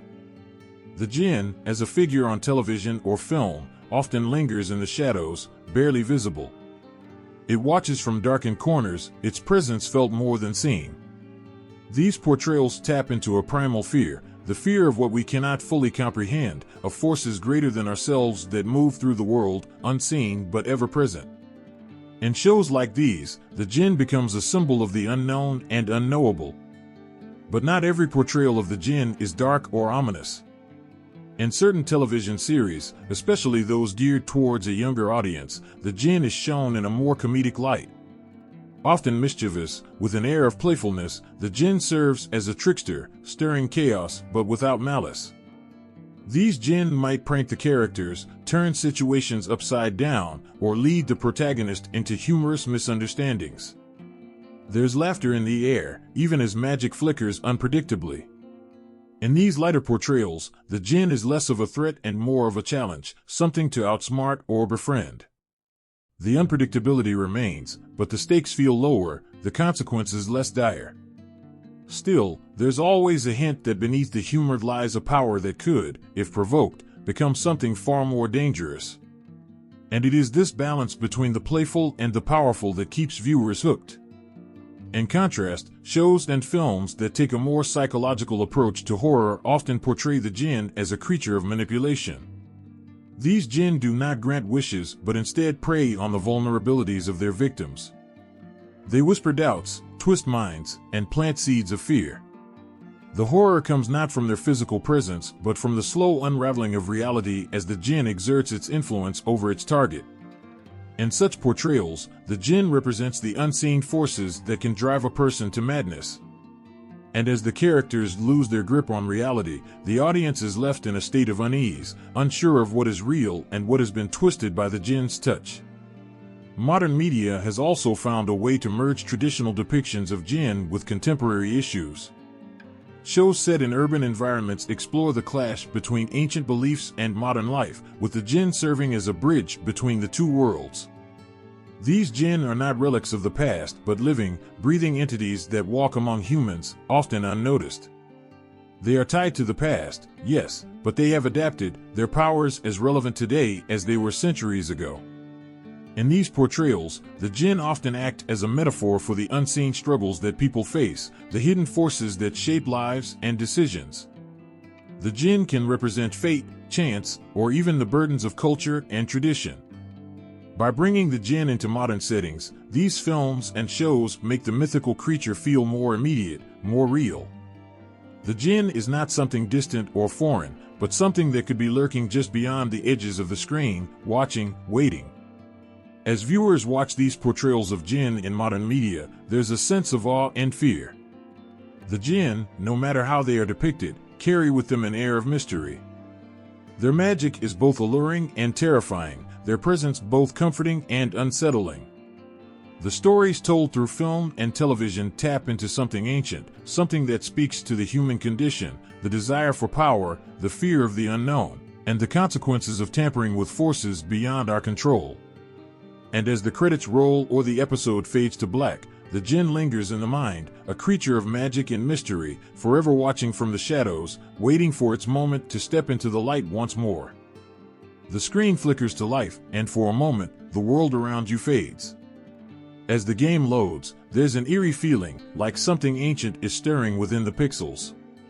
The music is haunting, pulling you in deeper.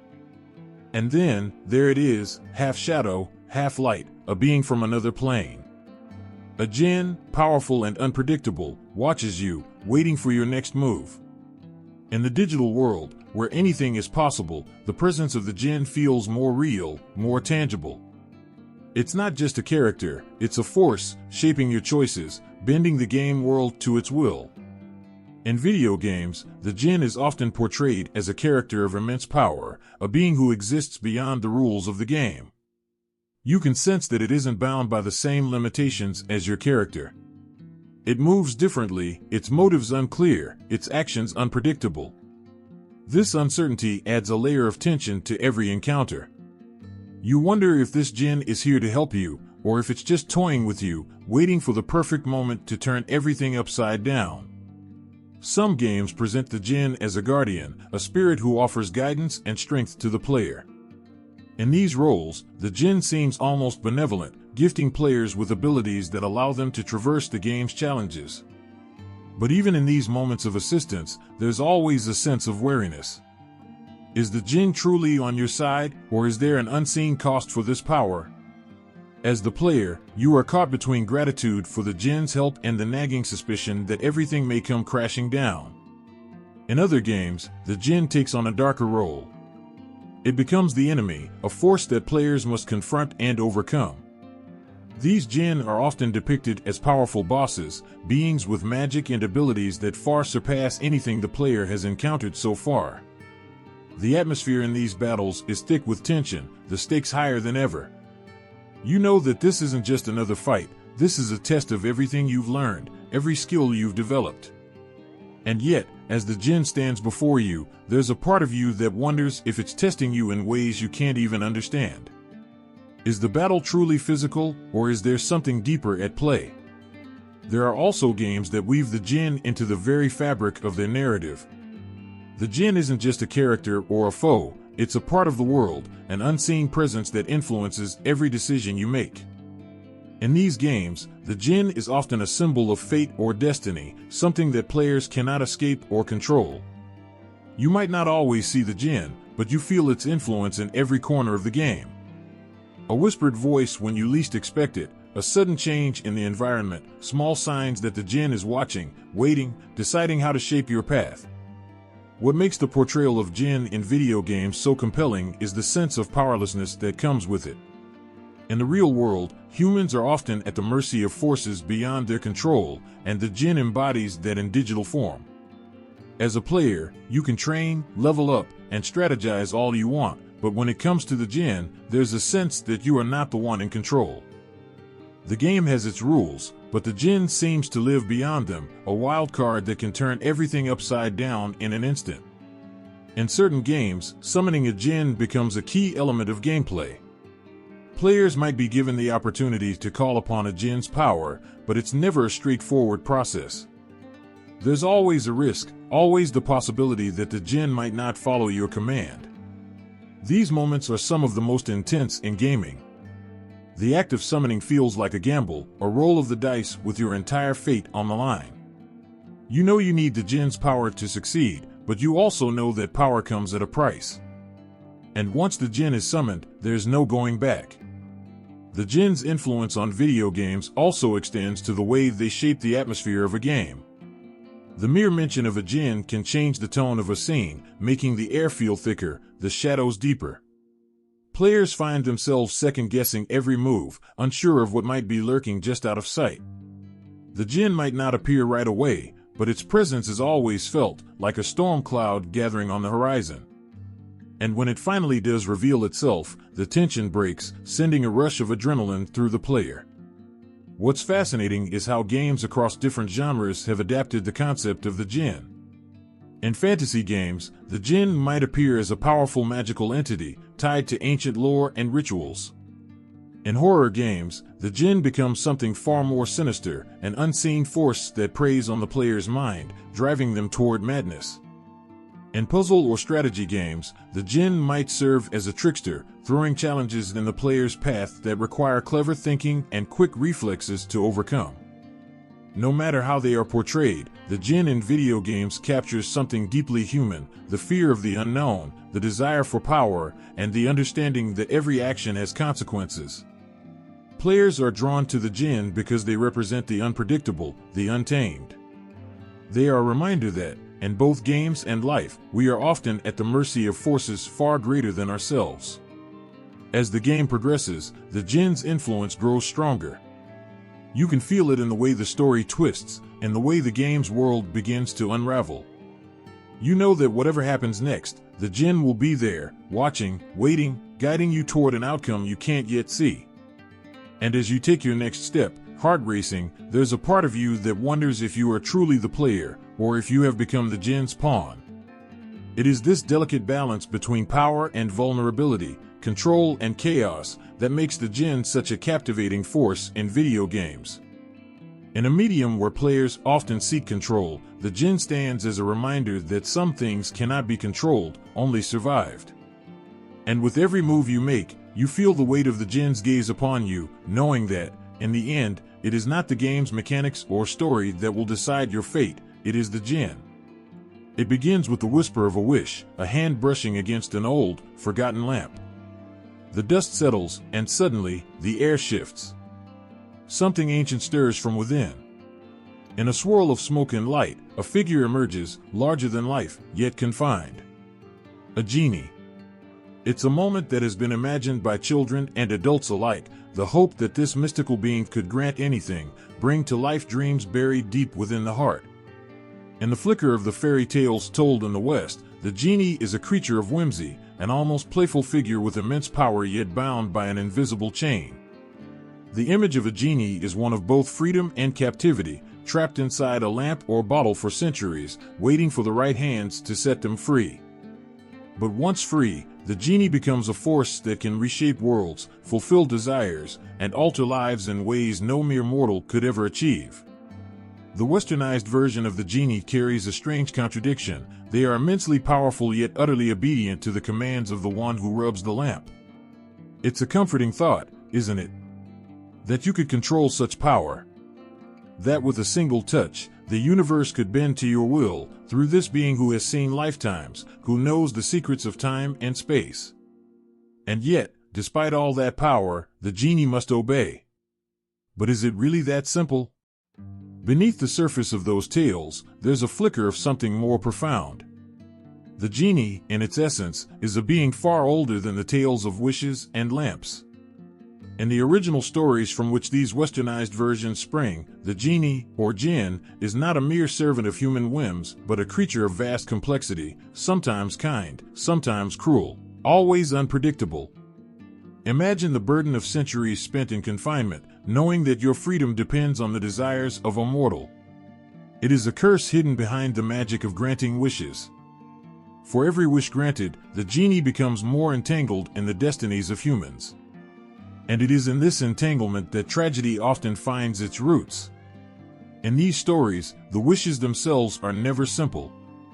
A young person might wish for wealth, not knowing that it could lead to the destruction of everything they hold dear. A lonely soul may wish for love, not understanding the weight of hearts bound by magic rather than choice. And each time the genie complies, a sense of sorrow lingers in the air, because, despite their incredible power, they are unable to alter the deeper consequences of human desires. The Western genie, particularly the one immortalized in tales like Aladdin, is more than just a figure of fun. As the story goes, Aladdin, a poor young man, stumbles upon a lamp and finds himself the master of a being capable of unimaginable feats. For a time, it seems like a dream come true. The genie provides wealth, status, even love. But with each wish granted, the line between what is real and what is merely a product of the genie's power begins to blur. There's a haunting beauty in the genie's predicament. They grant wishes but are forever denied the right to their own. They make dreams come true but remain shackled to the desires of others. It's a paradox that adds layers of complexity to what might seem like a simple character. The genie represents the longing for freedom, the desire to escape one's own chains, whether those chains are physical, emotional, or even spiritual. And yet, the genie's story is one of hope too. In granting wishes, they offer people a glimpse of what might be possible. They spark dreams and ignite possibilities. Children listen to these tales wide-eyed, imagining what they would ask for if they found such a lamp. It's a powerful symbol of human yearning, the wish for something more, something beyond the ordinary. And in that wish, the genie becomes a bridge between the mundane and the extraordinary. But there is always a price. The genie, while able to give, often takes something in return, though not always in a way that is immediately obvious. The lesson woven into these tales is not just about the danger of wishing recklessly, but also about understanding the limits of power and desire. The genie's magic can reshape the world, but it cannot change the human heart. And it's the heart, more than the material, that so often lies at the center of these wishes. The Western portrayal of the genie may strip away some of the more frightening aspects of the original Jinn legends, but it retains an air of mystery, of power wrapped in light and shadow. It is this duality that keeps audiences captivated. For all the wonder and joy that comes with the granting of wishes, there's always that lingering doubt: what will it cost? What happens when the last wish is made, and the genie must return to their prison, waiting for the next lost soul to stumble upon their lamp? In many ways, the genie is a mirror, reflecting the desires of those who summon them. And through those desires, they reveal the deepest truths about human nature. The wish for wealth speaks of fear of scarcity. The wish for love reveals a fear of loneliness. The wish for power exposes the vulnerability that comes with being powerless. And the genie, trapped within their own timeless existence, watches as these same wishes are made again and again, century after century, by people who never seem to learn the lessons of those who came before. And so, the genie in the lamp remains one of the most enduring figures in Western fairy tales. They offer a glimpse of magic, a taste of the extraordinary, and yet they remind us of the caution needed when faced with such immense power. For in the end, the wishes we make might grant us everything we've ever dreamed of, or they might take from us the very things we hold most dear. The genie, ever watchful, knows this truth well.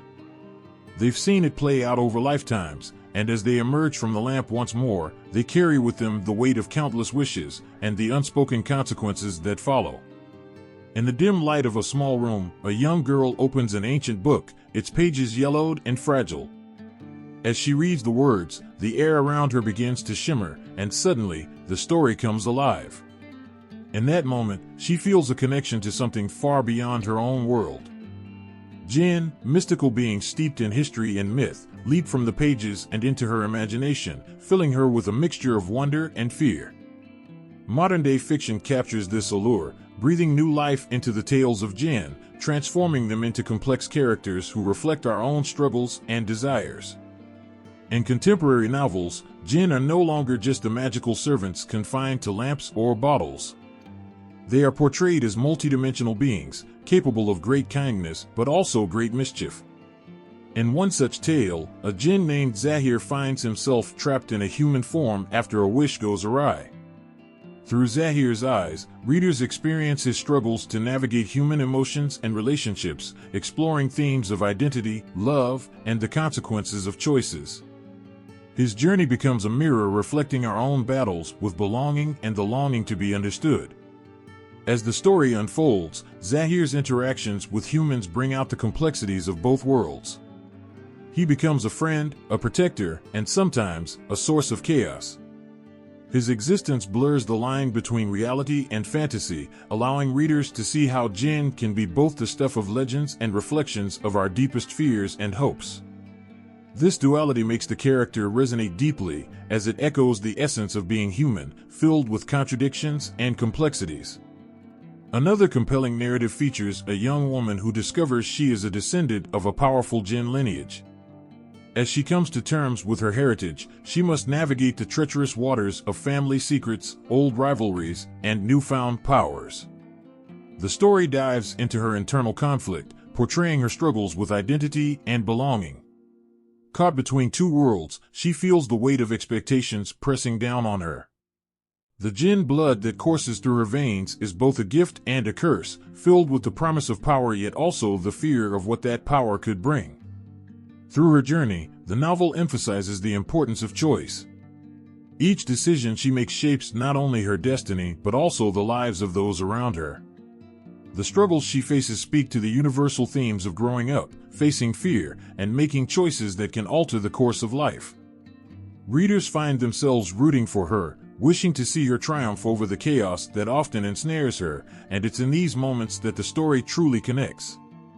In other works, Jinn are depicted as creatures of both light and darkness, embodying the complexities of human emotions.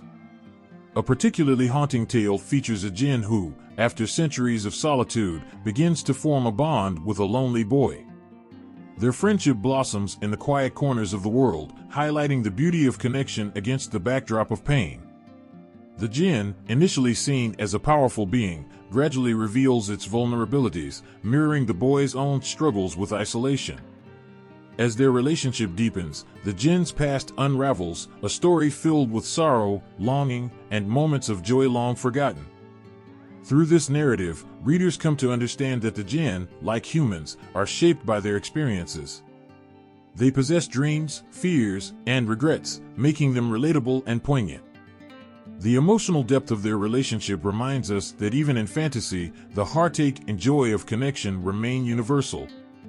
Modern-day fiction doesn't shy away from addressing darker themes either. In some narratives, Jinn are depicted as vengeful spirits, punishing those who dare to misuse their magic. A chilling story follows a group of friends who unwittingly disturb a Jinn's resting place during a night of exploration. Their desire for adventure turns into a nightmare as the Jinn awakens, unleashing chaos upon their lives. The tension builds as they scramble to find a way to appease the powerful entity they've angered, leading to a heart-stopping race against time. The fear they experience serves as a reminder of the consequences of ignorance and disrespect. It's a cautionary tale that speaks volumes about our relationship with the unknown. As readers hold their breath, they are reminded that the world is filled with mysteries, and sometimes those mysteries should remain undisturbed.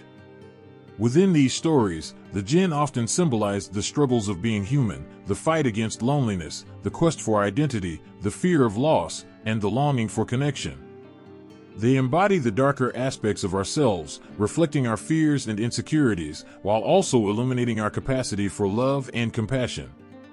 Through the lens of modern fiction, the narratives surrounding Jinn become more than mere entertainment. They become explorations of the human experience. They invite readers to confront their own desires, fears, and the consequences of their choices. As the stories unfold, the Jinn are painted not just as magical beings, but as embodiments of our shared struggles, hopes, and dreams. They challenge us to consider what it means to be free, what it means to wish, and what it means to truly connect with others. In this rich tapestry of modern literature, Jinn emerged not only as creatures of magic but as catalysts for personal growth and self-discovery. Each encounter with a Jinn brings a lesson, a challenge, or a revelation, allowing readers to reflect on their own lives while being swept away into fantastical realms. The magic of the Jinn lies not only in their ability to grant wishes, but also in their power to stir emotions, provoke thoughts, and create lasting connections between the characters and the readers who journey alongside them. In a quiet village nestled between rolling hills, an old woman sits on her porch, her withered hands clasped around a steaming cup of tea. As she sips, she shares tales of Jinn, whispering shadows that dance in the night and watch over the living. For her, these beings are not just figments of imagination, they are part of her reality, intertwined with her daily life. But outside this village, a different kind of story is unfolding, one that seeks to understand these mystical encounters through the lens of science. Across the globe, many people report strange experiences, unexplained noises in the dead of night, sudden feelings of dread, or visions of figures that vanish before their eyes. These encounters, often attributed to Jinn, ignite a deep sense of fear and curiosity.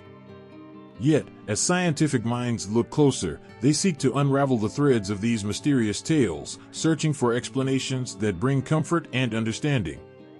One explanation suggests that some experiences attributed to Jinn may stem from sleep disorders, such as sleep paralysis. Picture a person waking up, their mind alert, yet their body remains frozen in place.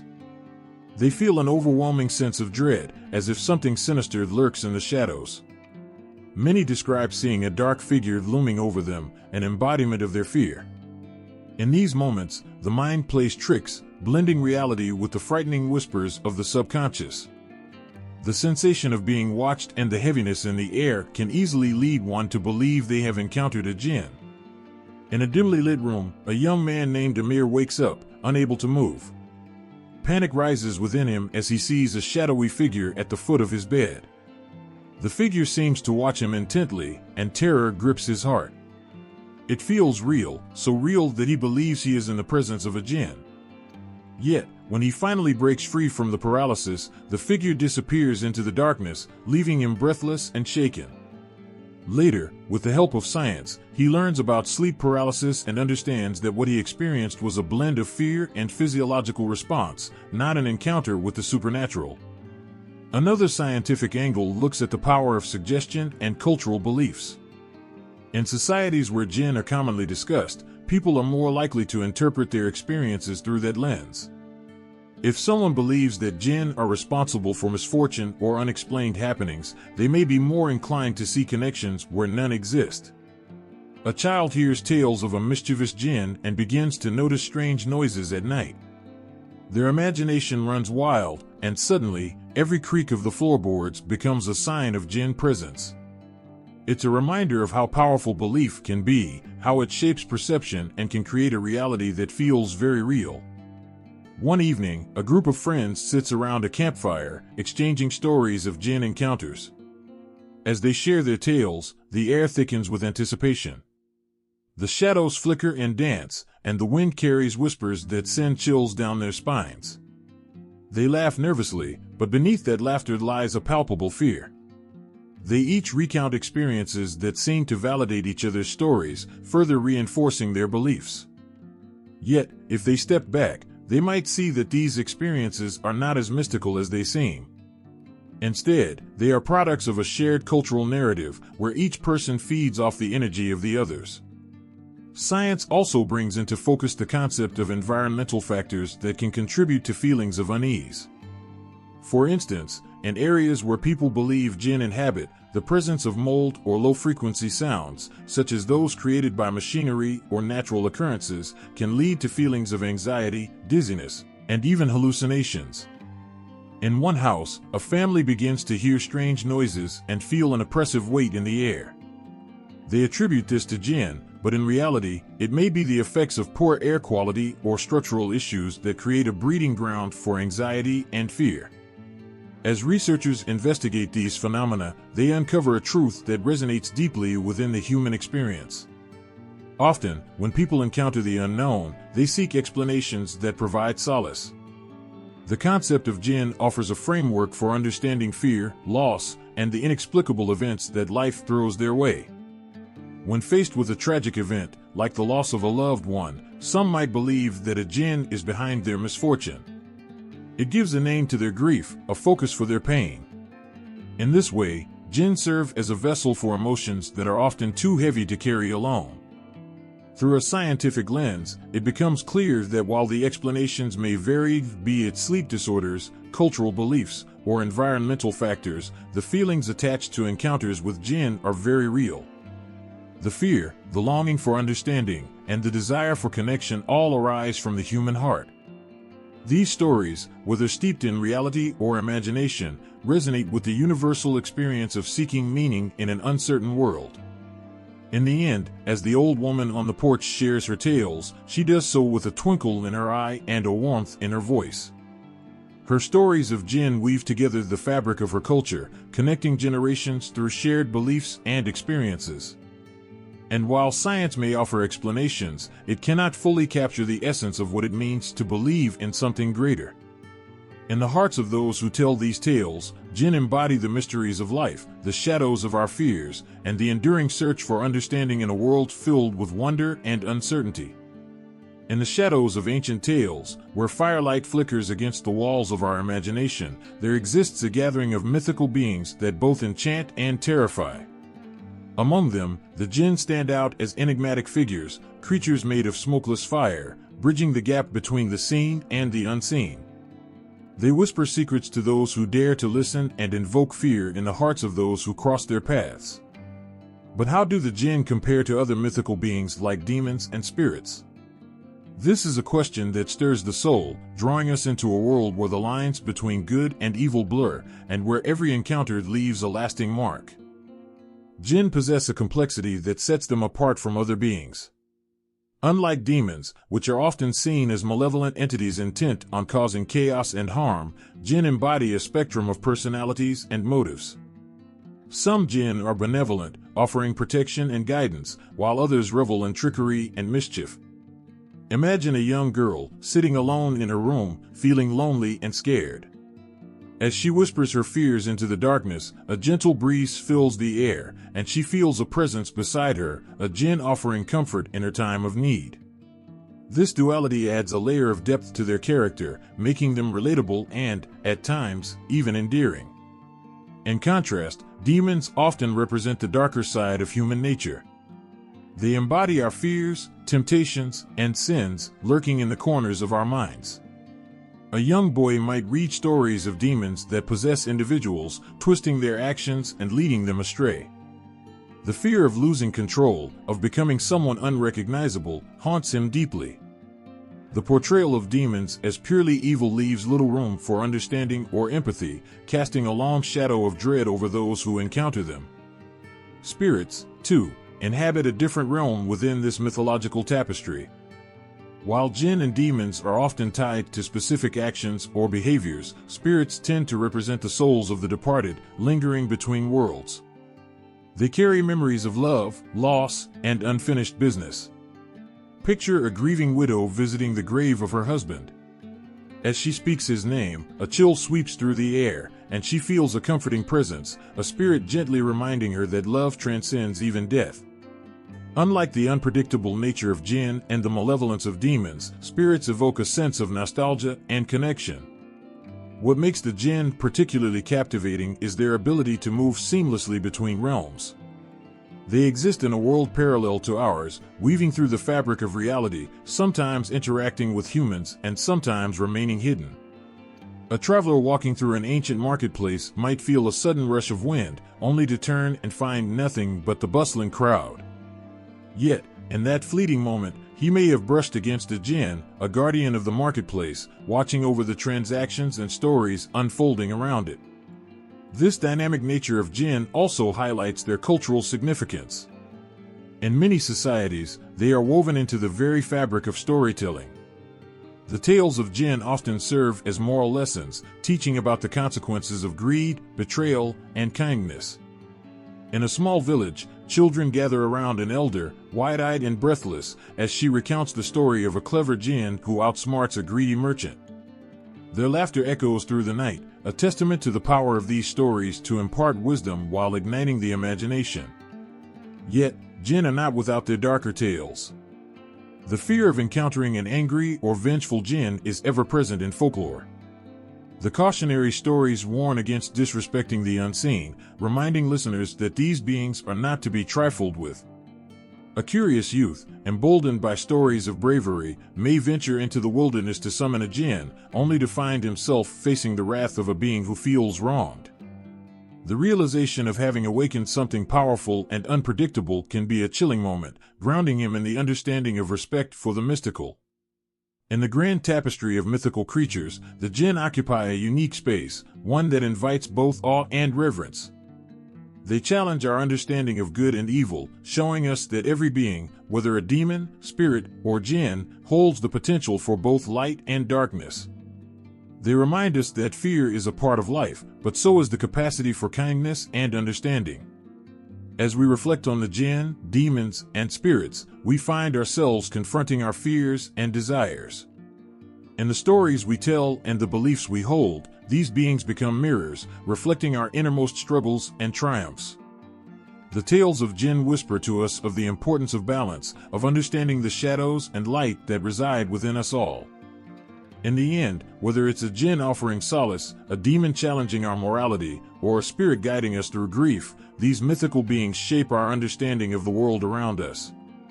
They bridge the gap between the known and the unknown, illuminating the beauty and complexity of human experience. In their presence, we find not only fear but also a profound connection to something greater, an acknowledgement of our shared humanity and the mysteries that bind us together. In the stillness of the night, when the world outside fades into whispers and shadows, the thoughts of the afterlife dance in the minds of many. People often ponder what awaits them beyond this life, and for some, this curiosity extends to the enigmatic beings known as Jinn. These creatures, crafted from smokeless fire, have intrigued humanity for centuries, and the question of what happens to them after death invites both fear and wonder. The beliefs about the fate of Jinn in the afterlife reflect the complexities of their existence. In many traditions, Jinn are not simply relegated to the shadows of myths. They are seen as beings with their own souls, emotions, and destinies. The thought of a Jinn, so close yet so distant, prompts a surge of empathy as we consider the struggles they face, much like humans navigating their lives. Some believe that upon death, Jinn face a judgment similar to that of humans. Just as people are weighed for their deeds, so too are Jinn held accountable for their actions in the mortal world. The idea that a Jinn might stand before a divine presence, trembling with anticipation, is a haunting image. Picture a fierce, powerful Jinn, known for trickery and chaos, suddenly rendered vulnerable as it confronts the consequences of its choices. In that moment, fear and regret may wash over it, echoing the very human emotions of remorse and longing for redemption. Yet, the journey of Jinn after death is not solely one of judgment. In many cultures, the belief persists that Jinn can also attain a form of salvation, just as humans do. The possibility that a Jinn, through acts of kindness and compassion, can earn a place in the eternal realm evokes a sense of hope. Imagine a Jinn who once tormented humans but finds the courage to change, embracing its better nature. This transformation would not just impact its fate, it would become a beacon of light, shining brightly in the darkness. The afterlife of Jinn is often entwined with the fate of their human counterparts. In various narratives, they are depicted as guardians or companions for the souls of the deceased, watching over them as they transition to the next world. The bond between a Jinn and a human is forged in shared experiences, sometimes fraught with tension, sometimes rich with understanding. The thought that a Jinn, having known a human's heart, could accompany that soul in the afterlife creates a profound sense of connection, blurring the lines between the two worlds. However, the fate of a Jinn in the afterlife is not always a story of redemption. For some, the fear of eternal damnation looms large. The darkness of their deeds weighs heavily, and the thought of being trapped in a realm of despair is enough to send shivers down the spine. A Jinn known for its mischief and malevolence might find itself spiraling into the depths of a shadowy abyss, surrounded by echoes of its past actions. The pain of loneliness and regret becomes palpable as it realizes that the laughter it once sought now rings hollow in the face of its choices. This stark contrast between the potential for redemption and the threat of punishment reflects a fundamental aspect of the human condition, the struggle between light and dark. Just like humans, Jinn grapple with the duality of their nature. They are not purely evil or wholly good, they exist within a spectrum of possibilities. The afterlife serves as a continuation of this struggle as they face the results of their earthly lives. The fate of Jinn is also tied to the beliefs of the communities they inhabit.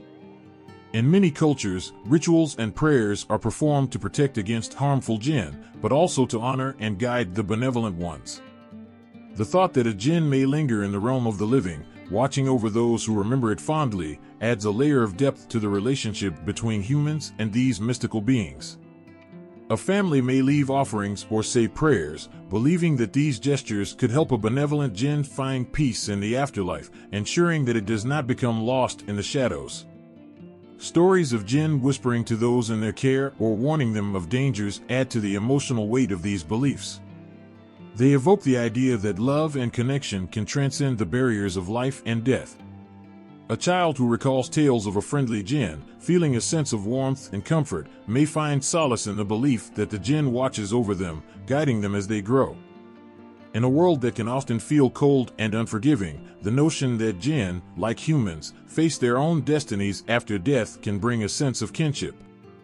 The struggles they endure mirror our own, and their journey serves as a reminder of the choices we make in life. Just as a human's heart can be filled with hope and love, so too can the heart of a Jinn. The fear and reverence surrounding Jinn in the afterlife provide a glimpse into the broader questions about existence that touch every soul. What happens when we pass? Are we judged for our actions? Can we change and find peace? These questions resonate not just with the stories of Jinn, but with the universal quest for understanding that binds humanity together.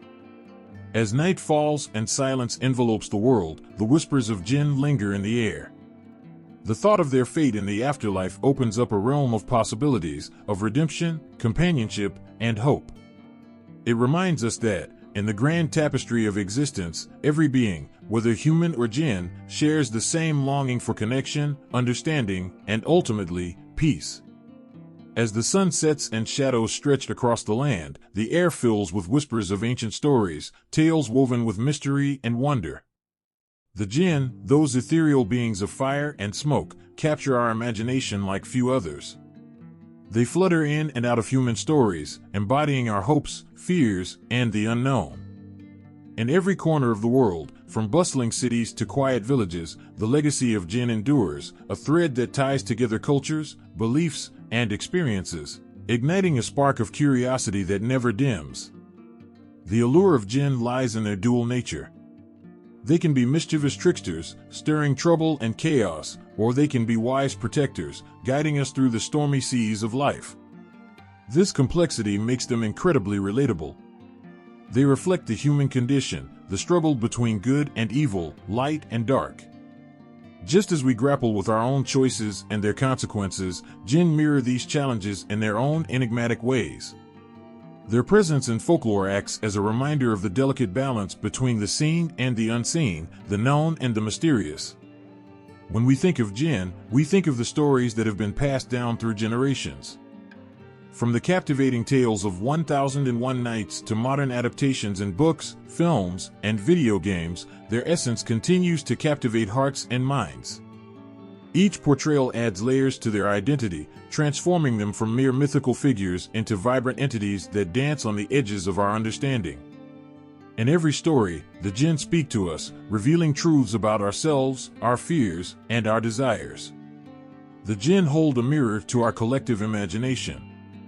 They remind us of the power of belief and the wonders of the unseen. In a world increasingly dominated by science and rationality, the tales of Jinn invite us to consider what lies beyond the veil of reality. They challenge us to confront the unknown and to embrace the mystery that life offers. It's this dance between the known and the unknown that fuels our curiosity and compels us to seek out magic in our everyday lives. The belief in Jinn has evolved, adapting to the changing tides of society. In modern culture, they appear in various forms, sometimes stripped of their original significance, yet still retaining a sense of intrigue. Whether portrayed as whimsical creatures granting wishes or dark entities lurking in the shadows, they evoke emotions that resonate deeply within us. We find ourselves enthralled by their stories, often drawing parallels to our own experiences, both thrilling and terrifying. Yet, beneath these modern interpretations, the essence of Jinn remains tied to ancient wisdom. The tales shared through centuries serve as cautionary narratives, teaching us about morality, humility, and the consequences of our actions.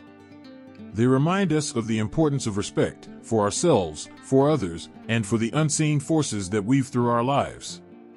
In this way, the Jinn become more than mere stories, they transform into guides, urging us to navigate our lives with care and intention.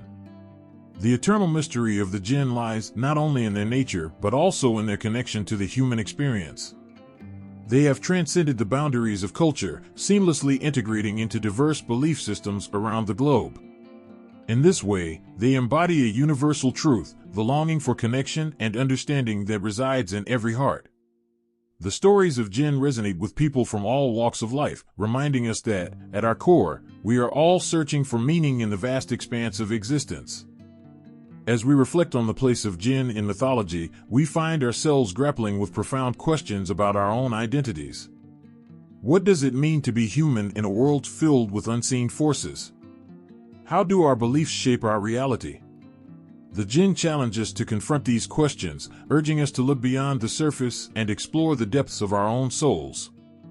In doing so, they reveal the beauty of our shared humanity, the fears, joys, and dreams that connect us across time and space. Every tale of Jinn weaves a rich tapestry of emotion, drawing us into a world where the boundaries blur between reality and fantasy. The laughter, the tears, the moments of introspection, they all echo through the ages, creating a collective memory that binds us together.